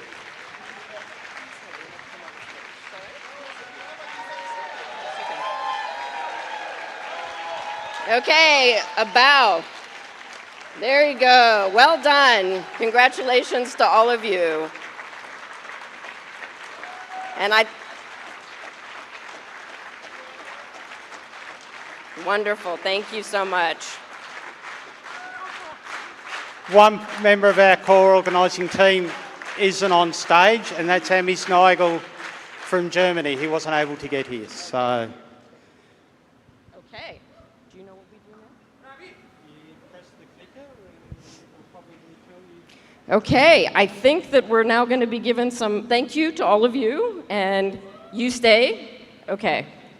I did the part they told me to do, Butch, so I'm going to hand it to you. Yeah.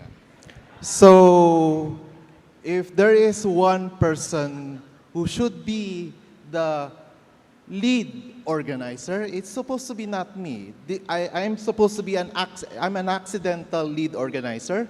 Let me introduce to you Athikon Sunawakahan. Sorry, I could not pronounce your name. Oops. The slide, please. The lead organizer, supposed to be, of Wikimania Bangkok 2020, and he's the core organizing team member of Wikimania 2023. The mic is yours.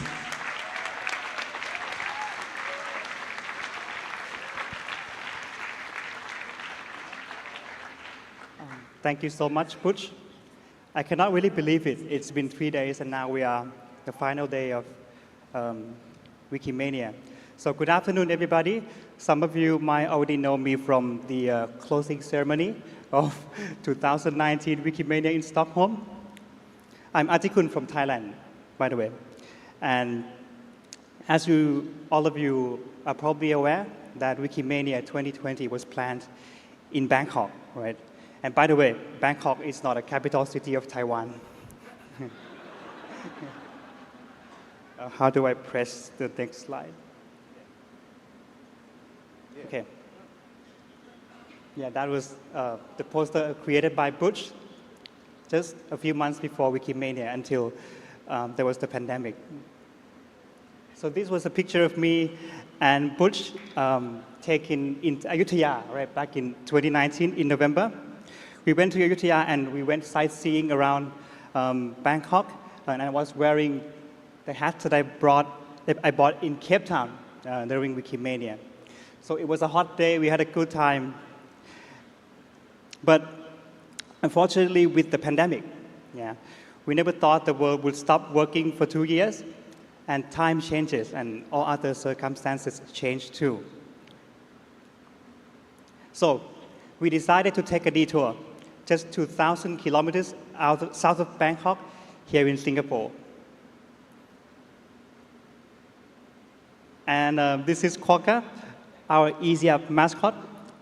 She stayed at my house throughout the pandemic. And her first event was actually in Bali at the Easy Up conference in 2018. Here we go. This is our lovely Quokka. Yeah. So when she stayed at my house, my mom kept her in a sealed plastic bag and put it on a shelf, so quite safe from the pandemic. And in the past 3 days, we get to make new friends, establish more collaborations, and listen to the diversity topics and endless possibilities of things that we can achieve together in the future. Or even skip the sessions to enjoy Singapore. And all of this would not be possible without the support of NYAA volunteers. Now I would like to welcome all the volunteers on stage.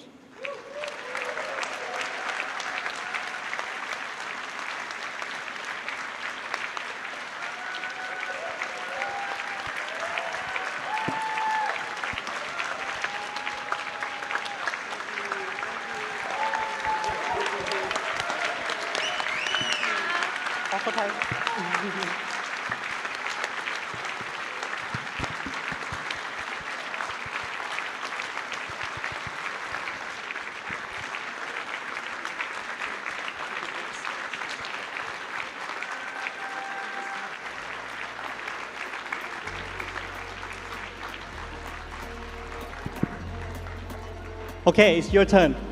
Please welcome Butch.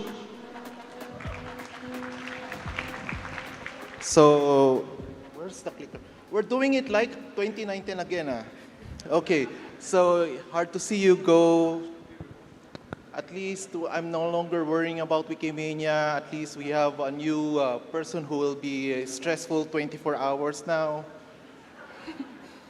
So this is our lovely picture. We didn't get a decent photo, so we cropped this Agus on the side. But now we have a decent photo now. Thank you, our youth volunteers. And the core organizing team, please stay. The COT, please stay. COT, please stay. Please stay. Yeah. You're all going downstairs. Okay. So we would like to thank the whole ECUP community for making this done. I mean, when it was announced that it was Singapore, I was the only person in Singapore, and I got really sick the next day. And I just discovered I got COVID. So, with further ado, let me hand over. You got the wrong flushie. Robert, please hand over to the next host of ECUP Conference 2024. Kota Kinabalu, Sabah, Malaysia, is the hometown of our Wikimedian of the Year, Taufik.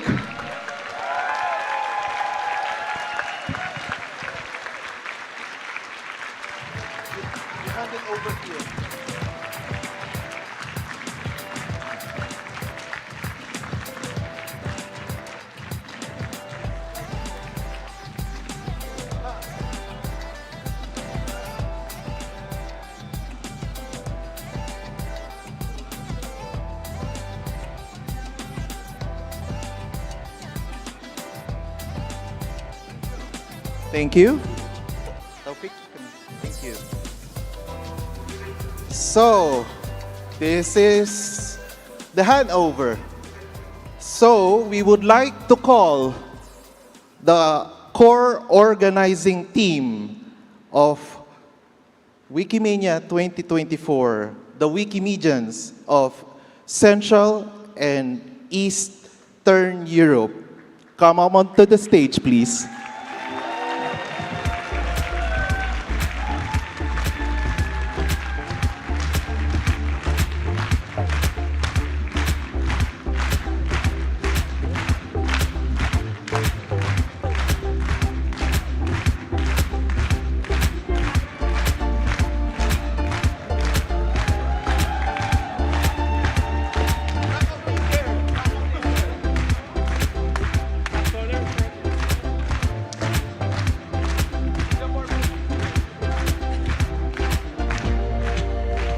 Okay, so we will hand over the brown envelope. We call it Manila envelope, imported from Manila.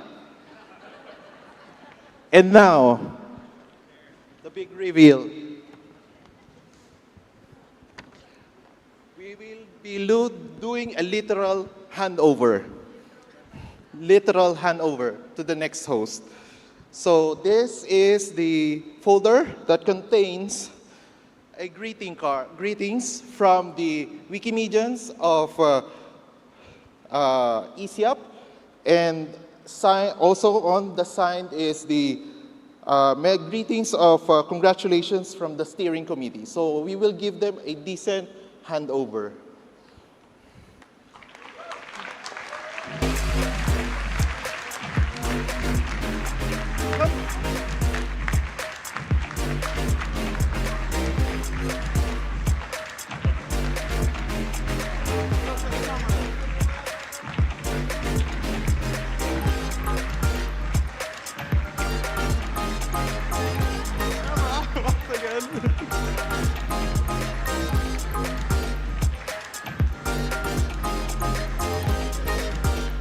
Congratulations.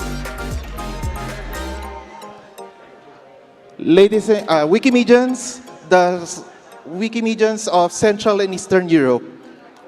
Who's Machi? Clicker. Thank you. Okay. Okay.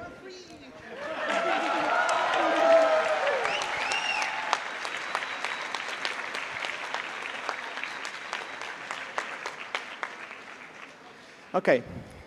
Welcome, everyone. It is my greatest pleasure to introduce to you the Wikimania 2024 and the amazing people that are in its team. We will host you in Krakow next year. Krakow, which officially names itself an open city. I would like, before our team here on stage introduce themselves, I would like to thank all the people that helped us create this Wikimania that cannot be here with us today because they are either back in their home country or they just couldn't join us. I'd like to thank Natalia Ćwik, Mateusz Grudkowski, and Alek Tarkowski for all of their help. And it is my pleasure to say hi to you once again. My name is Maciej, I'm from Poland, and I'm the lead for Wikimania 2024.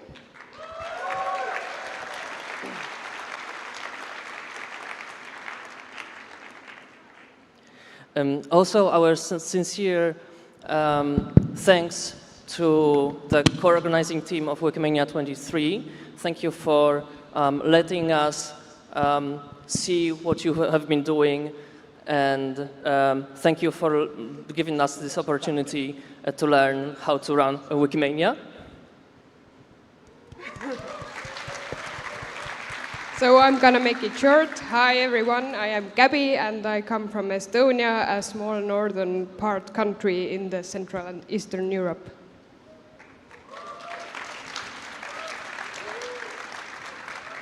Hi, I'm Wojciech, the guy with the unpronounceable name, and I'll be taking over this part of Butch, which dealt with the program of the conference, so you might expect me to talk about program-oriented things in the next year.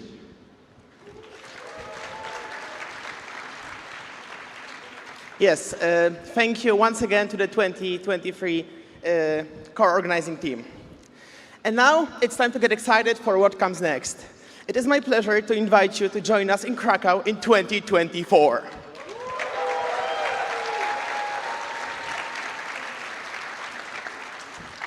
We wouldn't be here without the support we have received in the last few months. Ever since the idea of organizing Wikimania came to be, we've been supported by a wonderful group of people that showed us their overwhelming support. So firstly, big thanks goes to Wikimedia Poland. They have been there showering already us with their ideas, and for sure the local community will be there to support us for the next few months as well.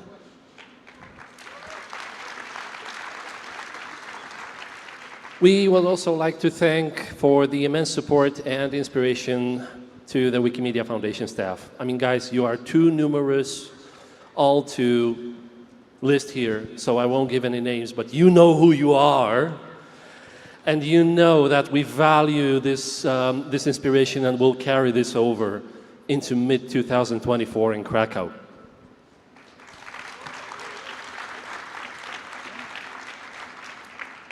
Also, thanks to the Central and Eastern Europe community, thanks to Wikimanians from that region, thanks for the messages and expressed interest in helping us organizing this event. Yes, thank you very much. I would now like all of the CE attendees to stand so we can all give them a big standing ovation. Thank you, guys. This goes to all the capacity, to everything that you have done for the CE region in Wikimedia over the many, many years of hard work.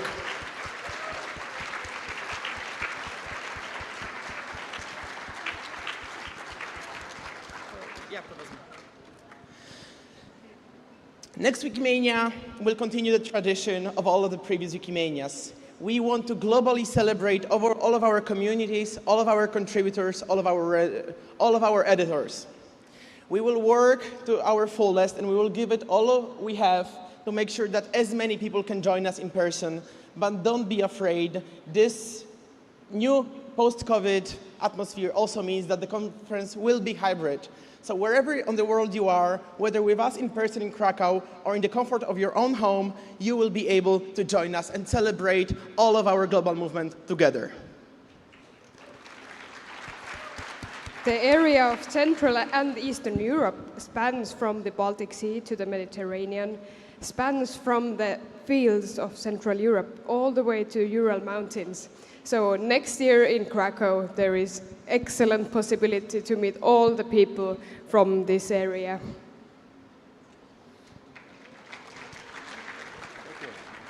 And in this moment, I would like to say that we will not have a theme. No, we will have a spirit.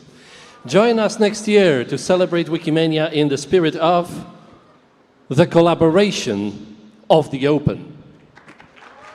Open knowledge, open data, open education, open research, open technology, open software, everything open. Join us in celebrating the collaboration of the open. Over the next few weeks, we will be opening call for participation to join various committees organizing Wikimania. Whether you're interested in technology and a hackathon, you would want to help your fellow countrymen and grade their scholarships, or you just have this thing that makes you want to avoid this thing that makes you want to work with Wojciech on the program that will entertain thousands of Wikimanians all over the world. Please keep out. We'll be sending messages. We are counting on you to join us both in organizing the event and then in the summer of 2024, we hope that you join us all in Krakow. So everybody, please allow yourselves to be invited. See you in Krakow. So next year, see you at Wikimania 2024. Thank you, everyone. I cannot wait to see all of you in a year. I cannot wait to see all of you next year in Krakow. All of you, or even more. Yeah. Thank you.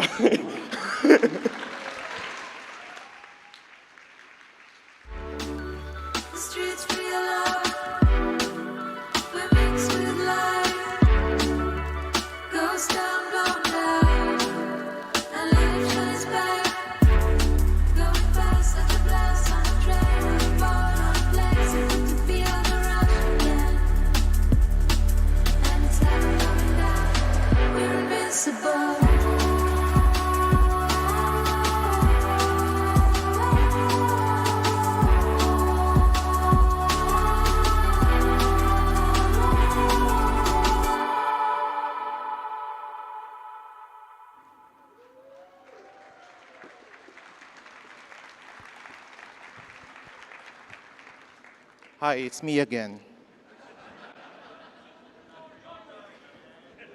Yes. I call all the Wikimedians of the world to connect online and assemble to the city of Krakow in Wikimania 2024.